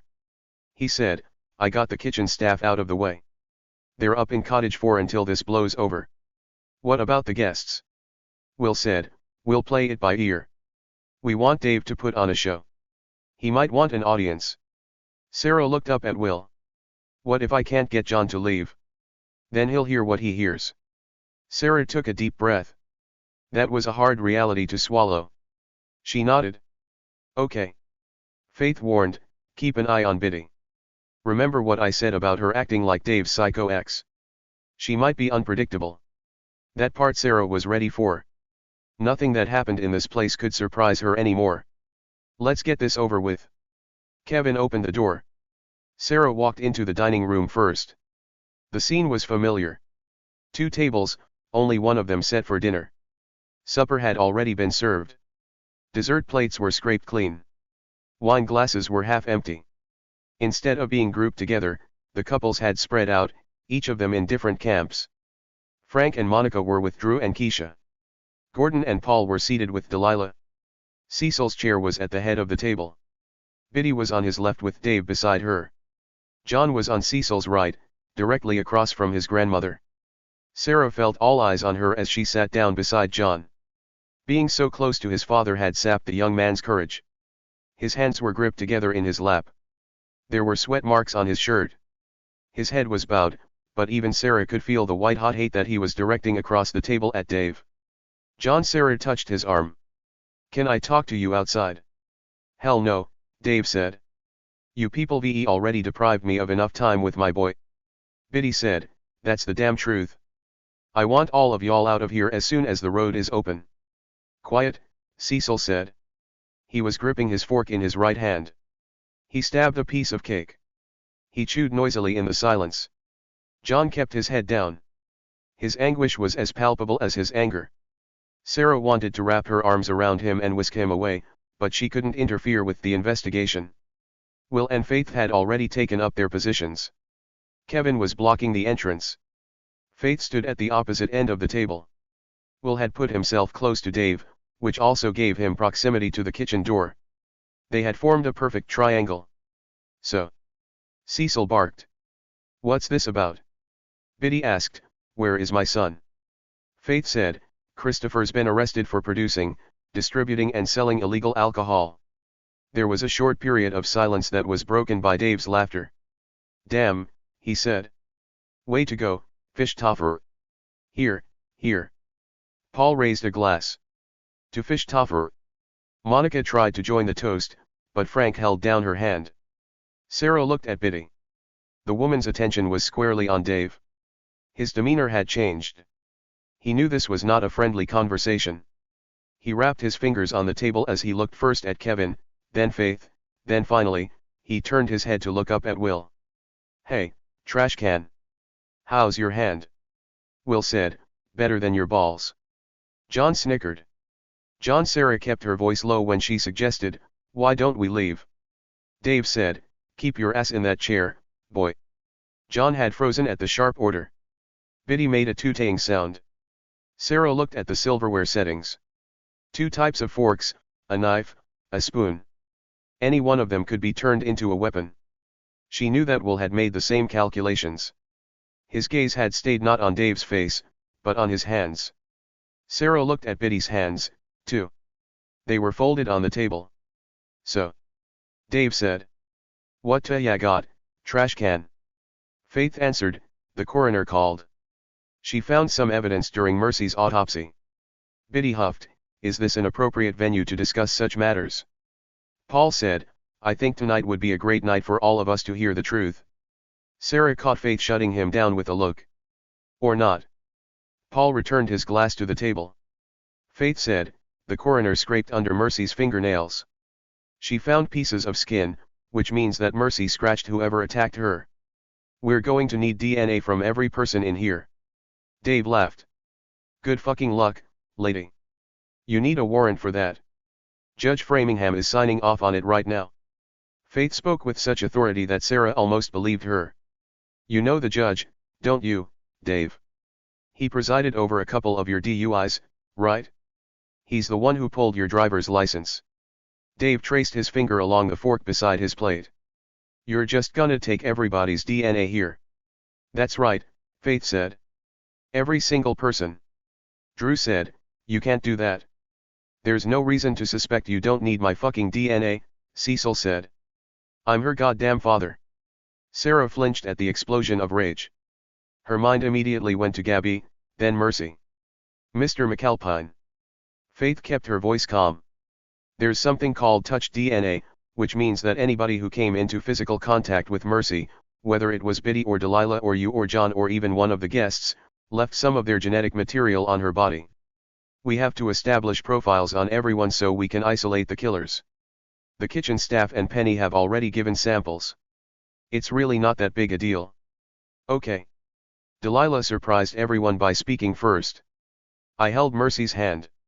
It was before dinner, but sign me up. How do we do this? Spit. Swab. Fuck. No. Keisha slapped the table. I'm not keeping your secret anymore. This is bullshit. What secret? Delilah asked. Faith provided, Mercy was 12 weeks pregnant. Biddy gasped. Her eyes went straight to Dave. Sarah looked at Dave, too. The news had clearly unsettled him. Faith said, we know that Mercy had sex with some of the guests. There was crosstalk at the end of the table, but Sarah could only watch Biddy place a calming hand on Dave's arm. His jaw was tight. He kept clenching and unclenching his fist. He said, What are you saying about my wife? Will chose now to jump in. Mercy wasn't your wife. Dave's fist clenched tight. He ignored Will, training all his rage on Faith. What bullshit just came out of your fucking mouth? Will said, it wasn't just the guests. Mercy was fucking Alejandro on the regular. Dave stood up so fast that his chair fell over. He was looking at Will now. Shut your fucking mouth. Sarah tensed along with everyone else at the table. The two men were facing off, both ready to kill each other. Dave. Biddy tugged at the back of his shirt. Sit down, baby. If they had a warrant, they'd be showing it to you. Dave's mouth twisted into a vulgar grin. She's right. Show me the paper, trash can. You think I can't get your DNA? Will asked. You're gonna toss out a cigarette or throw away a bottle of Coke or smear your ass on a toilet seat and I'm gonna be right there collecting it. You can't help yourself. You leave your stink on everything you touch. I don't smoke, Frank weighed in, always trying to make peace. But there's no need to follow me around. I'm happy to give a spit or a swab, too. Gordon said, sure, why not? Count me in. Paul asked, can we choose what type of donation we give?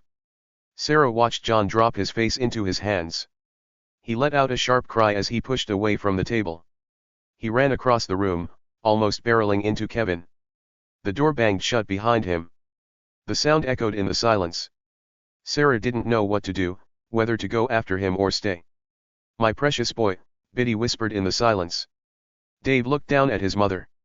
Biddy was still stretched across the table, reaching for John's empty chair. She slowly sat back. Clasped together her hands. Dave's gaze lifted to the door John had just escaped through. There was something unguarded in his expression. His lower lip started to tremble. Tears welled into his eyes. Then just as suddenly, they were gone. Dave's demeanor changed so quickly that Sarah thought she'd witnessed a magic trick. One moment, he looked utterly broken, the next he was enraged. Dave kicked his overturned chair. The wood splintered against the wall. He screamed, you want my DNA, trash can? Yeah, Will said. I do. Take it from that baby I put in Mercy's belly.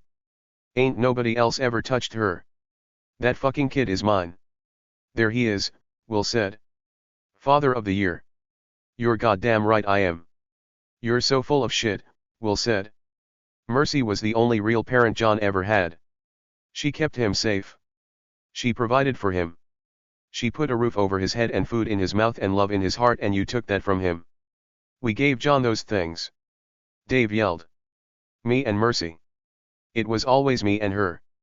Ever since you were 11, right? Fuck you. He took a menacing step toward Will. You got no idea what we had.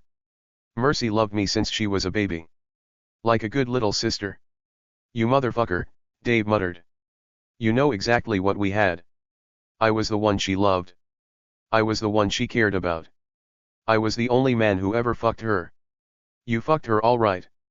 Say it again, Dave said. Say that one more time to my face, you stupid bitch. You want me to write it down for you? You want me to spell it out, trash can? Mercy loved me. All she ever cared about was me. Then why didn't she say anything about you? Will asked. Mercy was still alive when I got to her, Dave. She talked to me. She didn't even mention your name. Bullshit. I asked her to tell me who stabbed her. I begged her. You know what she said? She didn't say it was me. No, she didn't, Will said. She knew she was going to die, and all she cared about was John. Our John. He slammed his fist to his chest. Our son. Our boy. She wanted John to get away from you, Will said. That's the first thing she told me. John can't stay. Get him away from here. Get him away from you, Dave. That ain't true. They argued at dinner, Will said. John was angry at Mercy for blocking the sale.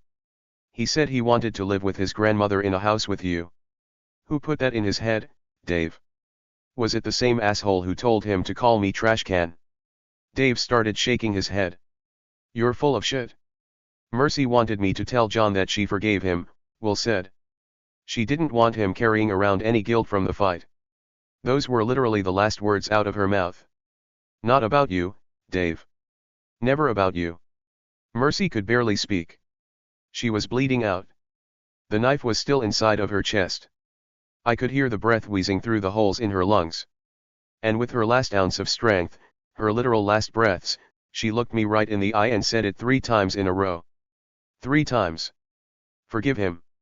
Forgive him. Forgive. Will's voice caught. He stared at Dave with a look of horror on his face.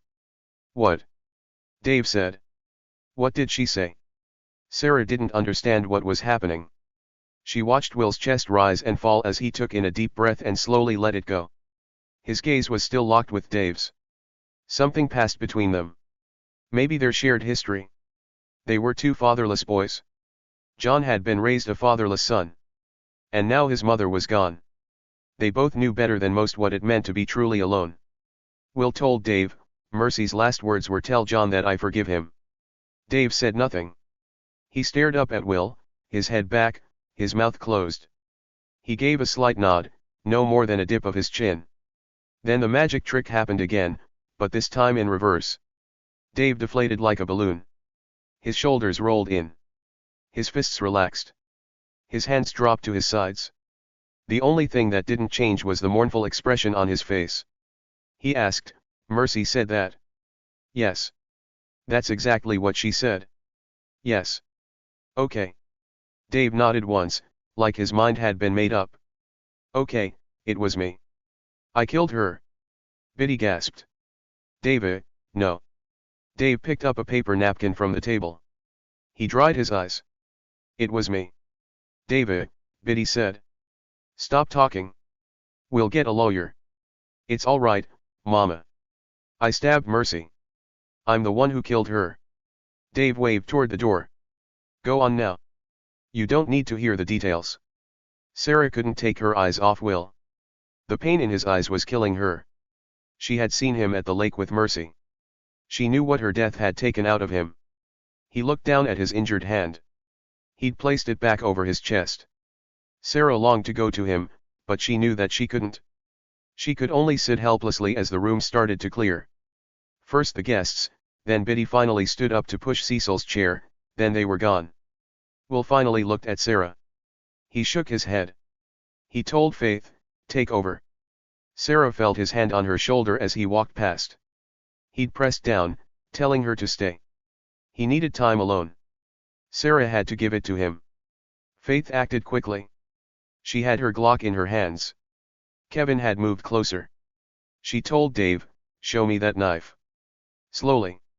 Dave started with the butterfly knife in his boot. He laid it on the table. He said, "I knew Mercy was fucking around. I knew she was pregnant. I didn't know about the bootlegging, but I knew that she was making money and she wasn't giving any to me. We got into an argument." "Where did you argue?" "In the kitchen." Dave took out his wallet, his phone. "I cleaned out the safe." "That's why you didn't find anything?" Faith asked, "What was in there?" "Money. The books she was cooking so everybody got paid." Faith said, "What about the knife?" "What about it?" Dave gave an exaggerated shrug. "Red handle. Piece of metal sticking out of the broken off part." "Where did you get it?" "Mercy kept it in her desk drawer. She used it to open envelopes." "How did she end up at the bachelor cottages?" "I chased her down the rope trail. I stabbed her and left her for dead. I started the fire to cover my tracks. She wasn't found in the cottage. I changed my mind. I wanted John to have a body to bury. I dragged her out to the water. Figured that would wash away any evidence. I didn't know she was still alive or I would have drowned her." He shrugged. "Then I hid out at the old camp. Caught some fish, made myself some dinner." "Did you rape her?" Dave hesitated, but only slightly. "Yeah." "What did you do with the knife handle?" "I sneaked into cottage 3 after Trashcan rang the bell. Same toilet I fixed before the guests hiked in." Dave shrugged again. "I figured Drew would go down for it. I guess you caught me though." Sarah watched Dave raise his hands, offering his wrist so that Faith could handcuff him. "Not yet," Faith said. "Tell me about Cecil." Dave shrugged yet again. "What do you want to know?" 21. Will ran through the woods. He was off the trail again, cutting straight across the loop. Low-hanging limbs and branches sliced at his face. He held up his arm to block his eyes. He remembered last night, the blind confusion as he'd searched for the source of the screams. The locations hadn't been set in his mind yet. He'd gotten turned around, sent in 2 different directions. He'd smelled the smoke from the burning cottage. He'd run inside to search for Mercy. He'd rushed to the shore to rescue her. He'd stabbed his own hand trying to save her. And then he'd heard exactly what he'd wanted to hear. Forgive him, forgive him. Will kept his tread light as he climbed the stairs to the front porch. The door was ajar. He inched his way inside. Darkness had come, the moon obscured by clouds that held the promise of another storm. Will could see a figure in the bedroom. Drawers had been rifled. Suitcases were open on the floor. Dave had figured it out a few minutes before Will. A spark of understanding had thrown the jackal off his game. He had known Mercy since she was a child. He was her brother. He was her husband. He was her abuser. He was also cunning and clever and manipulative. The confession Dave gave Faith would be pristine. It would also be a lie. He had probably picked up enough details over the last 12 hours to answer every single one of Faith's questions. Everyone in the compound had been awakened by Will ringing the bell. Biscuits knew that Mercy had been found at the lake. Delilah had sat with her body near the burned-out cottage. Keisha had seen the broken knife handle. Dave probably knew where it had been kept before it was used as a weapon. The kitchen staff had watched Kevin open the empty safe. It wasn't hard to guess what Mercy would store inside. Dave knew where the Wi-Fi worked, where a call could be made or not. Forgive him. Forgive him. At the lake, Will had been on his knees begging Mercy to hold on for John. She had coughed blood into Will's face. She had grabbed his shirt, pulled him close, looked him in the eye, and spoken her last words. But her dying wish hadn't been to John. It had been to Will. Forgive him. You, a police officer, forgive my son for murdering me. Will heard a zipper rake back. Then another. John was frantically searching Sarah's backpack. He was looking for the vape pen Sarah had bribed him into surrendering. Back in the dining hall, Will had just as good as told the kid that the metal could be swabbed for DNA, and that the DNA would link him to Mercy's murderer. He waited until John had found the Ziploc bag in the front pocket. Will turned on the lights. John's mouth gaped open. John stuttered. I needed to calm my nerves. What about your other vape pen? Will asked.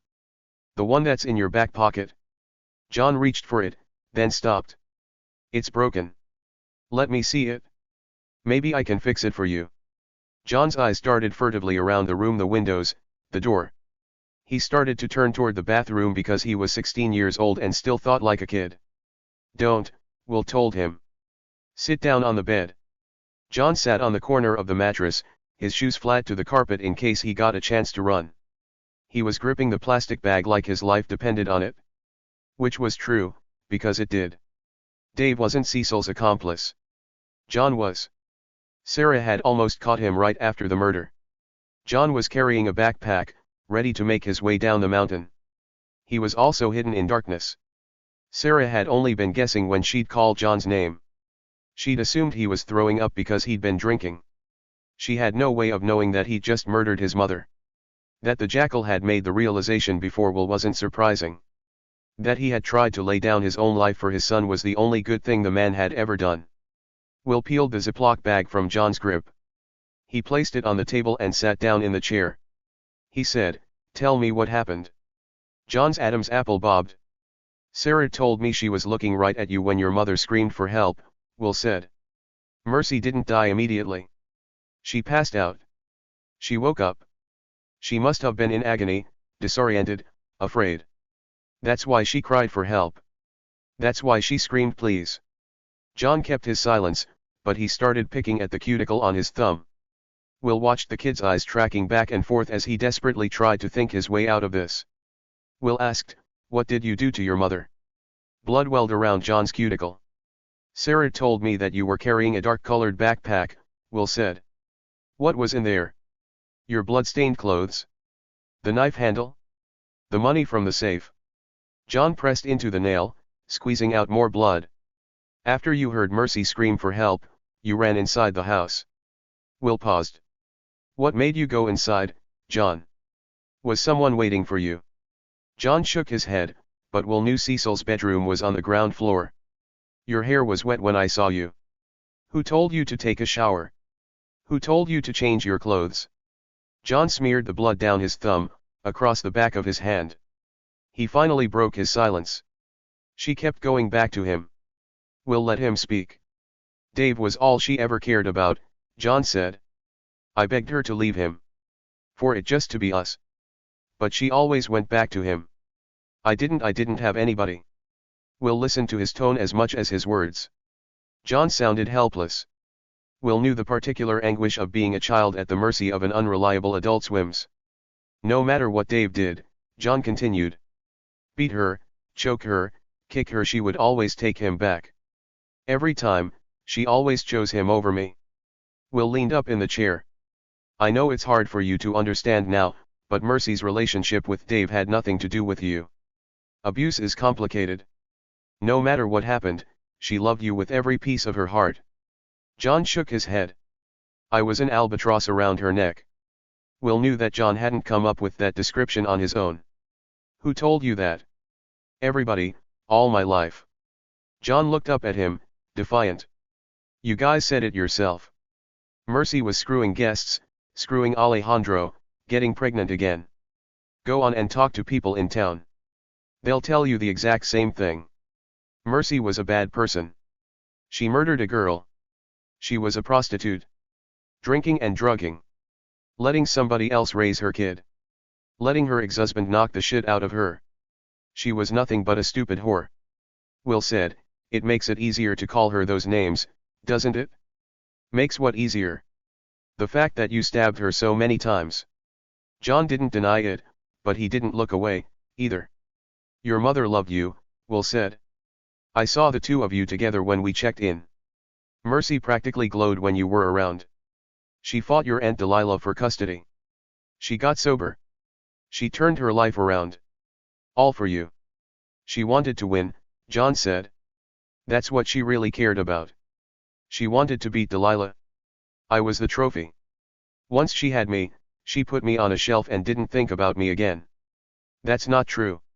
It is true, he insisted. Dave broke my arm once. Put me in the hospital. Did you know that? Will wished he felt less surprised. What happened? Mama told me I had to forgive him. She said he felt bad, that he promised he would never touch me again, but it was Biddy who finally protected me, John said. She told Dave if he ever hurt me again, he wouldn't be able to come back up here. And she meant it. So he left me alone. That's what Biddy did for me. She protected me. She still protects me. Will didn't ask him why his grandmother had never used the same thread to protect her own daughter. She saved me, John said. If I didn't have Biddy, I don't know what would have happened to me. Dave probably would have killed me by now. John, can't you see what Mama drove me to? John's voice strained on the last words. I would have just disappeared up here. I would have been nothing. Biddy's the only woman who ever loved me. Mama didn't care about shit until she saw that she'd lost me. Will had to weigh his desire for a confession against John's mental health. He couldn't crush this kid into pieces. John would probably spend the rest of his life in prison, but at some point, he would have to look back at what he had done. He deserved to know his mother's last words. John, Will said. Mercy was still alive when I found her. She was able to talk to me. His reaction was not what Will had been expecting. John's mouth gaped open. His face went ashen. His body went still. He'd even stopped breathing. He looked absolutely terrified. What panic robbed John of words? What did she? Will silently played back the last few seconds of the conversation. John had been passive when Will had accused him of murder. What had set him off? What was he afraid of? What she saw? John had started panting again, almost hyperventilating. It wasn't we didn't. Will slowly sat back in the chair. Can't you see what she drove me to? I didn't mean. John gulped. She had to go away, okay. If she had just left us alone so we could. Mama didn't care about shit until she saw that she'd lost me. Please, I didn't. Please. Will's body started to accept the truth before his brain did. His skin felt hot. His ears buzzed with a loud, piercing ring. His mind spun back to the dining hall like a carousel of nightmares. He saw Dave's rattled expression when John ran out the door. The slow change in his demeanor. The nod of understanding. The sudden capitulation. It wasn't John's departure that had triggered his confession. It was hearing Biddy's soft whisper, "My precious boy." Faith had joked that Biddy acted like Dave's psycho ex-girlfriend. But it wasn't a joke. Dave had been 13 when he'd run away from the children's home. Biddy had aged him down to 11. She had infantilized him, made him feel angry, frustrated, emasculated and confused. Not all sexually abused kids grow up to be abusers, but sexual abusers are constantly on the prowl for new victims. John Will could barely get the name out of his mouth. Mercy called Dave because she saw something, didn't she? John's hands covered his face. He wasn't crying. He was trying to hide. The shame was punching his soul out of his body.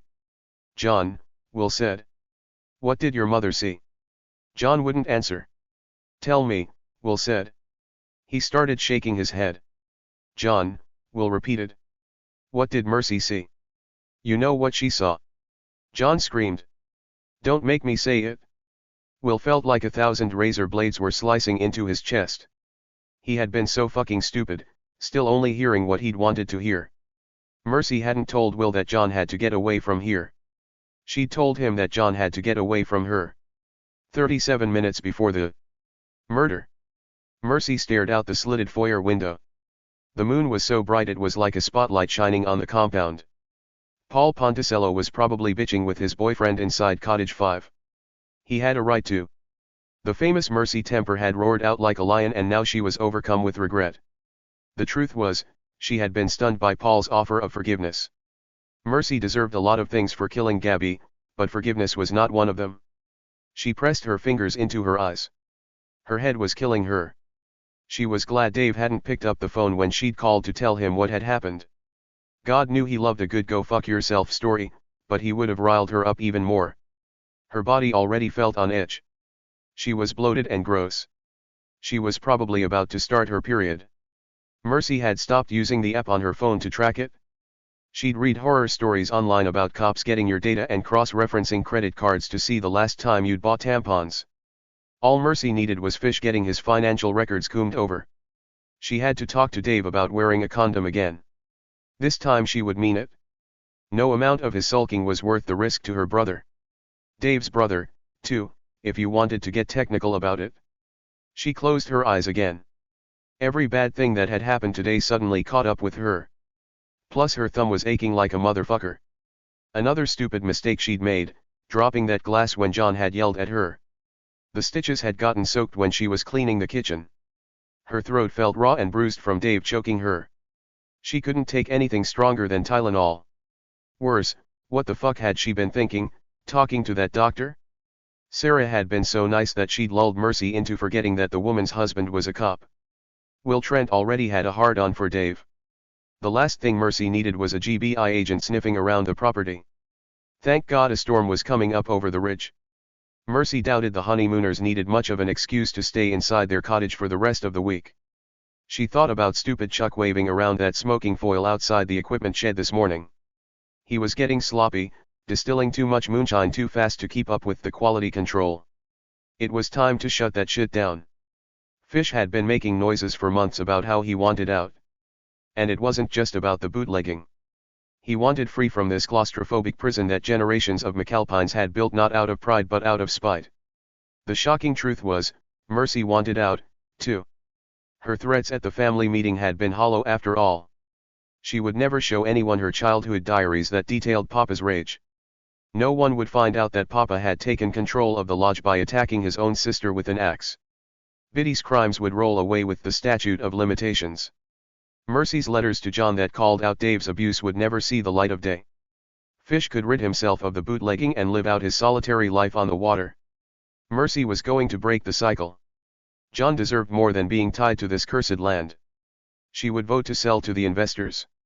She would take $100 grand for herself and put away the rest in a trust to benefit John. Delilah could be the trustee. Let Dave try to get blood from that stone.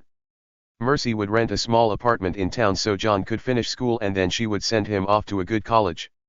She didn't know how much money it took to live on your own, But she had found work the last time. She would find work again. She had a strong back. A solid work ethic. Life experience. She could do this. And if she failed, she could always move back in with Dave. "Who's there?" Papa barked. Mercy held her breath. Her father had been on the porch when she'd told Paul to go fuck himself. Papa had demanded details, but Mercy had refused. Now, she could hear her father stirring in his bed. He would stagger into the hall soon, dragging his legs like Jacob Marley's chains.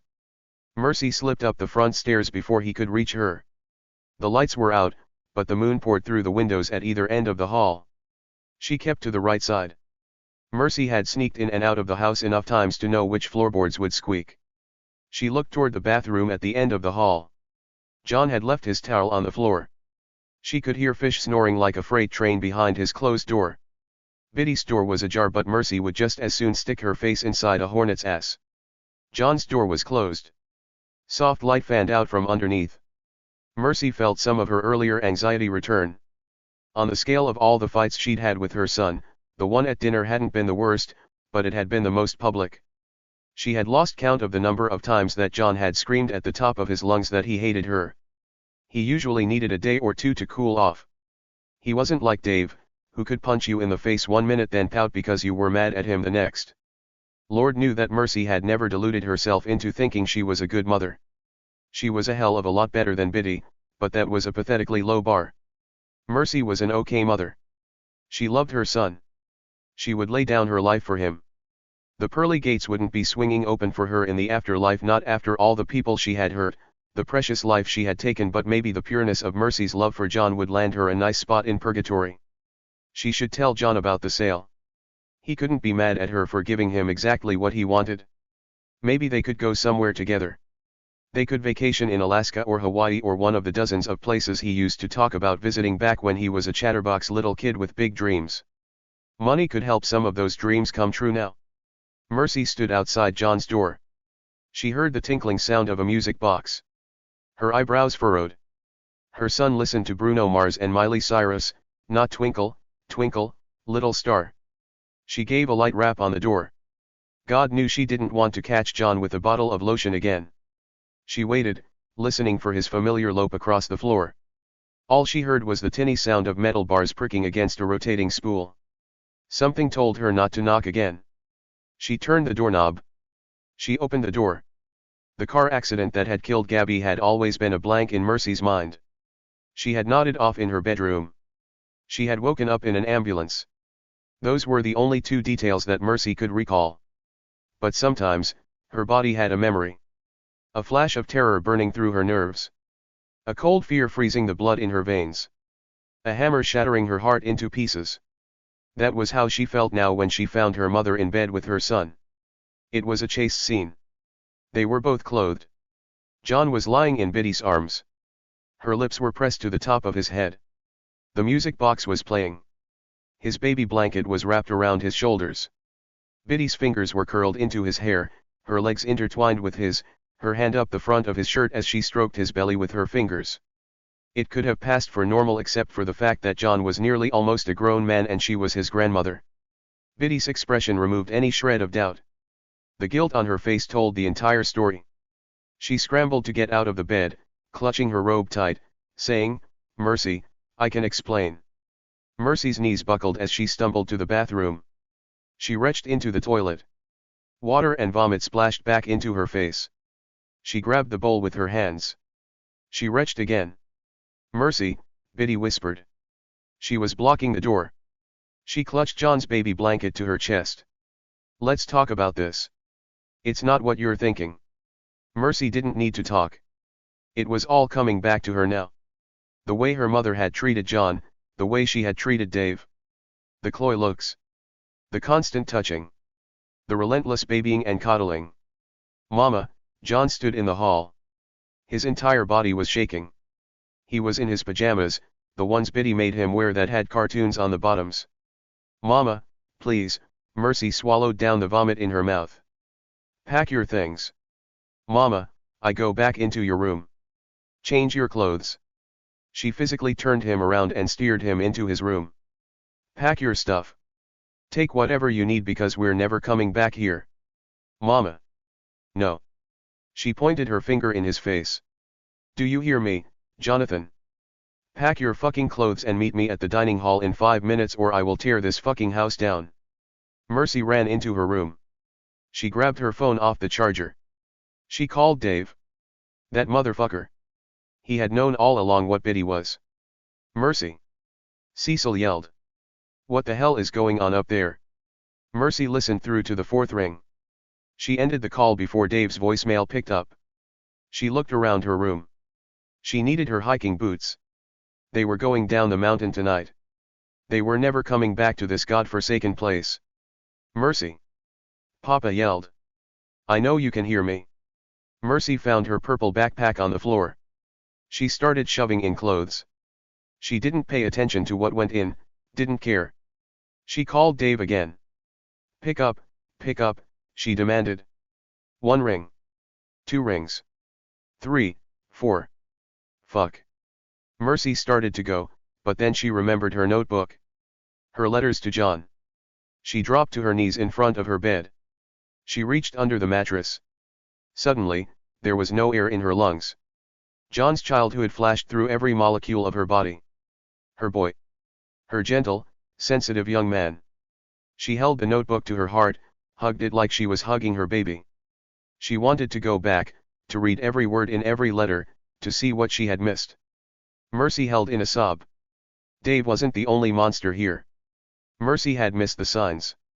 Everything had happened inside this very house, down that very hall, while she was sleeping. She shoved the notebook into her backpack. The nylon was so tight she could barely get the zipper closed. She stood up. Biddy was blocking the doorway. Mercy. Papa yelled again.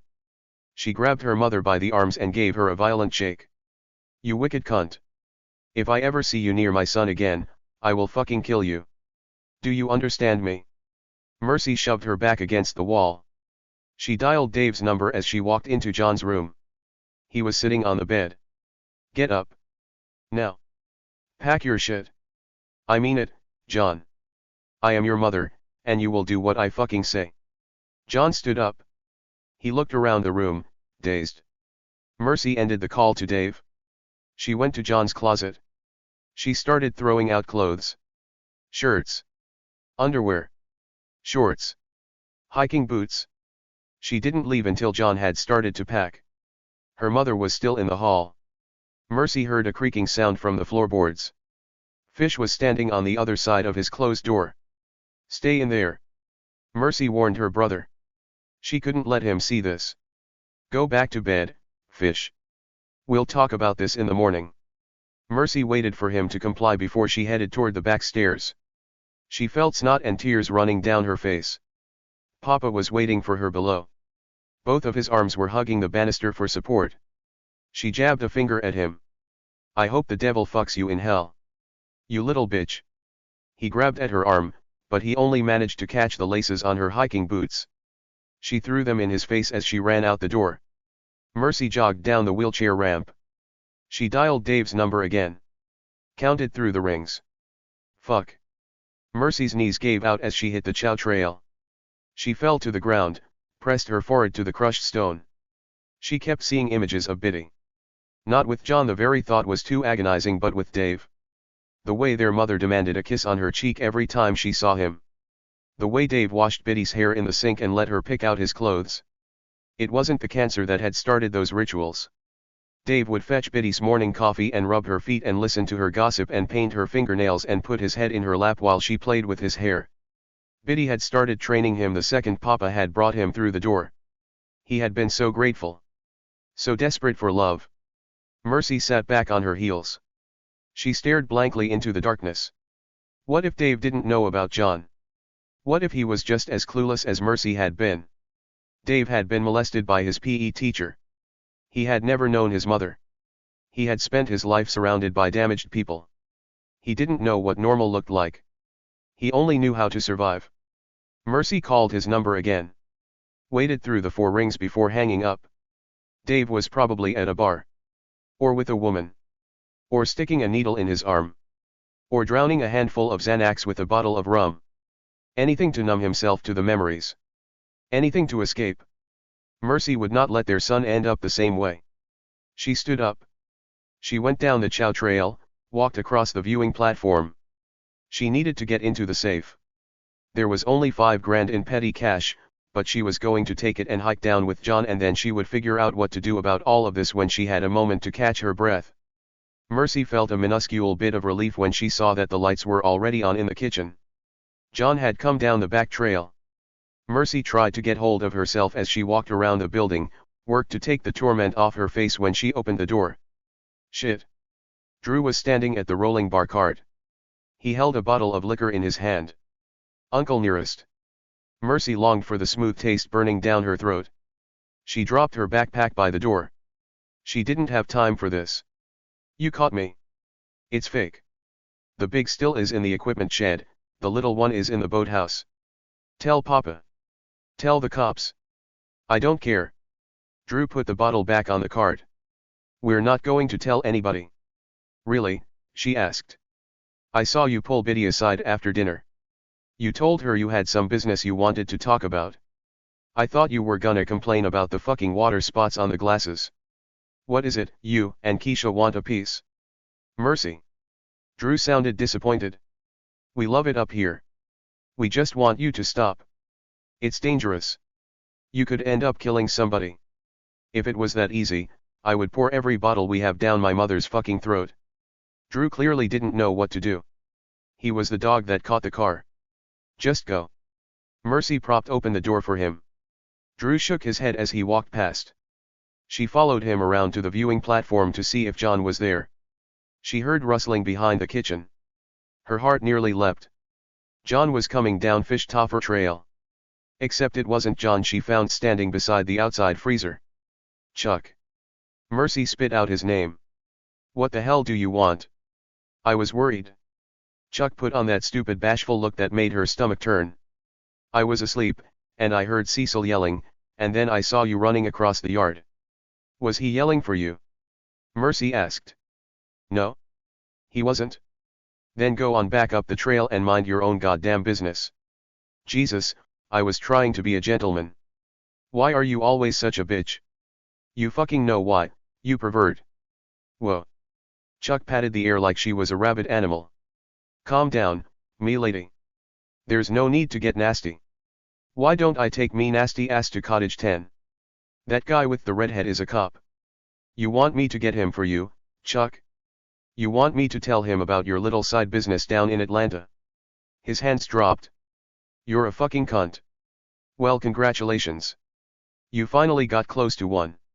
Mercy went into the kitchen and slammed the door. She looked at the clock. She had no idea what time she'd left the house. She'd told John to be down here in 5 minutes, but it felt more like an hour. She jogged into the dining hall to look for him, but it was empty. Then her heart jumped into her throat. The viewing platform. The ravine was a death trap. What if John couldn't face her? What if he'd decided to take his life? Mercy ran outside. She grabbed the railing. Looked over the side, the sheer, 50-foot drop that cut straight down the mountain like the blade of an axe. Clouds were rolling in over the moonlight. Shadows danced across the ravine. She listened for anything: whimpers, cries, the sound of labored breathing. She knew what it felt like when you had reached your end, when the pain was too much, when your body was too tired, when all you wanted was the welcome embrace of darkness. She heard laughter. Mercy pulled back from the railing. 2 women were on Old Bachelor Trail. She recognized Delilah's long white hair. Mercy hadn't even noticed that the old bitch wasn't inside the house. She craned her neck to see who Delilah was holding hands with. It was Sydney, the investor who wouldn't shut up about horses. Jesus Christ, Mercy whispered. Every fucking ghost was coming up on her tonight. Mercy ran back into the building. Through the empty dining hall, into the kitchen. She looked back to the bathroom, clear to her office. Fish had cut a safe into the wall when they'd started bootlegging. There was a calendar hanging over the door. Mercy jogged to the back, rummaged through the desk drawers for the key. She found one of Fish's old backpacks gathering dust in the corner. Every item she pulled from the safe brought her and John closer to freedom. $5,000, all in 20s. The bootlegging ledger. Payroll stubs. 2 sets of books from the lodge. The diary Mercy had kept when she was 12 years old.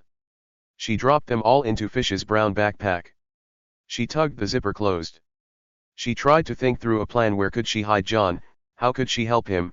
How long before the money ran out? Where could she find a job? What did a child psychiatrist cost? Who could she turn to? Was it the cops or a social worker? Would she be able to find someone John trusted enough to talk with? How in God's name could she even find the words for what she had seen? The questions were too much for her brain to handle. Mercy had to think about 1 hour at a time. The hike was dangerous at night. She zipped a book of matches inside the front pocket of the backpack. Grabbed the red-handled knife out of the desk drawer. She used it to open envelopes, but the blade was still sharp. She would need it in case they ran into any animals on the trail.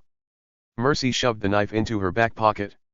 The blade sliced through the seam, creating a kind of sheath. She knew how to pack for a hike.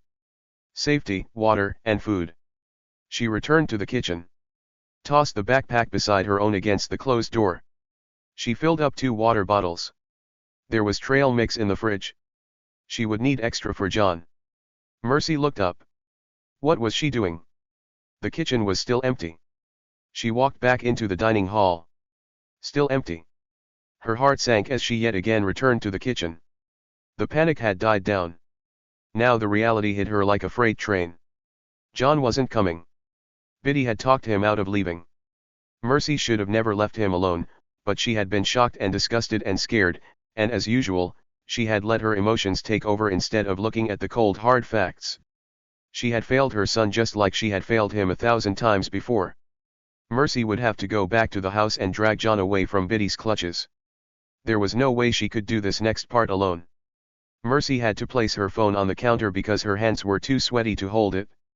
She called Dave one last time. Her desperation amped up with every ring. He wasn't answering again. She had to leave him a message, to get out the sickness that was rotting her soul. Mercy thought about what she would say, how she would tell him what she had seen, but when the 4th ring passed and his greeting played, the words flowed out of her mouth in a panic. Dave, she screamed. Dave. Oh my God, where are you? Please, please call me back. I can't believe, oh, God, I can't, please call me. Please. I need you. I know you've never been there for me before, but I really need you now. I need your help, baby. Please see call. She looked up. Her mother was standing in the kitchen. Biddy was holding John's hand. Mercy felt like a fist was punching up her throat. John's eyes were on the floor. He couldn't look at his own mother. Biddy had broken him just like she'd broken everyone else. Mercy struggled to find her voice. What are you doing here? Biddy reached toward the phone. Don't. Mercy warned. Dave will be here soon on. I told him what happened. He's on his way. Biddy had already tapped the screen to end the call before she'd finished. No, he's not. He told me that he didn't tell you anything, Biddy said. Dave has been sleeping at the bunkhouses. His phone doesn't work over there. Mercy put her hand to her mouth. She looked at John, but he wouldn't look back at her. Her fingers started to tremble. She couldn't catch her breath. She was scared. Why was she so scared? John, she stuttered out his name. Baby, look at me. It's okay. I'm going to get you out of here. Biddy stood in front of John, but Mercy could still see his downturned face. Tears were pooling into the collar of his t-shirt. Baby, Mercy tried. Come over here, okay? Just come over here to me. He doesn't want to talk to you, Biddy said. I don't know what you think you saw, but you're acting hysterical. I know what I fucking saw. Watch your language, Biddy snapped. We need to talk about this like adults. Come back to the house. I'll never step foot inside that fucking house again, Mercy hissed. You fucking monster. You're the devil standing right in front of me. Stop this at once, Biddy commanded. Why do you make everything so difficult? I saw. What did you see? Mercy's brain flashed up the image, legs intertwined, a hand up John's shirt, lips pressed to the top of his head. I know exactly what I saw, Mother. John flinched at her sharp tone. He still couldn't look up at her. Mercy's heart splintered. She knew what it felt like to bow your head in shame. She had done it for so long that she barely knew how to look up anymore. "John," she said. "It's not your fault, baby. You didn't do anything wrong. We're gonna get you some help, okay? It's all gonna work out." "Get help from who?" Biddy asked. "Who's going to believe you?" Mercy heard the question echo straight through every year of her life. When Papa flayed the skin off her back with a rope. When Biddy stabbed her so hard with a wooden spoon that blood had run down her arms. When Dave had pressed the glowing end of a cigarette into her breast until the smell of her own burning flesh had made her vomit. There was a reason Mercy had never told anyone. "Who's going to believe you?" "That's what I thought." Biddy's face had a look of complete triumph. She reached down, lacing her fingers through John's. He finally looked up. His eyes were red. His lips were trembling. Mercy watched in horror as he lifted Biddy's hand to his mouth and gave it a gentle kiss. She screamed like an animal. All the pain of her life came out in a wordless howl. How had she let this happen? How had she lost her son? She couldn't let him stay. She couldn't let Biddy devour him. The knife was in Mercy's hand before she knew what she was doing. She jerked Biddy away from John, shoved her against the counter, held the point of the blade to her eye. "You stupid bitch. Did you forget what I told you this morning? I'm gonna put your bony ass in federal prison. Not for fucking my boy, but for cooking the books." There was nothing sweeter in Mercy's entire life than watching the arrogance drain from Biddy's face. "I found the ledgers in the back of the cabinet.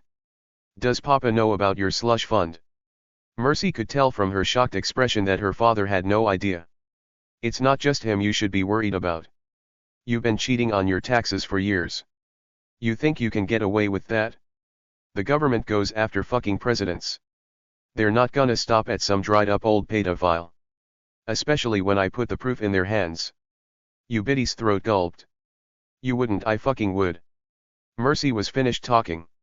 She jammed the knife back into her pocket, turned to grab the two backpacks, swung both over her shoulder. She turned back to tell John to move, but he was leaning down so that Biddy could whisper in his ear. Bile flooded back into Mercy's mouth. The time for threats was over. She shoved her mother hard enough to send her sprawling across the floor. Then she clamped her hand around John's wrist and jerked him out the door. John didn't try to pull away. He didn't work to slow her down. He let her use his wrist like a rudder to steer him away. Mercy listened to his quick breaths, the heavy fall of his feet. She didn't have a plan except to go somewhere Biddy couldn't follow. She easily found the boulder that marked the rope trail. She made John go ahead so she could keep her eyes on him. They both made quick work of the ropes, grappling from one to the next, sliding most of the way around the ravine. Finally, they were back on solid ground. Mercy grabbed his wrist again to lead the way. She picked up the pace, started jogging. John jogged behind her. She was going to do this. She was actually going to do this. "Mom," John whispered. "Not now." They trampled through the forest. Limbs slapped at her body. She didn't care. She wasn't going to stop. She kept running, using the bright light of the moon to keep her bearings.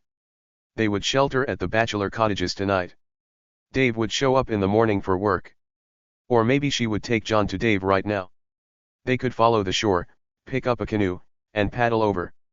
If Dave was sleeping at the bunkhouses, he would have fishing rods, fuel, blankets, food, shelter.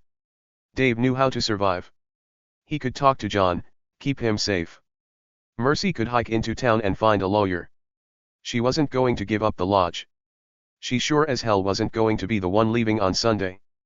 Mercy would give her parents until noon tomorrow to pack up their shit and go. Fish could stay or he could leave, but either way, Mercy and John were going to be the last McAlpines standing. "Mom," John tried again. "What are you going to do?" Mercy didn't answer. She could see the moonlight hitting the lake at the bottom of the trail. The last section was terraced with railroad ties. They were only a few yards away from the bachelor cottages. "Mom," John said. It was like he had woken up from a trance. He was finally resisting, trying to break away from her grasp. "Mom, please." Mercy tightened her grip, pulling him so hard that she felt the muscles in her back straining. By the time they reached the clearing, she was panting from the effort of dragging him behind her. She dropped both backpacks on the ground. There were cigarette butts everywhere.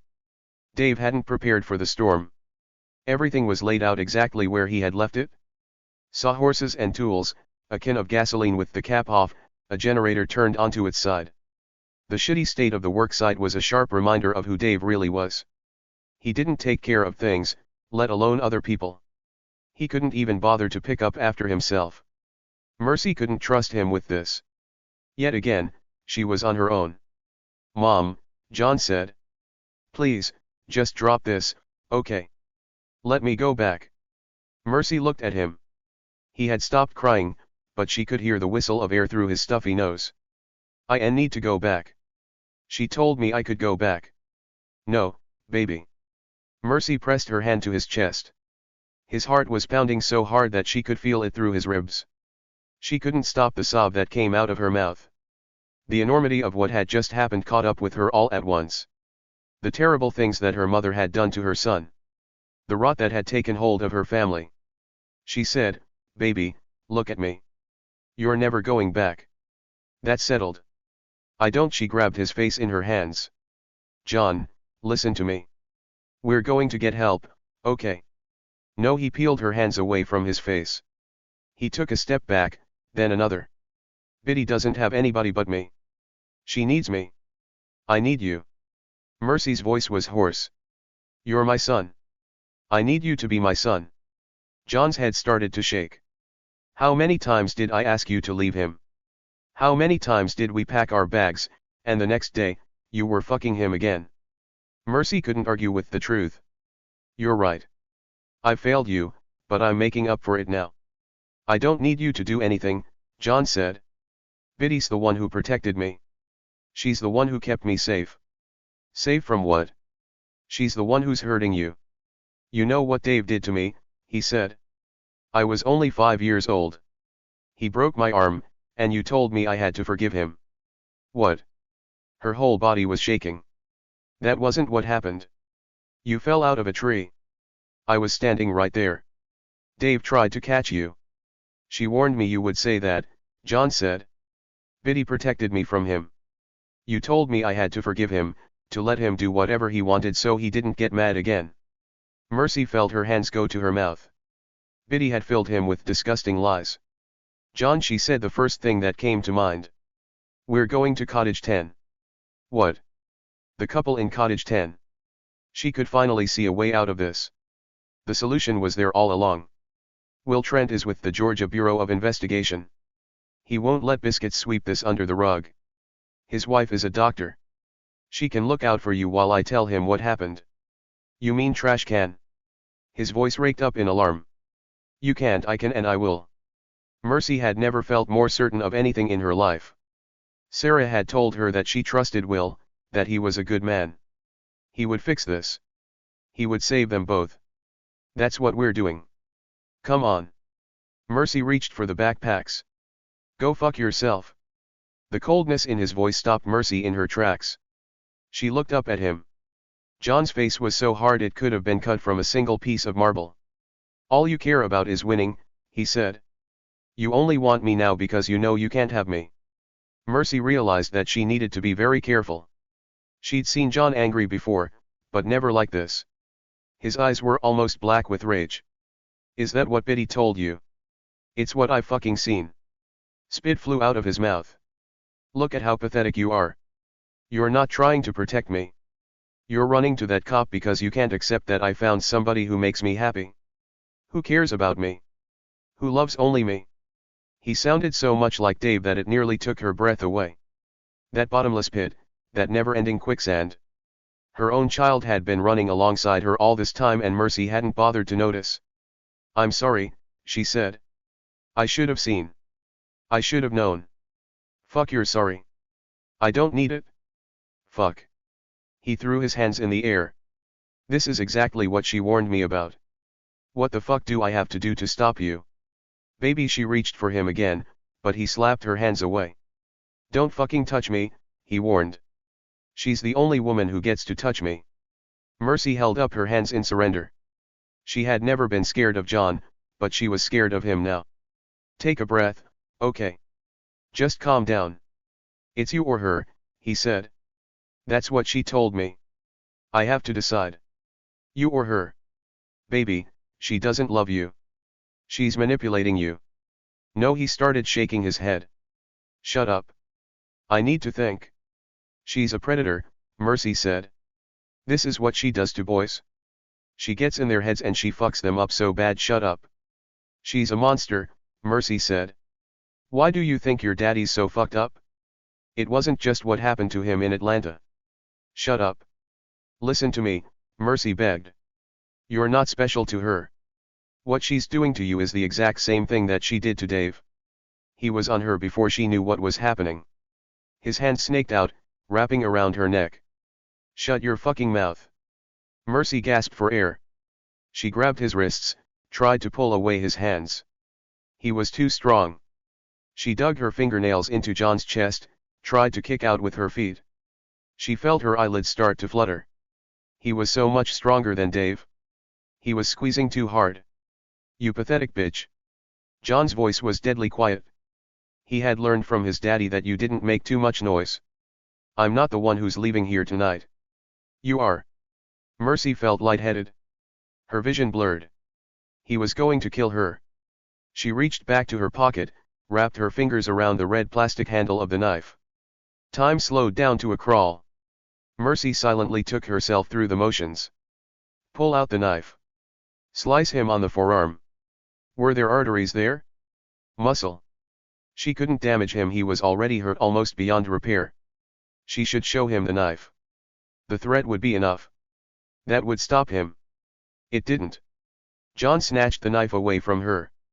He swung the blade over his head, ready to drive it down into her chest. Mercy ducked down, crawling on her knees as she scrambled across the ground. She felt the air move as the blade slashed within inches of her head.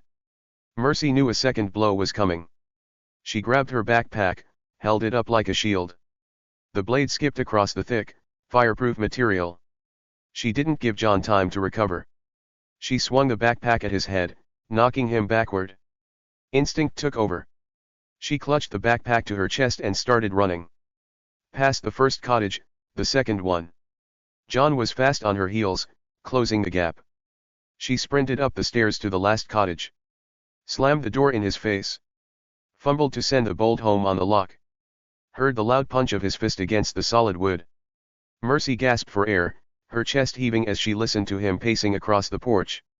Her heart felt like it was inside of her throat. Mercy put her back to the door, closed her eyes, listened for her son's loping gait. There was nothing but silence. She could feel a breeze drying the sweat on her face. All the windows were boarded up but one. The moon put a blue glow on the grain in the rough-hewn walls, the floor, her shoes, her hands. Mercy looked up. Dave had not been lying about the dry rot in Cottage 3. The back wall of the bedroom had been completely stripped away. John had slipped in through the studs. He stood with the knife in his hand. Mercy blindly reached behind her. Slid back the bolt. Twisted the handle. Threw open the door. She turned, and it felt like a sledgehammer hit between the shoulders as John drove the blade into the hilt. The blow knocked the wind out of her. She stared at the lake, mouth open in horror. Then John pulled out the knife and slammed it in again. And again.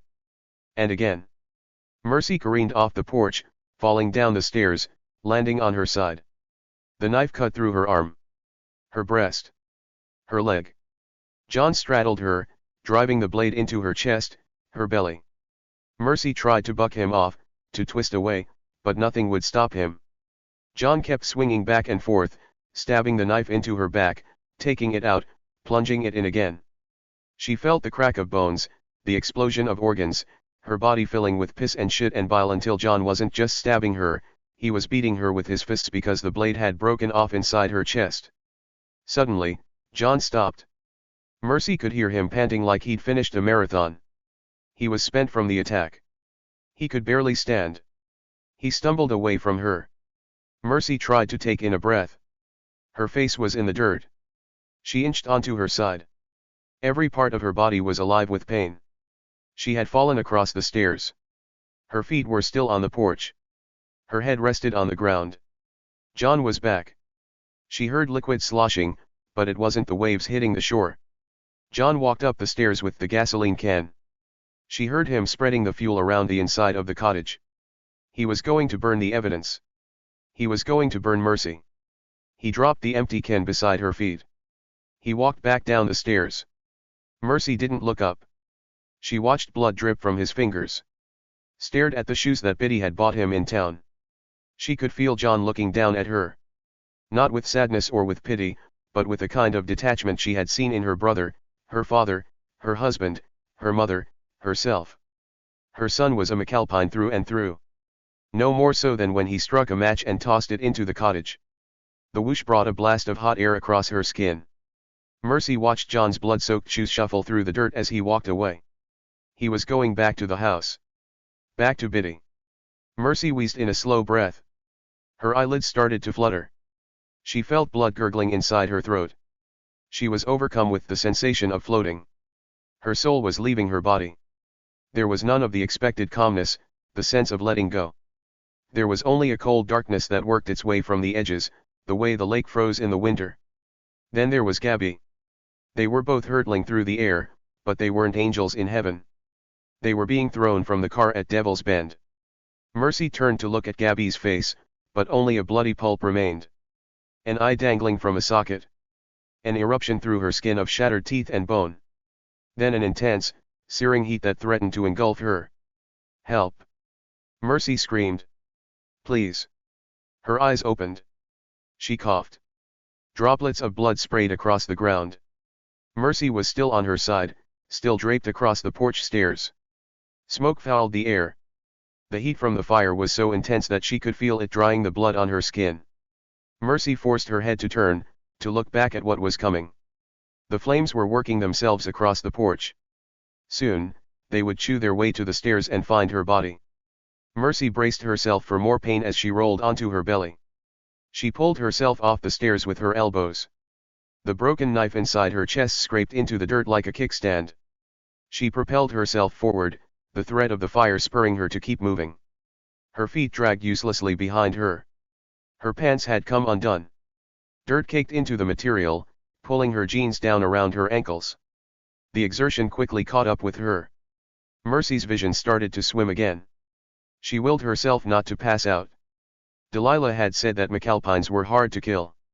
Mercy wasn't going to live to see the sun rise over the mountains, but she could make it to the goddamn lake. As usual, even these last moments were a struggle. She kept passing out, waking up, pushing herself forward, passing out again. Her arms were shaking by the time she felt water on her face. She used the last of her strength to roll onto her back. She wanted to die looking up at the full moon. It was such a perfect circle, like a hole in the blackness. She listened to her heartbeat as it slowly pumped blood from her body. She heard the soft cupping of water around her ears. Mercy knew that she was close to death, that there was nothing that was going to stop it. She didn't see her life flash before her eyes. She saw John's life. Playing in Delilah's yard with his little wooden toys. Cowering in the back of the room when Mercy showed up for her first court-appointed visitation. Being dragged from Delilah's arms by Mercy in front of the courthouse. Sitting in Mercy's lap as Fish drove them up the mountain. Hiding with Mercy when Dave was on one of his tiers. Bringing Mercy books on Alaska and Montana and Hawaii so that they could get away. Watching her pack their bags again and again. Watching her unpack them because Dave had written her a poem or sent her flowers. Being handed off to Biddy while Mercy sneaked away to one of the cottages with Dave. Being abandoned with Biddy because Mercy had to go to the hospital for another broken bone, a cut that wouldn't heal, a suture that wouldn't hold. Being constantly pushed into the arms of Mercy's mother, his grandmother, his rapist. Mercy, she heard her name like a whisper inside of her skull. She felt her head being turned, saw the world as if she was looking through the wrong end of a telescope. A face came into view. The man from Cottage 10. The cop who was married to the redhead. Mercy McAlpine, he said, his voice faded like a siren passing down the street. He kept shaking her, forcing her not to give in. I need you to look at me right now. J. John, Mercy coughed out the name. She had to do this. It wasn't too late. Tell him he has to get away from her. Will's face swam in and out of her vision. She saw him there one moment, then gone the next. Then he screamed, Sarah. Get John. Hurry. And no, Mercy felt a trembling in her bones. The pain was unbearable, but she couldn't give up now. She had one last time to get it right. John can't, can't, stay. Get away from, Will spoke, but she couldn't make sense of his words. What she knew was that she couldn't leave things with John like this. She had to hold on. Love him, so much, Mercy could feel her heart slowing. Her breaths were shallow. She fought against the ease of slipping away. She needed John to know that he was loved. That this wasn't his fault. That he didn't have to carry this burden. That he could get out of the quicksand. I'm sorry, she should have said this to John. Should have told him to his face. Now all she could do was ask this man to tell him her last words. Forgive him. Forgive him. Will shook Mercy so hard that she felt her soul snap back into her body. He was leaning over her, his face close to hers. This cop. This detective. This one good man. She grabbed his shirt, pulling him even closer, staring so deep into his eyes that she could practically see his soul. She had to suck in a breath before she could push out the words, telling Will, forgive him. He nodded his head. Okay, that was all that Mercy needed to hear. She let go of his shirt. Her head cradled back in the water. She looked at the beautiful, perfect moon. She felt the waves pulling at her body. Washing away her sins. Washing away her life. The calmness finally came, and with it, a powerful sense of peace. For the first time in her life, Mercy felt safe. 1 month after the murder. Will sat beside Amanda on the couch inside her office. Her laptop was open on the coffee table. They were watching the taped interview of John's confession. He was wearing a tan jumpsuit. His wrists were not handcuffed because he'd been committed to a juvenile psychiatric facility, not an adult prison. Delilah had hired a top criminal defense attorney out of Atlanta. John was going to remain institutionalized, but maybe not for the rest of his life. On the video, John said, I blacked out. I don't remember what happened next. I just knew she would go back to him. She always went back to him. She always left me. Left you with who? Faith's voice was faint. She was off screen. Who did she leave you with? John shook his head. He still would not implicate his grandmother, even though she was dead. Biddy had swallowed a bottle of morphine before they could arrest her. The autopsy had revealed that she had terminal cancer. The woman hadn't just cheated justice. She had cheated a prolonged and painful death. Faith said, let's go back to that night. After you left the note that you were running away, where did you go? I stayed at the horse paddock, then the next morning, I went to Cottage 9 cause I knew nobody was staying there. What about the knife handle? I knew Dave, John let his voice trail off. I knew Dave fixed the toilet, so I thought that would be evidence against him. Cause you'd already arrested him for killing her. He should go to prison no matter what. I know Mercy said it wasn't true, but he broke my arm. That's child abuse. Okay. Faith didn't get sidetracked, though they'd both seen the hospital report on the broken arm. John had fallen from a tree. When Dave was arrested, you'd already run away from home. Who told you what happened? John started shaking his head. I had to make a choice. John. I had to protect myself, he said. Nobody else looked out for me. Nobody else cared. Let's go back to. Who's gonna protect me now, he asked. I've got nobody. Nobody. Will looked away from the screen as John started to cry. He thought about the last conversation he'd had with the kid. They were sitting in the bedroom in Cottage 10. Will had told John that abuse was complicated, but it seemed really fucking straightforward right now. Don't hurt children. Amanda said, all right, you get the gist. She closed the laptop. She held onto Will's hand for a few seconds. Then she got up from the couch and walked toward her desk. She said, catch me up on the bootleg case. Will stood up, glad emotion time was over. We've got Mercy's ledger that details the payouts. The spreadsheets on Chuck's computer list all the clubs he was selling to. We're coordinating with ATF and IRSCI. Good. Amanda sat down behind her desk. She picked up her phone. And Christopher set to plea negligent homicide on poisoning Chuck. He'll get 15 years as long as he testifies against his father on the murder of Gabriella Ponticello. Plus we've got the second set of books on the lodge to hit Cecil with tax evasion. He says he didn't know anything about it, but the money's sitting in his accounts. She typed on her phone. And both Paul Ponticello and his private detective provided sworn statements about what Dave told them. It's hearsay, though. We need to find Dave to make it a slam dunk. Amanda looked up. You're not working that part of the case. I know, but Amanda cut him off with a sharp look. Dave disappeared the day after his mother committed suicide. He hasn't tried to contact John. His phone has gone dark. He hasn't been back to his trailer. He was not at the campground. The North Georgia field office put a notice on the wire. I'm sure he'll show up eventually. Will rubbed his jaw. He's been through a lot, Amanda. The only family he's ever known just disintegrated. His son is still here, she reminded him. And don't forget about what he did to his wife. I'm not only speaking to the physical and verbal abuse. Dave knew years ago that Mercy wasn't responsible for Gabby's death. He hid it from her as a means of control. Will couldn't argue with that part, but there were plenty others. Amanda Wilbur, Amanda said. Dave McAlpine is not going to suddenly become a better man. He will never be the father that John needs. There is not a piece of logic, or a sage bit of advice, or a life lesson, or any amount of love, that will turn him around. He lives the way he does because he chooses to. He knows exactly who he is. He embraces it. He won't change because he doesn't want to change. Will rubbed his jaw again. A lot of people would have said that about me when I was a kid. But you're not a kid anymore. You're an adult. She rested her phone on her desk. I know better than most what you had to overcome to get here. You have earned your happiness. You have a right to enjoy it. I will not allow you to throw all of it away in some misguided attempt to save everyone. Especially the ones who do not want to be saved. You cannot serve two masters. There's a reason Superman never married Lois. They were married in 1996, in Superman, the wedding album.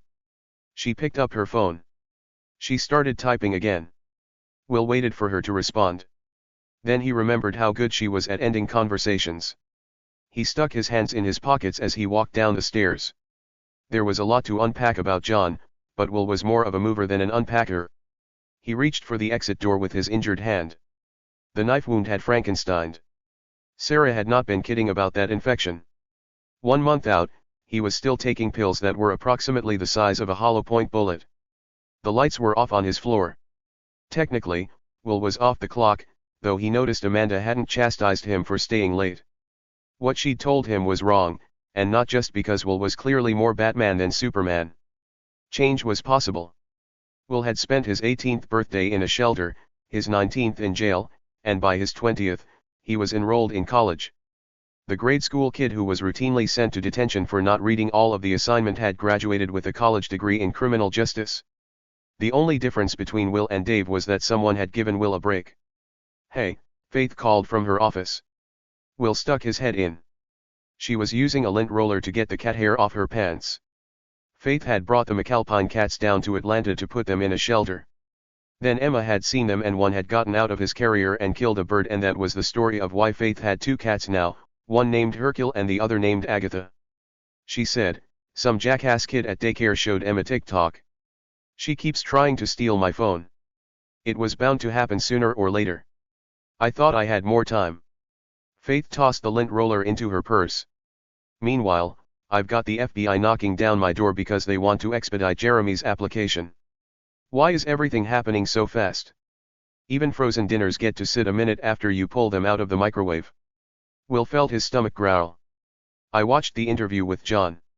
You did a good job. Well. Faith lifted her purse onto her shoulder. I finished reading Mercy's letters to John. They broke my fucking heart. I could have written them to Jeremy. Or Emma. It's just Mercy trying to be a good mom. I hope John gets to a place one day where he can read them.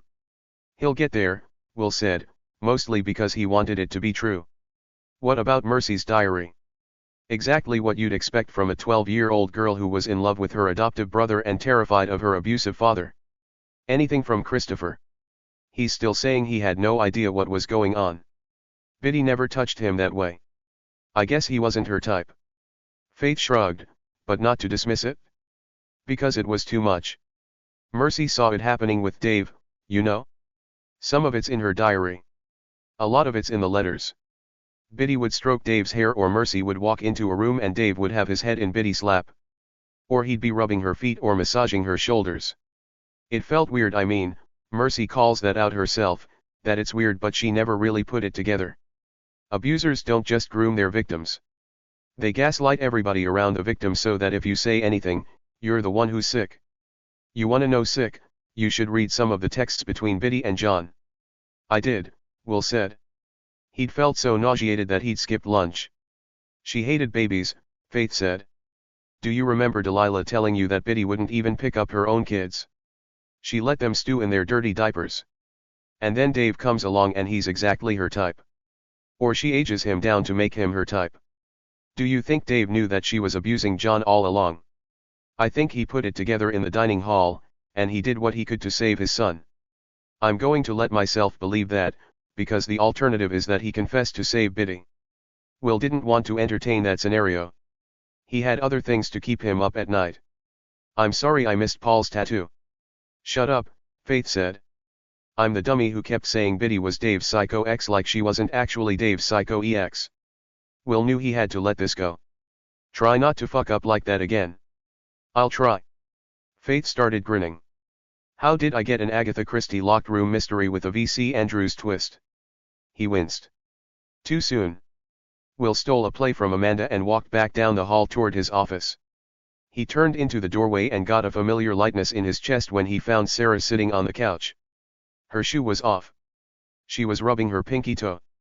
He loved the way her face glowed when she looked up at him. She said, "Hey. Hey. I stubbed my toe on the chair." She slipped her shoe back on. "Did you watch the interview?" "Yep." Will sat down beside her. "How did lunch go with Delilah?" "I think it's good for her to have someone to talk to," Sarah said.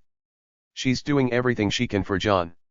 It's hard right now because he doesn't want to accept help.